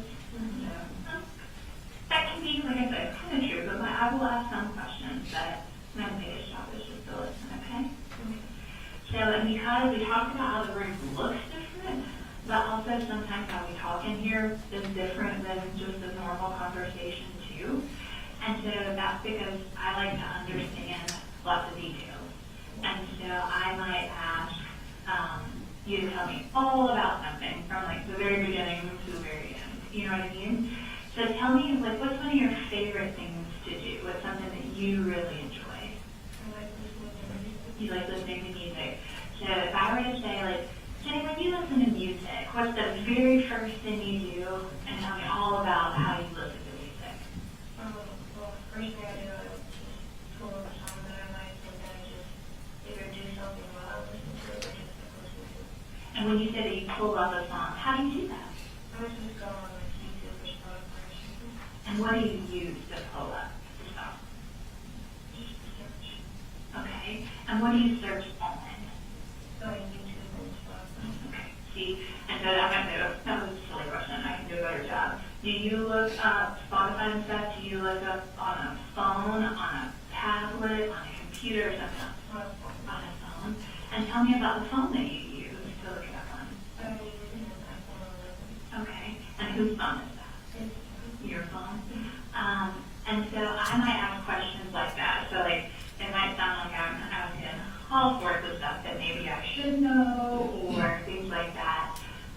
But it's important to me that you know that I only get little bits of information before I meet with people, because it's important to me that I get the information from the actual person, okay? So sometimes I'll have questions and people will think I'm really dumb, and I should probably already know the answer to that. But I'm not asking because I'm trying to get like in your business or because I'm going to think anything bad or different. I just like to get the information from the person who has seen or heard or experienced something. Does that make sense? Okay. Well, Jenny, tell me a little bit about like who you live with. my dad and my two brothers. Okay. So you told me your dad's name is Colin. Today, is that right? And like I said, if I did something wrong today, please tell me that I got it wrong, okay? You know, it's not a problem. You can correct me for anything that I get wrong, okay? And so dad is Colin, and you said your two brothers. What are their names? My older brother's name is Colt, and my younger brother's name is Colt. Okay. And so you said your older brother is Colt. How old is Colt? 14. And then your younger brother is Colby. How old is he? Okay. And so, and where do you guys live at? We live just on, we don't like live in a neighborhood, we just live like on a road. Okay. Do you know like what the name of that road is? Yeah, just Harrison Mill Road. And so you guys live there. And tell me some stuff about Dad. Like, tell me about that. What's he like? What are things you like about Dad? Things like that. he's really like happy and energetic and like comfy and stuff. Okay. And are there things about Dad that like you don't like or you wish were a little bit different? Not really. And then tell me about Colt. What's he like? He's like kind of like squishy sometimes. Okay. Like sometimes he can be annoying and then he can chill. And then sometimes he can just be like really closed off. Okay. And so when he's happy and chill, what does that look like? Usually it's just playing games with me and like, not being bored and stuff. When you guys play games, what kind of games do you play? Just like Minecraft and stuff. Okay, so like video game type stuff? Okay. And when you play Minecraft, is that on, like, how do y'all play Minecraft? He uses his phone. I use my PlayStation and I use it. He uses his phone. Okay. And so, like, do y'all play, like, sometimes when you play Minecraft, like, you only talk to people, like, you know on there, and then other times when you play Minecraft, you can play with people from all over the world. How do you guys do it? He made like a server for us. So Okay. Like, we can like play together even though we're on different like servers. Okay. Well, that sounds smart. Do you know how to make servers and stuff? No. How did you learn how to do that? It's probably somewhere in like settings or something. Okay. Yeah, I'm not very good at that kind of stuff. So he made a server on his PC, did you say? And then you guys can play together through that. Is there other stuff that you guys can do, like with the servers and stuff like that? We just build stuff and that's like kind of all the things like. Okay. And when you say build stuff, tell me understand what that means. Like structures and like playing the game. Like in Minecraft, you build stuff. Got it. Thank you for helping me understand that. And so, but then you said sometimes he can be switchy. And so sometimes he's happy and chill, and other times he's closed off. Help me understand what that looks like. Like when he's like closed off, he's usually like always in his room and not really talking much. Okay. And then sometimes he can be like really like annoying and be like pestering or something. Okay. When you guys play like Minecraft together, where do you play that at? We don't have any separate rooms. Okay, so you guys play from your room, and where did he play from? His room. And then you said, but when he's like closed off, he stays in his room. Tell me what that's like. Well, like, we can still, like, go in and, like, talk to him and stuff. He just, like, usually, like, stays in and, like, doesn't, like, talk much. Okay. You can still go in there, he just sounds like maybe he doesn't respond like he normally would. Does that sound right? Well, he responds, like, the same, but it's just, like, kind of, like, brief. Okay, thank you. And Jenny, I might ask you some more about that in a little bit, but I want to learn more about the rest of your family too, okay? And so, tell me about Coley. What's Coley like? He's kind of the same as my dad. He's been, like, getting to everything happy all the time. Okay. But sometimes he doesn't really understand what's really, like, going on around him and stuff. Help me, can you give me some examples of that? Like, he's like young, obviously, and so like with like major stuff that's kind of happening, he just like doesn't really pay attention to it. Okay. Are there some examples of stuff that has happened that have been like major things that he doesn't like kind of get what's going on? Kind of like moving houses and stuff. Okay. Tell me about moving houses. We've been to like a lot of houses with like switching back and forth, and like now we're finally like settled into a place. Okay. Help me understand how come you switched back, you said, between a lot of houses. Can you tell me about that? Sometimes it's like with financial struggles, Yeah. it's just like with the community and stuff. Okay. So when you switch back and forth between houses, is it always the same people that live in the houses? Sometimes my mom comes and lives with us, but most of the time, like now, she can. Okay. What is mom's name? Marcy. But you said right now mom doesn't live with you guys? Okay. Do you still talk to mom and see mom? Mm-hmm. Okay. Where does mom live at? She kind of like, it's between my house and my grandma's house. Okay. And when you say your house, so you just want to write stuff down. I already forgot what road you said you lived on. Can you tell me that again? Harrisonville. When you say that mom lives between your house and grandma's house, No, she like switches back and forth. okay. Like she lives in one house and she lives in the next one. Okay, so does she ever live in the Harrisonville house? Okay. And when was the last time that mom lived with you? Like, permanently or just like, Both. Okay, understand both. well, she was out here like a month or two ago. Okay. And when she was up here like a month or two ago, did she stay like in the house with you guys? Mm-hmm. And where does she stay in the house when she's there? Usually it's in my bedroom. Okay. And then when she doesn't stay there, where does she go? She used to like at the house or like in a different part of the house. Like when she's not living at the house where you're at, where will she live? She usually lives at my grandma's house. Okay. And where's grandma's house at? Fitzgerald. In Fitzgerald? Okay. And so, when mom was here a month or two ago, how long did she live with you then? Like a couple of weeks. A couple of weeks. And how would you describe, like, how is it like when mom and dad and all of you guys lived together? Was it like in the house? It was pretty like frustrating because everyone like you know, a really big house. But it was pretty like a fun time, I guess. Okay.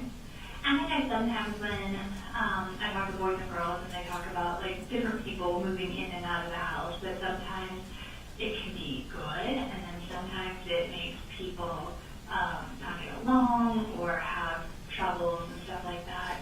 Does that ever happen in your house? Sometimes. Can you tell me about that? Like if my mom, she's kind of the same as Colt, but like not like that big. But she like sometimes she can be kind of like annoying and pestering. Okay. And when you say like annoying and pestering, that can mean a lot of different things. Can you tell me about what that looks like when they're being annoying or pestering? Usually just like being like overbearing and not like listening to what you tell them to. Okay. Jenny, do people ever, in your house, do they ever like get in fights and stuff sometimes when you talk to boys and girls about fights, it can be fights with their words, it can be fights with like hands where they get hits or kicks or punches or chokes. It can be where people fight but like they don't talk at all, like they just stay silent. You know what I mean? So there's a lot of different ways that can look.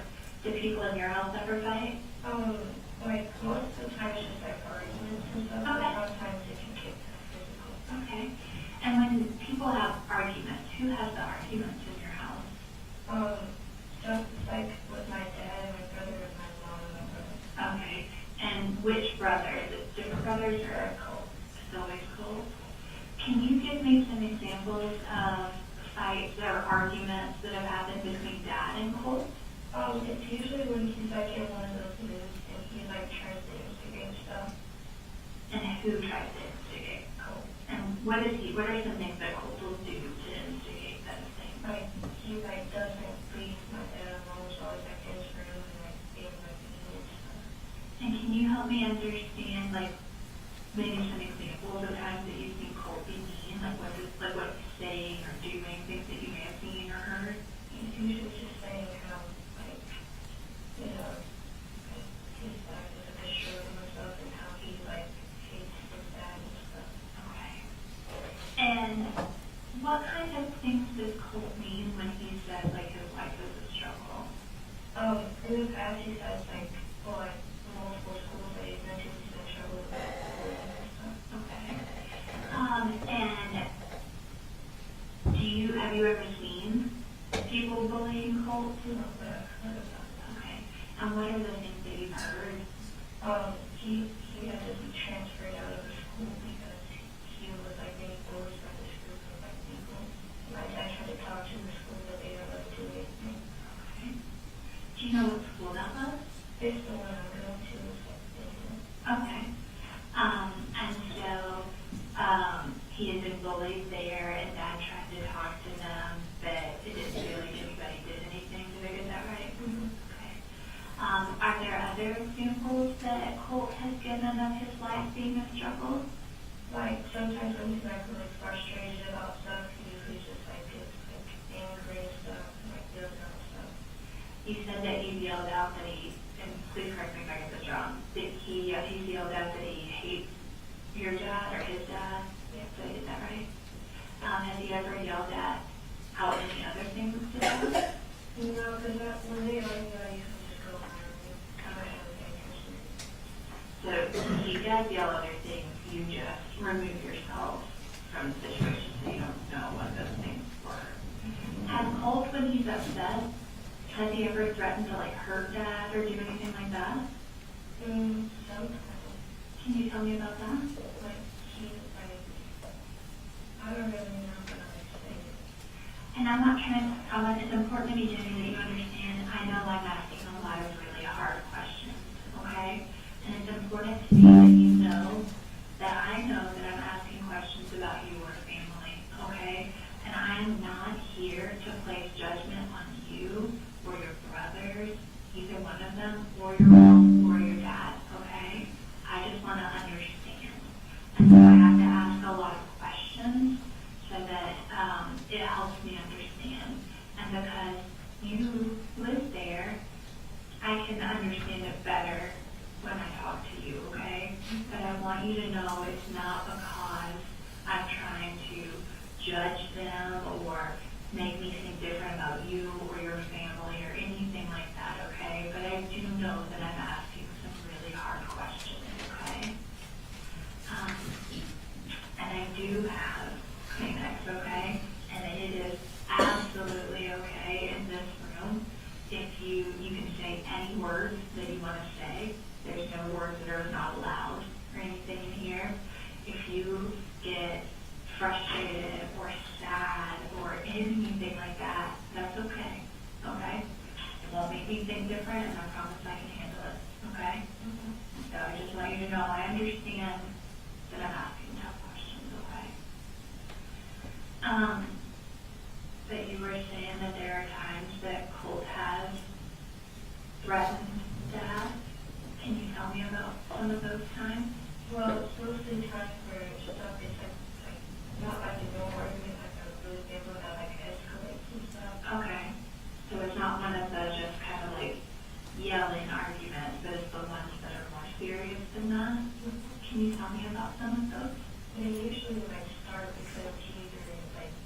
he's like very like fascinated with like computer stuff. Okay. And it's usually like always asking for something with his computer, and then, you know, like that just says like, no, we have to watch money now.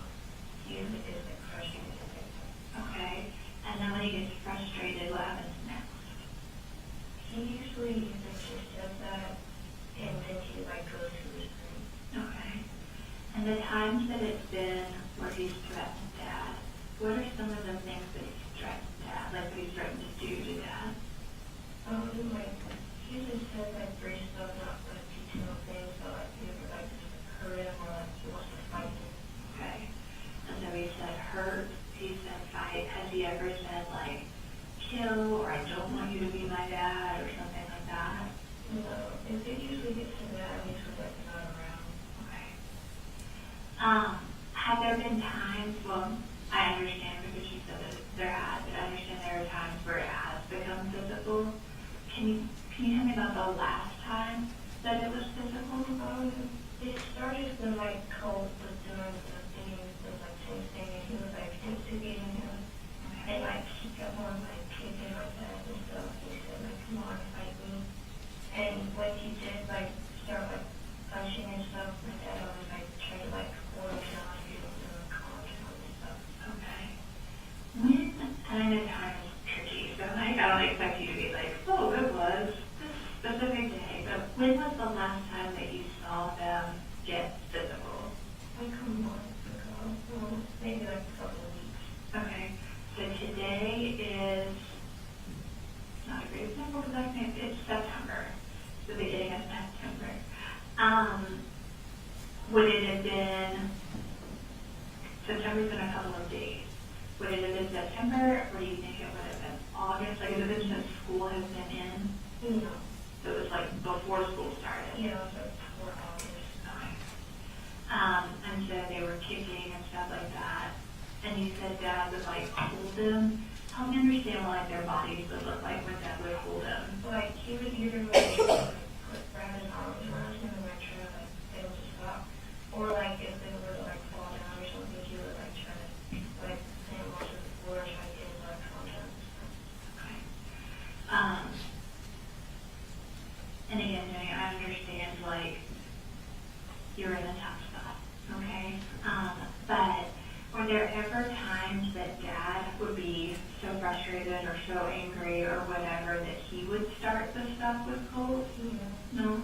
Okay. Were there ever times that Dad had to like hit or kick or choke Colt during one of those physical things? No, not that I see. Okay. Were there ever times that Colt, you told me about the time that he kicked, was there ever a time that Colt would like hit or choke or use something besides his hands with that? Yeah, he like usually just like punches and stuff, and then when he like finally gets him to calm down, he usually like tries to like throw something at him. Okay. What, can you describe for me what you think the worst fight that you've seen between your dad and Colt would be? I can't really recall. It's like there's like stages between like each fight. Okay. So it's still like happen and then there'll be some time and something else will happen, does that sound right? Okay. And so they had a fight maybe a month ago, like before school started. And how did that end? What made that stop? Like it like branched out and stuff, like it grew, and like, well not like grew in his bad way, but like my dad was like probably just like able to calm down or stuff like that stuff. And usually when he calms down, he just goes into his room, and when he comes back out, he usually apologizes. Okay. Have there been times that Dad and Coley have ever like fought? What about have there been times that you've seen like Dad and Mom fight? They never get physical, they just have arguments. Okay, but they'll argue. I understand you said that Colt was really obsessed with computers, was that the word that you used? And I know that he can build them and that he would ask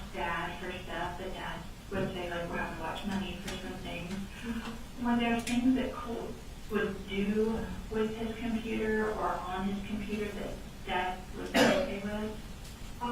He usually never tells my dad anything that he does on his computer.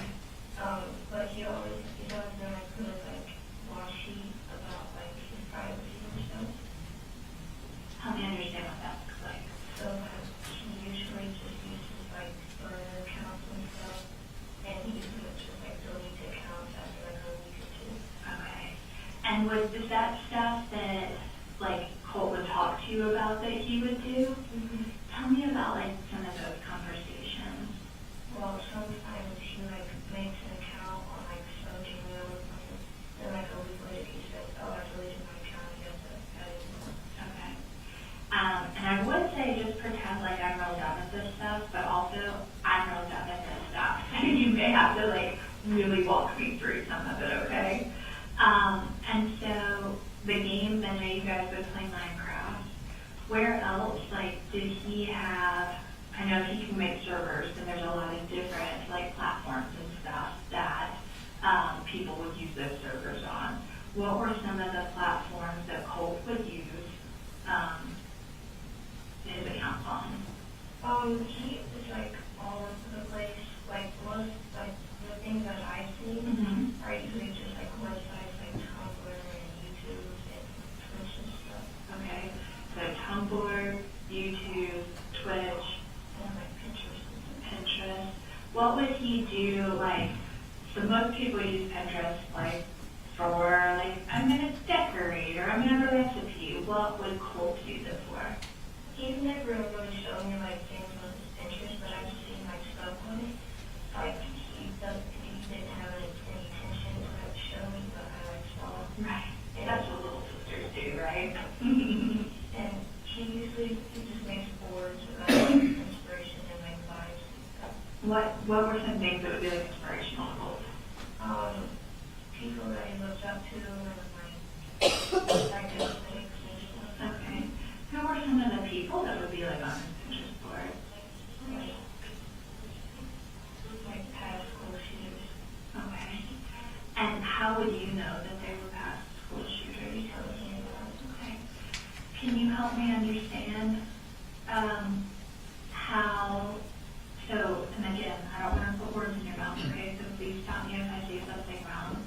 But you said that those were people that he looked up to. Yeah, like I'm interested in stuff. How did he become interested in them? I think it's like something with like mental issues because of all the moving around that we've done and all the bullying and stuff. It kind of like hurt him. Okay. Did he talk to you about that? No, she just like talks to me about other stuff. Tell me what he would talk to you, when he would talk to you about the school shooters. Tell me, like, what those conversations would look like. He would honestly just talk to me about like them and like he would act as if I like knew who they were and stuff. I mean, he told me like who they were and stuff, so I know, but he like acts as if I'm like interested in them. And, like, other people would just, like, it was, did he act like it was just, like, common knowledge that everybody, like, okay. And then, was that stuff that you talked to, like, your dad about at all? No. I understand, well, tell me about, I know you said you could go in Colt for him, like, even when he was feeling shut down, you could still go in there, he just might not, like, talk the same way and stuff. And he made the Pinterest boards about the people that he looked up to and stuff. Were there things in his room that were similar to that? Yeah, he prints out like photos of them and like articles and stuff and like puts it out. Okay. And I know you would go in there, would Coley go in there sometimes? He usually never goes in there. Right. Never. And what about Dad? Yeah, I goes in there, but he like doesn't like that night because he doesn't know what it is. And so you talked to me about Pinterest. Tell me about his YouTube stuff. He doesn't really post anything, he just watches. what, and when you say that he would change accounts, would he change his account names on those things regularly too, or just like in Minecraft and stuff like that? I assume, like, totally. Okay. I think I know why he would change his stuff a lot, but why do you think it is? Because I don't know how to assume. Because he was, like, very, like scared. I wouldn't say, like, scared, but, like, kind of, like, nervous with, like, police and the FBI and stuff. He's really, like, kind of, like, eerie about it. And when you say that, help me understand what that's meant to him when he would be, like, eerie about it. He would be, like, trying to avoid anything that is, like, connected to them. And he was trying to, like,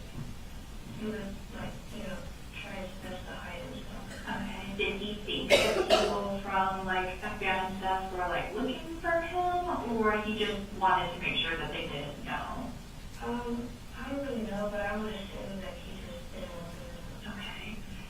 Do you know what some of the account names that, like, he would use were? It's just usually a bunch of clusters and numbers and letters and stuff. Okay, so nothing like any particular words or versions of I mean, words. sometimes he does, but like most of the time it's just like the, When he would use words, what kind of words would he use? I don't know, some kind of words that he could just suggested. Okay. And what kind of stuff would he watch on YouTube? He usually watches YouTubers, but he also watches like, court videos and like, like footage of like other people. And what kind of other people's court stuff? People who are stuff. And then tell me a little bit about Twitch. He just watches live streams on there. Okay. And again, I'm sorry, I'm so many questions that are kind of repetitive, but would it be like live streams of like people they look up to or different stuff? Just different stuff. Okay. What about, did he ever use like Discord or what would he do on Discord? He usually just talks to me on Discord. Okay. But Discord's one of those things where he like changes his username and stuff like regularly. Okay. Do you know what his most recent Discord name is that he would talk to you with? Do you have, like, could you look it up? Like, do you have a way that you could from where, like, the last time you guys talked on it? I either think he got shut down or it's just like close to the end. Okay. You mentioned that he used, like, a PC. What else did he use? Like, did he have a cell phone or other devices? Yeah, he had a cell phone, he had an Xbox, different versions, Okay, and he would communicate on all of those things with stuff? he would usually communicate on his computer and his phone. Okay. Do you know, I mean, 'cause I know some people would use the Xbox to communicate. Did he ever do that or just use it not as much? Yeah, because we don't communicate on it because we have different consoles. Okay. Would he use the Xbox to talk to other people this sometimes? I don't think so. Okay. Are there any other platforms besides like Discord or anything else that he would use? Not that I know. So we talked a good bit about how he looked up to some of these people and they were inspirational and he thought that it was normal, to have all of this information. Did he ever talk to other people in person besides you about those things? He just talked to me about it. What about like online? Were there other people that were like friends with him online that he Yeah, would? I think so. Tell me about that. He usually goes he looks at stuff about, the people on Reddit and stuff. Okay. And sometimes he finds people and he friends them on Discord and stuff. And then they would talk about that same stuff. And so we've talked a good bit about knowing that those were some people that he looked up to. Did he ever talk to you? Well, I guess, let me back up real quick. How much do you understand about how come we're here today? I know pretty good. Can you help me understand what you know before we kind of talk about the other stuff? I know that he was the morning before it happened, I knew he was acting kind of like different, weird. So, I know a lot happens, so sometimes when a lot of things happen, days, like, kind of feel even more tricky than normal. So today is Thursday. Yesterday was Wednesday. When you say the morning before, do you mean Wednesday morning or like a different morning? Like yesterday. Okay, so yesterday's morning, he was acting different. Can you tell me, like, what made you feel like he was acting different? He was acting like, well, his bus comes before mine. Okay. So I was up, on my console and stuff, and he was like talking to me, and he said like stuff about how I should make a video for you, like in memory or something. He never told me about like what he was like remembering about, but he said like you should make a video of like memories and stuff. Okay. And how come that seemed weird or different? Because he usually like never talks about that kind of stuff. Okay. And so was there anything else that seemed different or off? When he was like walking out the door and like going to the bus, his book bag was like open and he had this like piece of paper, like this big one. He said he had a project that he was turning in, and it was like wrapped in a circle. Okay. And so tell me about, like, what kind of book bag does he have? He has to change for it. Okay. And do you know what, like, color or whatever it was? It was black. And so you said that the top of the gym sport was open? Yeah, it was like And that there was, what was sticking out of it? a big piece of paper, like used for projects and stuff. Okay. Do you know what color the paper was? It was like, It was white.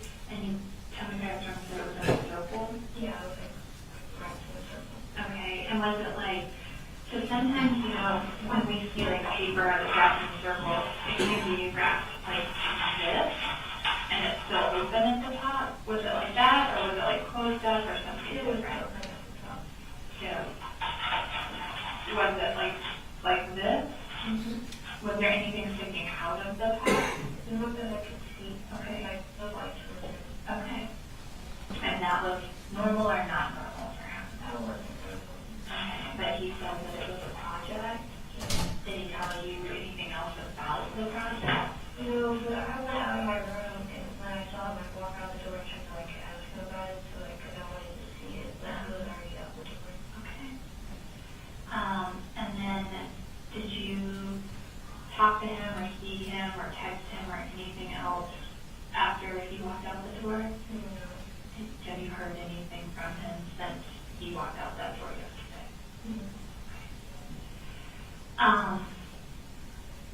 And then I know you said that he would talk to you sometimes about stuff. And I know sometimes when we talk to people and we don't know things that may happen later. But then when we look back on stuff, we can be like, well, now I can see maybe what they were talking about or what. Does that make sense? Yeah. Now that it's today, we know kind of everything that happened. Can you look back? Are there ever times that he talked about doing what happened yesterday or wrote about yesterday or planned about yesterday that you can think back on and see now? Like before, he just talked normally. I mean, I don't like go through like his like books or anything, so I don't know if he like planned it or just talked about it. Okay. But there was nothing else that, like, kind of looking back now where you're like, I wonder if that's what he was talking about, or I saw something, a picture or a text or a notebook or something, and I wonder if that's what that was about. Is there anything like that? When we would text with each other, he usually like send me like images of the people he looked up to and stuff, and like news about it. Okay. And were they memes where it was like, they shouldn't have done that, or memes where like, he thinks they should have done it, or something different? I don't really know how to pinpoint it, kind of everything. I mean, it's not really specific. Okay.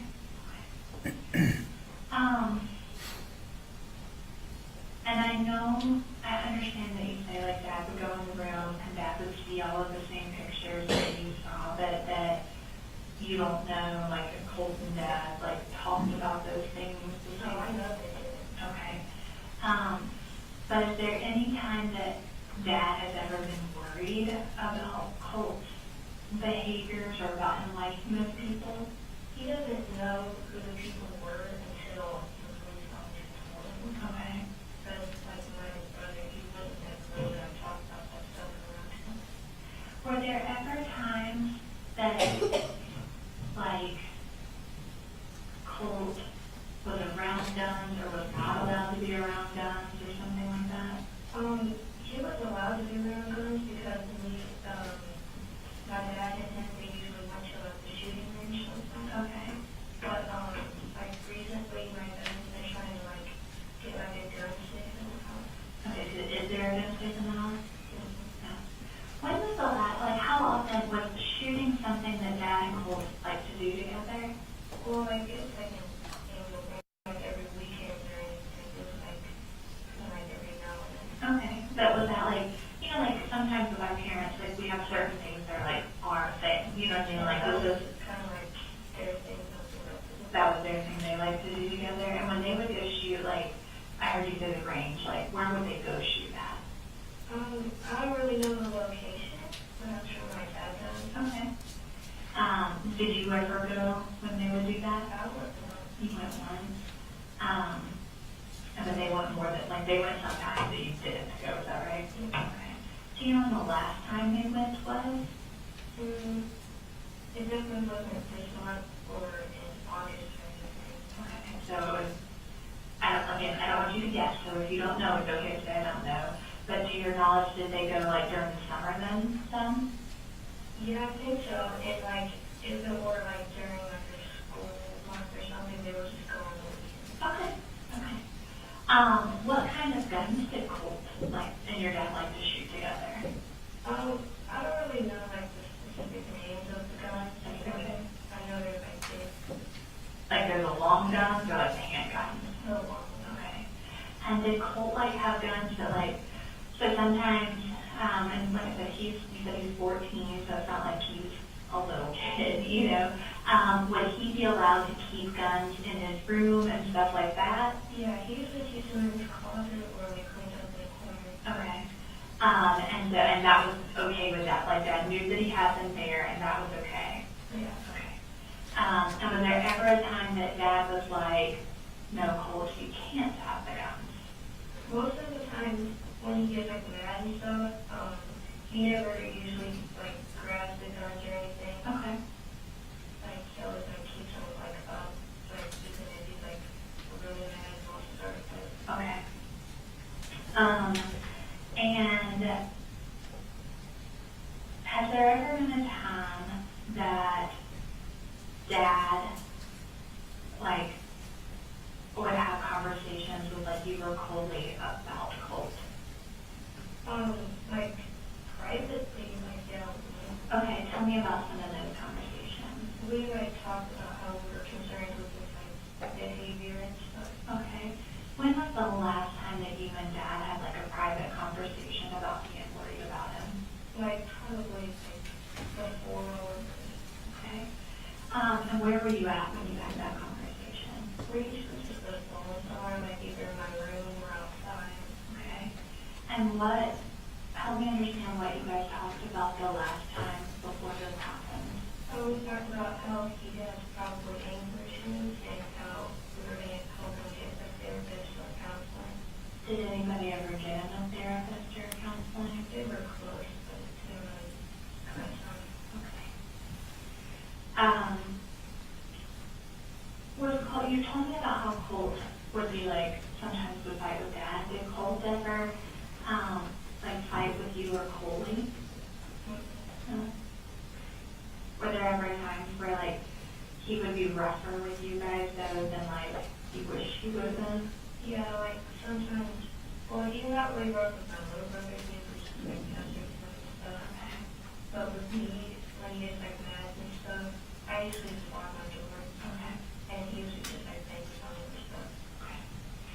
And so sometimes like people are talking about like it started off okay, but then like it got taken too far. Yeah. Were there times where like that would happen with how he he would treat you? Well, like the main, when it like gets too far, it usually ends with like him breaking something or like putting a hole in my door or something. Okay. How many times do you think he's put a hole in, like, I heard you say the door, have you ever put a hole in a wall? Yeah. How many times do you think he's put holes in something when he's really upset? We always put like one hole in the wall, I think, and he put like 3 in my door. And were those all 3 happened at one time or different times? Different times. How come he would, so it seems that you said that you would lock the door, and then all 3 times were those times he was trying to get into your room that he put the holes in it? What would he be so upset about? Like sometimes we just have like petty arguments about like games and stuff, and it just like gets bigger than it should be. Right. And then like, well, that's basically it. So like sometimes we have like actual arguments about stuff, and that's how it's. Okay. Was there ever a time that like he was like putting a hole in the door or whatever that you were afraid that it made you feel uncomfortable or afraid? Can you tell me about that? Well, I usually just like, when he's like saying I'm doing or something, just like climbing on the edge or something. And I usually just put my earbuds in so I can tune it out. Okay. And then has there ever been a time that you shut and locked the door that he was able to get in? Not that I know of. I tried to pick the lock with like a little knife that he has. Okay. Has there ever been a time, because I know we talked about, I know we have the guns, the death that you pull out that have those. Did anyone know he had like the knife? Yeah. Everyone usually knows he has a pocket knife. Okay. And we talked about like him and Dad would get into a fight, and sometimes he would try to get in fights with you. Did he ever try to fight Mom? Usually when stuff like that happens, and both of them like instigate. Okay.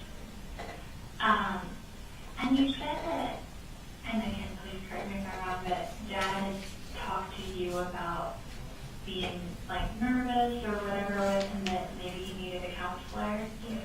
How many times do you think you guys had conversations where Dad said that he was either worried about Colt or that he was, like, let me ask that 2 parts.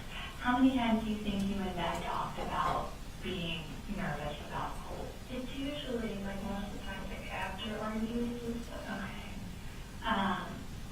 And so it sounds like when you say it's usually that it was multiple times that happened. How many times did Dad talk about that Colt needed a counselor? At first, like when they first started like arguments like that, he didn't really talk about it, but then he like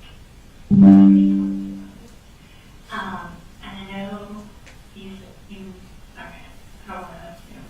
You said the last time you and Dad talked about him being worried was right before this happened. Yeah, I think so. What had happened then that made you guys talk about it? It wasn't like the day like right before it. It was like a couple like weeks back. Okay.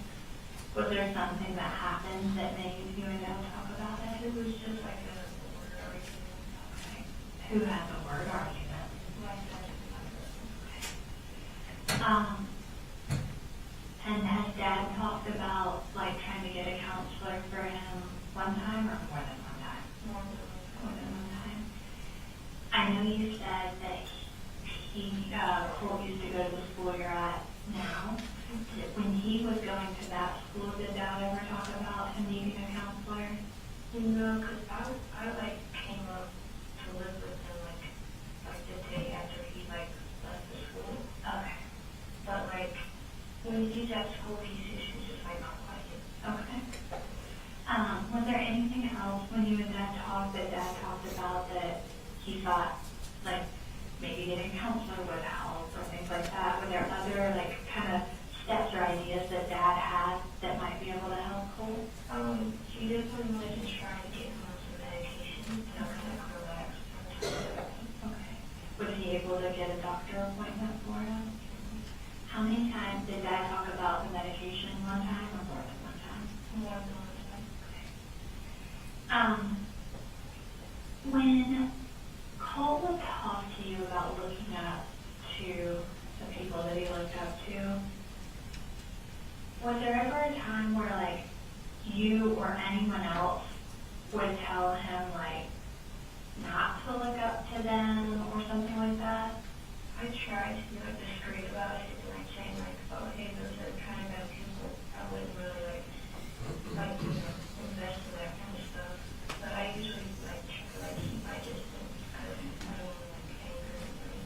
And then how would you respond if you would try to say those things? He would just laugh it off. I would like just ignore it. Did Dad ever tell him, like, not to do those things? He never did. And then, can you help me understand, like, what yesterday was like for you up until, like, today? Because I imagine that there's been a lot of talks and a lot of stuff like that. Can you kind of help me understand what's been talked about and, like, kind of what all you've been a part of? My dad, when he like talking about it, he said that he was shocked, and like kind of like angry that he did this. But honestly, in like my perspective, I kind of saw it coming. Okay. Help me understand the things that you saw that made you say, like, I could have seen it coming. When he left to get on the bus, opened the bag, like weird attitude he was acting like, and like when he went to get on the bus and like left the house, I went into his room and I didn't see his go through. Okay. Did Dad see him take his book bag and stuff to school? No, he leaves before though. Okay. And so, are there things like, in hindsight, right, like when we look back, are there ways that you think like Dad or any of the teachers or anybody could have also seen this coming? I felt like not like immediately, but like I felt the school could notice something about, something like this happening. Okay. What kinds of things do you think they could have done? Like, I was surprised when like he was able to get on the bus because I would have thought that like the bus driver would have like seen, his cousin because his book bag was open. What about Dad? What are things Dad could have seen?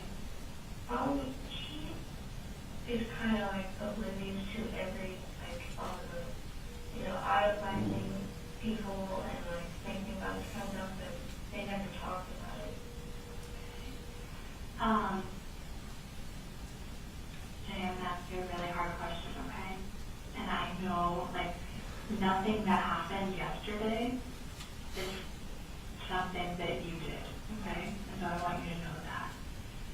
But did you know that that was a gun in his book bag that he left yesterday?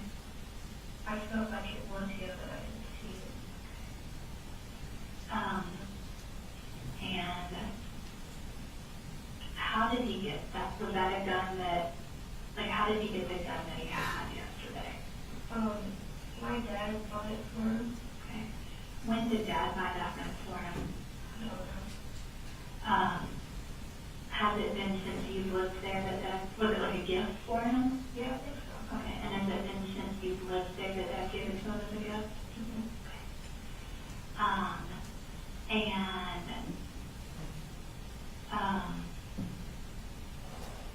How has Dad and Lee been since this all happened? He's still kind of confused about what's all happening. Okay. My dad, he's been kind of struggling and he's been really strong about it, but he said that he couldn't believe he did this kind of thing. Okay. And that he didn't see it ever happen. Okay. And what about, have you talked to Mom any since all this happened? Yeah, my grandma too. Okay. Tell me about what are they saying, or how are they feeling? They didn't really talk to me about it because they were feeling all over the place and stuff. Okay. But I could tell that they were sad. Okay. And so, a lot of times when I talk to people about stuff that happens in their house, we talk about like fights, like you and I have talked about. But then we also, you mentioned that Dad had talked about getting medication for Colt. So one of the other things that I talk to people about is like drugs, alcohol, and like medication stuff. Do you know when I say those things, what those things mean to you? Did anyone in your house ever drink alcohol? Mom would. And what kind of alcohol stuff does Mom drink? My dad usually doesn't like alcohol in the house, but like she would usually drink like whiskey or like beers and stuff. Okay. And then when I say drugs, what do drugs mean to you? Like Okay. And so did anyone in your house ever use drugs or take drugs? my mom did. Your mom did? Okay. What would Mom do? She usually, as far as I know about it, she would usually just be on the internet. Okay. And is that a thing that you ever saw Mom do, or you just knew that that was the thing that was happening? I knew it was happening, and like I knew like 100%, but I didn't see her ever like actually doing it. And what would be the things that would make you know 100%? She would have like small scabs on her arms and legs and like face and stuff. Okay. And so you told me when the drugs are illegal substances, but sometimes people take medicine too, like from a doctor. But it can also, sometimes people take just what they're supposed to take, but other times people can take too much. Does that make sense? Is there anyone in your house that ever takes medicine? Yeah, my mom does. Mom does? What kind of medicine does Mom take? Do you know? She, well, lately she's been using sleep medicine. Okay. But she was like taking too much of it. She was actually like drowning and stuff. Okay, so it would change how Mom acted. Did Dad ever take anything that would change how he acted? Not recently. Tell me about the time before. When I was like still like a kid, like my little brother's age, he would usually just drink. Okay. When's the last time that you seen Dad drink? Like ever since I was like When you were younger? And then did Dad ever take any medicine or anything that would make him act different? No, the medicine that he would take was usually just prescribed painkillers and stuff. Okay, did something happen with Dad's back? Yeah, he broke it. Okay. When did you know, and I'm sure you know exactly, when did you know about when, or how old you were when Dad broke his back? I was like 4 or 5. So you were young. Does Dad still take the medicine for his back?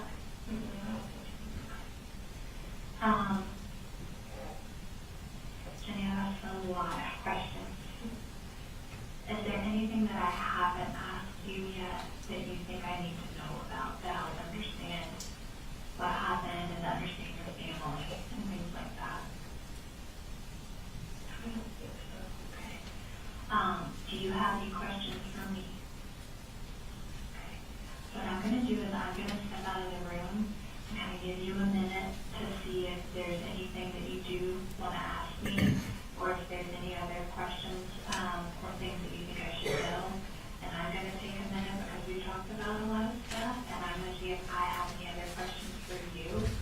And so I'm just going to step out for just a couple minutes, okay? While I'm gone, could you draw, and I'm not an artist, so I don't expect you to be a beautiful artist, so, but could you draw for me, like yesterday, the stuff that Colt left with? Like I know you described to me his book bag and the paper.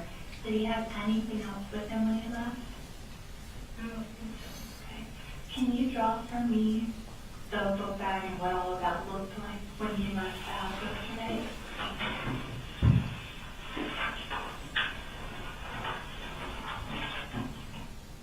Is everyone okay if I fast forward? Yes, please.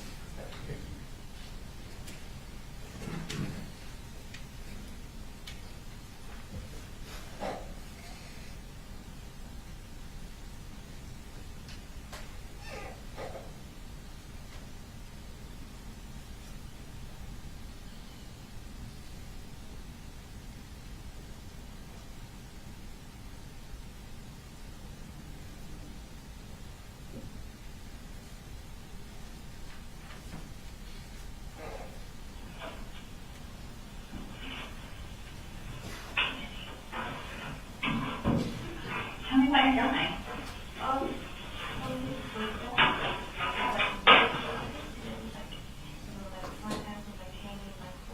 Okay. Okay. And so, sorry, is it okay if I'm, what is this part? This is a transport sport. The transport. And did I get this right? You said that the front pocket part, Like the big one, so the big part was open and this was it flashed forward. And then what's this? The rolled up paper. And then what is this? Okay, so like the little loop part that's on it. Thank you so much. Is this on the back? Oh, no, just where you started.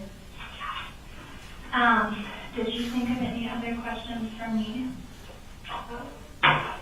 Well, when it first started, I was in the gym. Okay. I hopped in one place and I got a text from my mom. Okay. And she was saying how she was concerned about Colt. Okay. And so you and Colt don't go to the same school anymore, is that correct? Our schools have probably beside each other. Okay. And so you got a text from mom when you were in gym. Do you remember what the text said? It said how she was concerned that he was going to do something bad. Okay. I still have it. Okay. I don't need to see that, but maybe some other people might, okay? And so, did it say something bad, or did it say what the bad thing was? Just something bad. Okay. Did you text her back, or? I told her, and I asked her if she had told my dad this, and I didn't get a text back. Okay. Did you ever find out that she did tell Dad about it? During the lockdown, we were looking at our phones, and she said that she did. She said she did tell Dad? Okay. And so, Mom wasn't here, was she? She was down in the show. She was in Fitzgerald, because she stayed here for a few weeks, but it's been a little bit now since that happened, is that right? Okay. And so, is there any other, thank you for sharing that with me.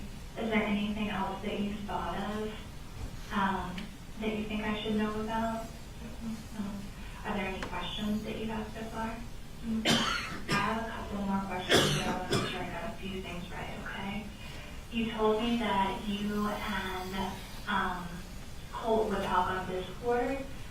You guys would chat there, but that he changed his username a good amount, and you might be able to see what his last one is, but also you might have shut it down. What was your username on Discord? It was something random, but it's still on my phone. Can you just write it down for me? So that's your username, even if it's not spelled exactly the same or whatever. Can you just write that down for me?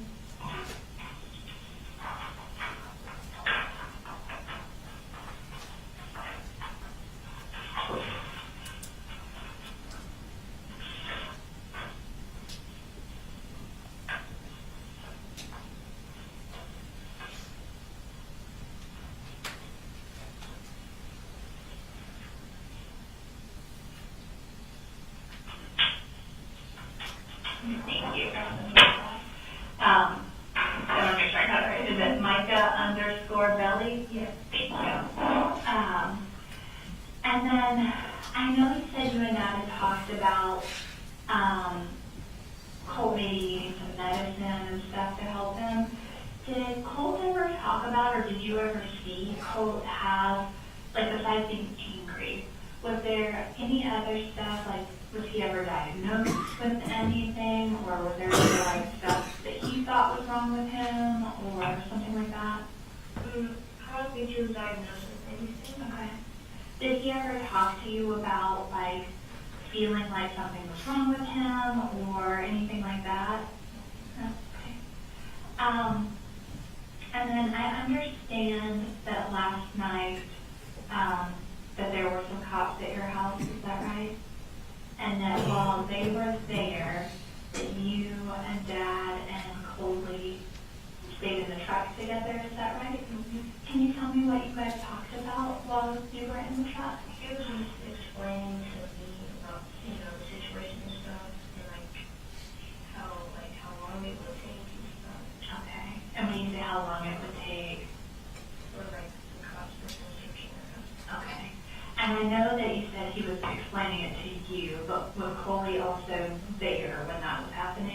he wasn't like in the truck when we were talking about it, he was sitting on the tailgate. Okay, thank you for helping me. So, I imagine there was a lot going on, just like a lot of feelings, a lot of, trying to understand, a lot of explaining. Can you kind of walk me through, like, what was the first thing Dad told you? And then kind of walk me through, like, the process of the stuff that we talked about? When I got home, he basically told me how we couldn't go to the house, and he was like talking about how, what Colt did and stuff, and how I was like taking us and like talking to him. Who did you have to talk to? I don't know, like some person. Like, Dad had to talk to other people? Okay. What words did Dad use to explain to you what Colt did yesterday? And, again, I know Jimmy, I know this is hard, okay? I'm so sorry to have to ask hard questions, okay? How did he describe what happened yesterday? Like, I know you would have used, like, kind of normal day-to-day words, but can you help me understand, like, how he described what happened? He didn't like really talk about like, the shooting at the school, but he talked about how Colt was like in a really fight with him, and like how he was like how he didn't know where he was at the moment. Okay. And I understand, how did you first find out about the actual shooting? When we went to lockdown. Okay. And what did you find out? Because what school are you at now? He was And so that's right there. Is that right behind? it's like on a hill, like the high school's like on like near the bottom. Right. And so when the school went on lockdown, what did the school say? It just said what they usually do. They didn't really say anything specific, and like how it was like a hard lockdown. Okay. And then how did you know it was a shooting? Because I just had that feeling, and like I texted my mom and like dad and stuff, and I heard like the other students around me like talking about it. Okay. How did other students know? I think they went on the news. Did you go on the news too? I tried, but like my cellular data wasn't that strong. Okay. And so what did Mom and Dad tell you when you were texting during lockdown? I was explaining to them basically what was happening, and my dad said he was like coming like to the school because he's nervous. Where did that work at?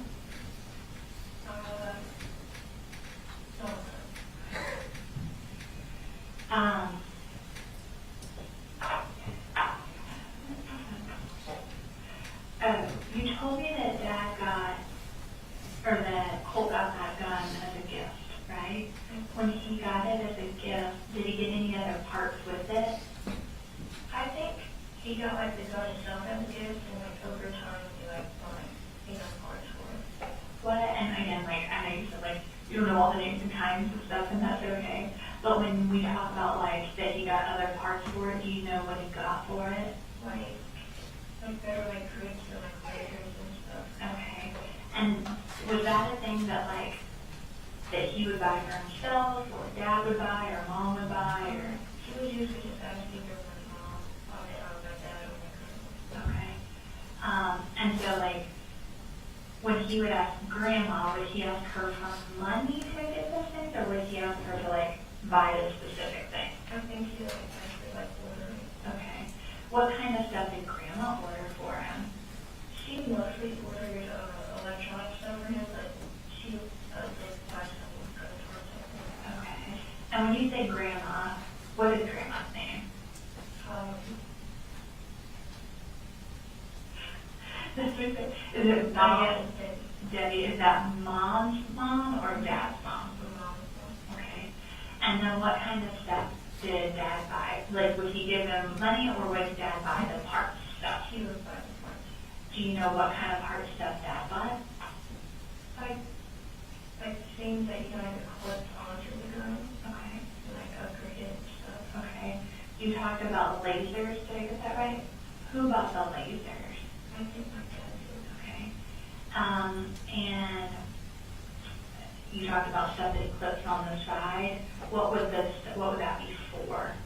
I don't really know, I'm kind of expert, but, I would think for like better like grip and like aim.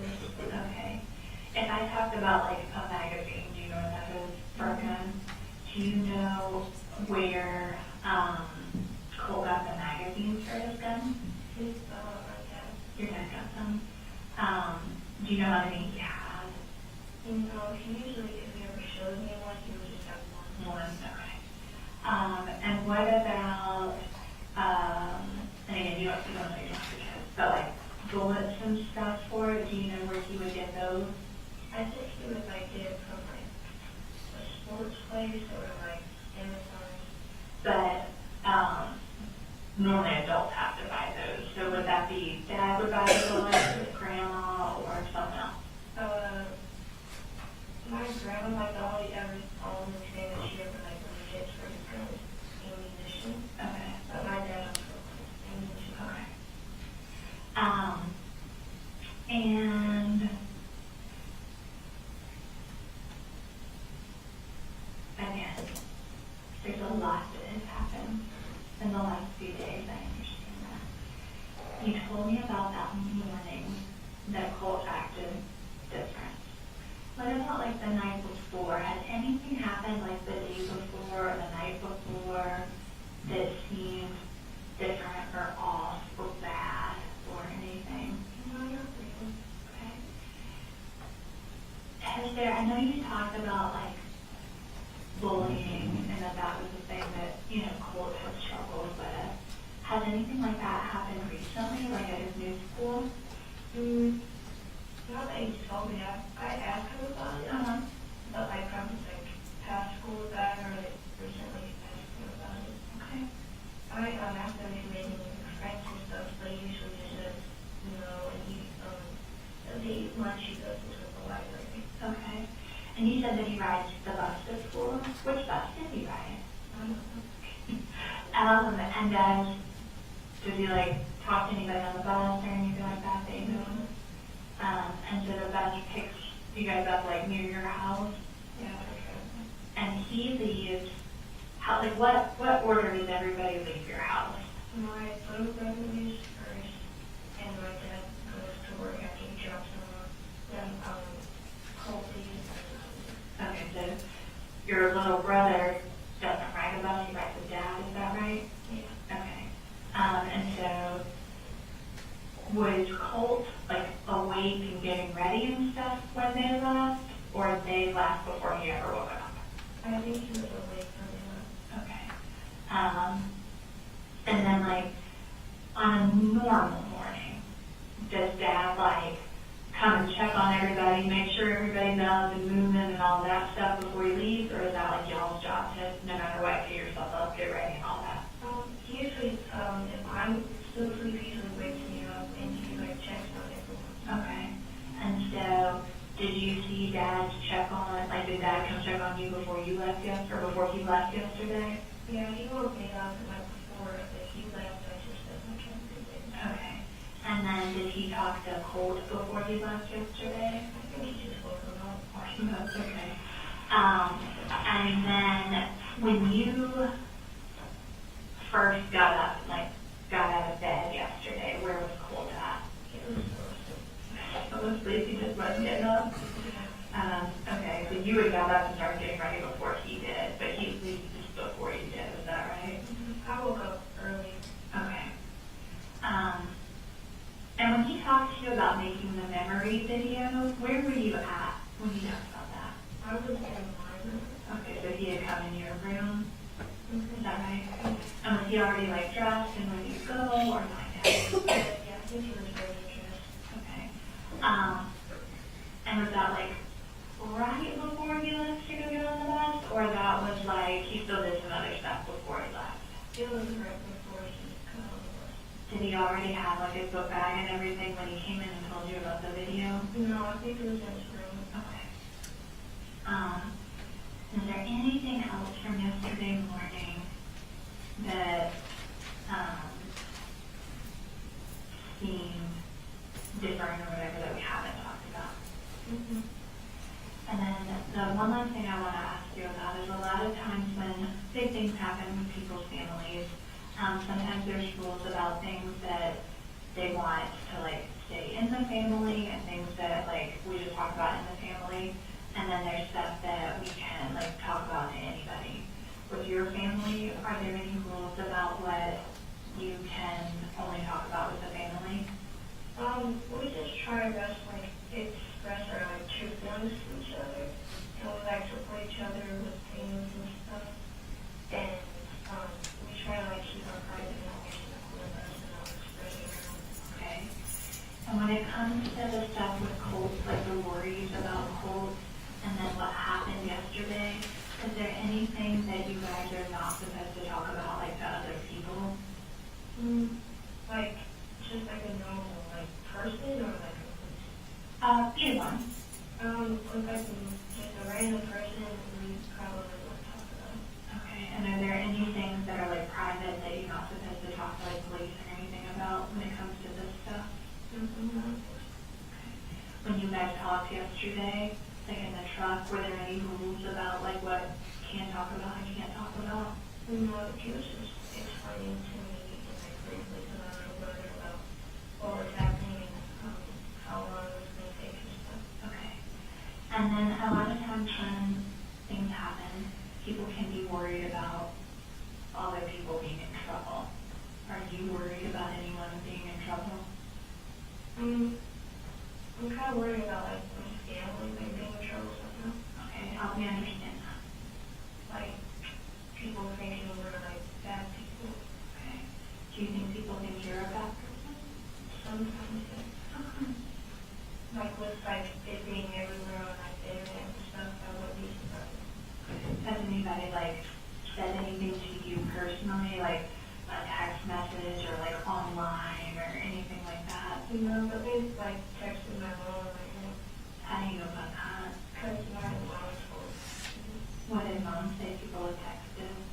Yeah, she was just saying like how they were texting other things and crazy things. Who was sending those things to her? Just random people on like Instagram and Facebook and stuff. Are you worried about, you told me a little bit about mom, a little bit about you. Are you worried about Dad being in any trouble? Not really. Okay. And are you worried about Coley being in any trouble? Is there anything else that you are worried about or have questions about or anything like that? No? Do you know what, like, kind of next for you guys? Like, what your plans are for the rest of the day or anything? We're gonna try like, just like get through this like normally, like one day at a time. Well, Jenny, like I said, it is not lost on me that I asked you a lot of really hard questions. And so I want to thank you for being willing to talk to me today. And I'm grateful that I got a chance to meet you. And if you don't have any other questions for me, I can walk you back out to the front. Does that make sense? And then I'm going to keep these two things so I can remember. I'll show you where. And if I show you where I mean, I might also open wrong doors, but we'll figure it out together. How's that sound?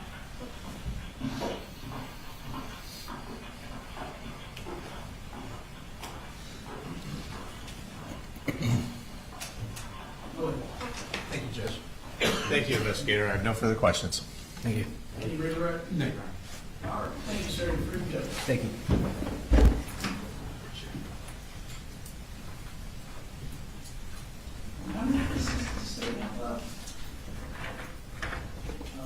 The next being Ms. Gilliland from your office? Yes, sir. Okay. All right. Maybe disappointed, you said go home, slightly early. We're going to stay and work out some evidentiary things, hopefully to make tomorrow a little smoother. But no promises. Y'all enjoy your evening. Don't look up anything about the case or discuss it with anyone.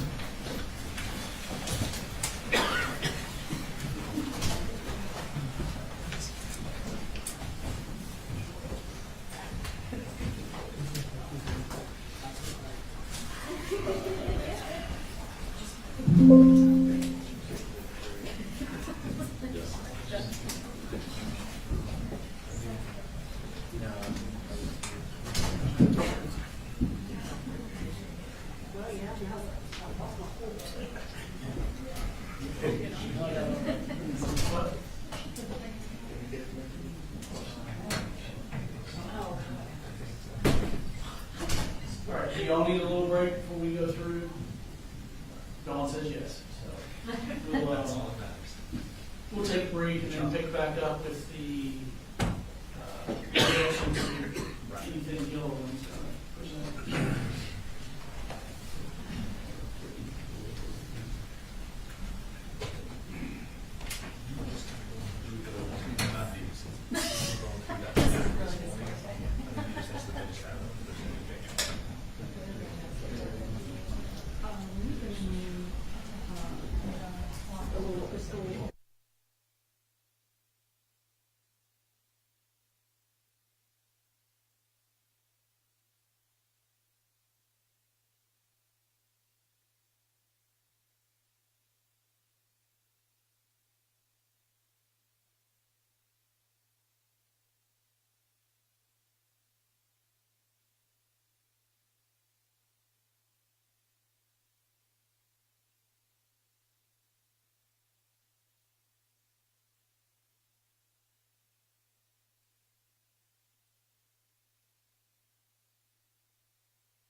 Shouldn't take too long, Do good.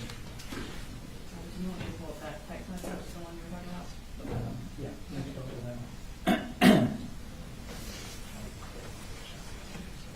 I think it's on page 93, maybe.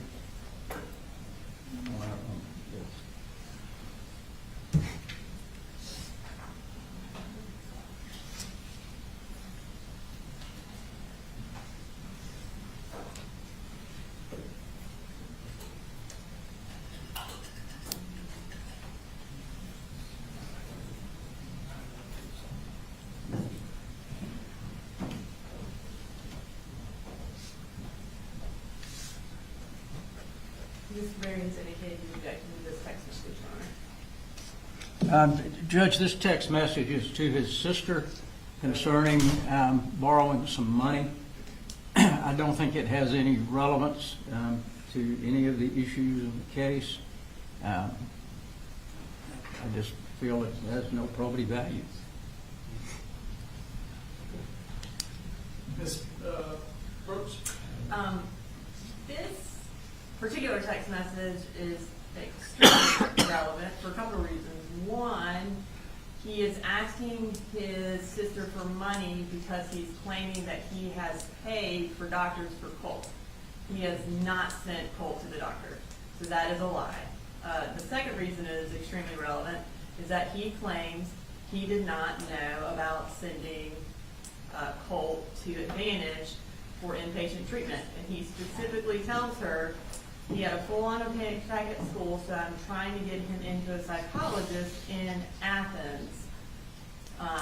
And he also says, I'm going to have to check him into a place so they can try to help him. So very relevant. Also, the fact that he's asking for money. She did send him, I think, $444, which goes into the fact that he got $9,000 that month. And then he claimed that he needed $78 more to buy a gun safe. So I believe that entire text message is not only relevant, very relevant, and certainly more, the prejudicial value of asking for money is not outweighed. Motion.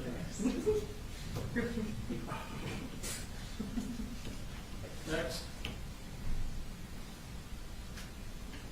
I think other than the pictures of guns, that was it, right, Jimmy? I'm sorry? Is that the only other one? Do you want me to go through all the gun pictures, or? We just got the gun issues, Judge. That's the only text message. Other than that colloquy, which is on page 40, that's the text messages that Colt had sent to his grandmother about, going off because she hadn't bought him the chip for his computer. I think all of those are already in. I just don't want to duplicate if they're going to do it twice. They've already gone into that and gone through it, so. Those are not a part of our presentation. You're not re-presenting those, is that what you're saying? I am 99.9% sure we are not. Do you want to? It was in the packet, so I just wanted to be sure. Okay. The only other ones, Judge, are the photos of the guns, which are page 30, page 83, 84, and 90, 93, I believe. Those are not photos that were... The numbers that are referenced now are different. She'll pull it up, it's fine. I think. Yes, I can pull up I believe the last firearm picture we went through was the one when he had the firearm to his mouth, so I'll do the... These are all photos that none of which were sent to Colin Gray. These are photos that are on his phone, but they don't really have any relevance because of the fact that they're not sent to the dad. It's not something he knew anything about. I think it would prejudice the jury, and the prejudicial effect would certainly outweigh the reason for putting it in. I'm going to wait for her. She's going to pull it up. I still haven't Yeah, I'm seen it. sorry. Here is, this is one set of him in his closet with the firearm from September 2nd. So again, we would stand on our previous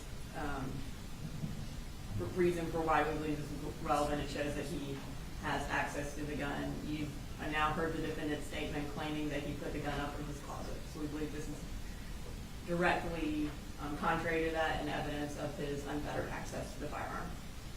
I don't know that there's been testimony that's completely unfettered. People aren't there most of the time, so the testimony was that it came in and out of there when he cleaned it and did other things with it, so. Yeah, I mean, I think Colt's access to the gun and what availability, how available it was to them is an issue in the case.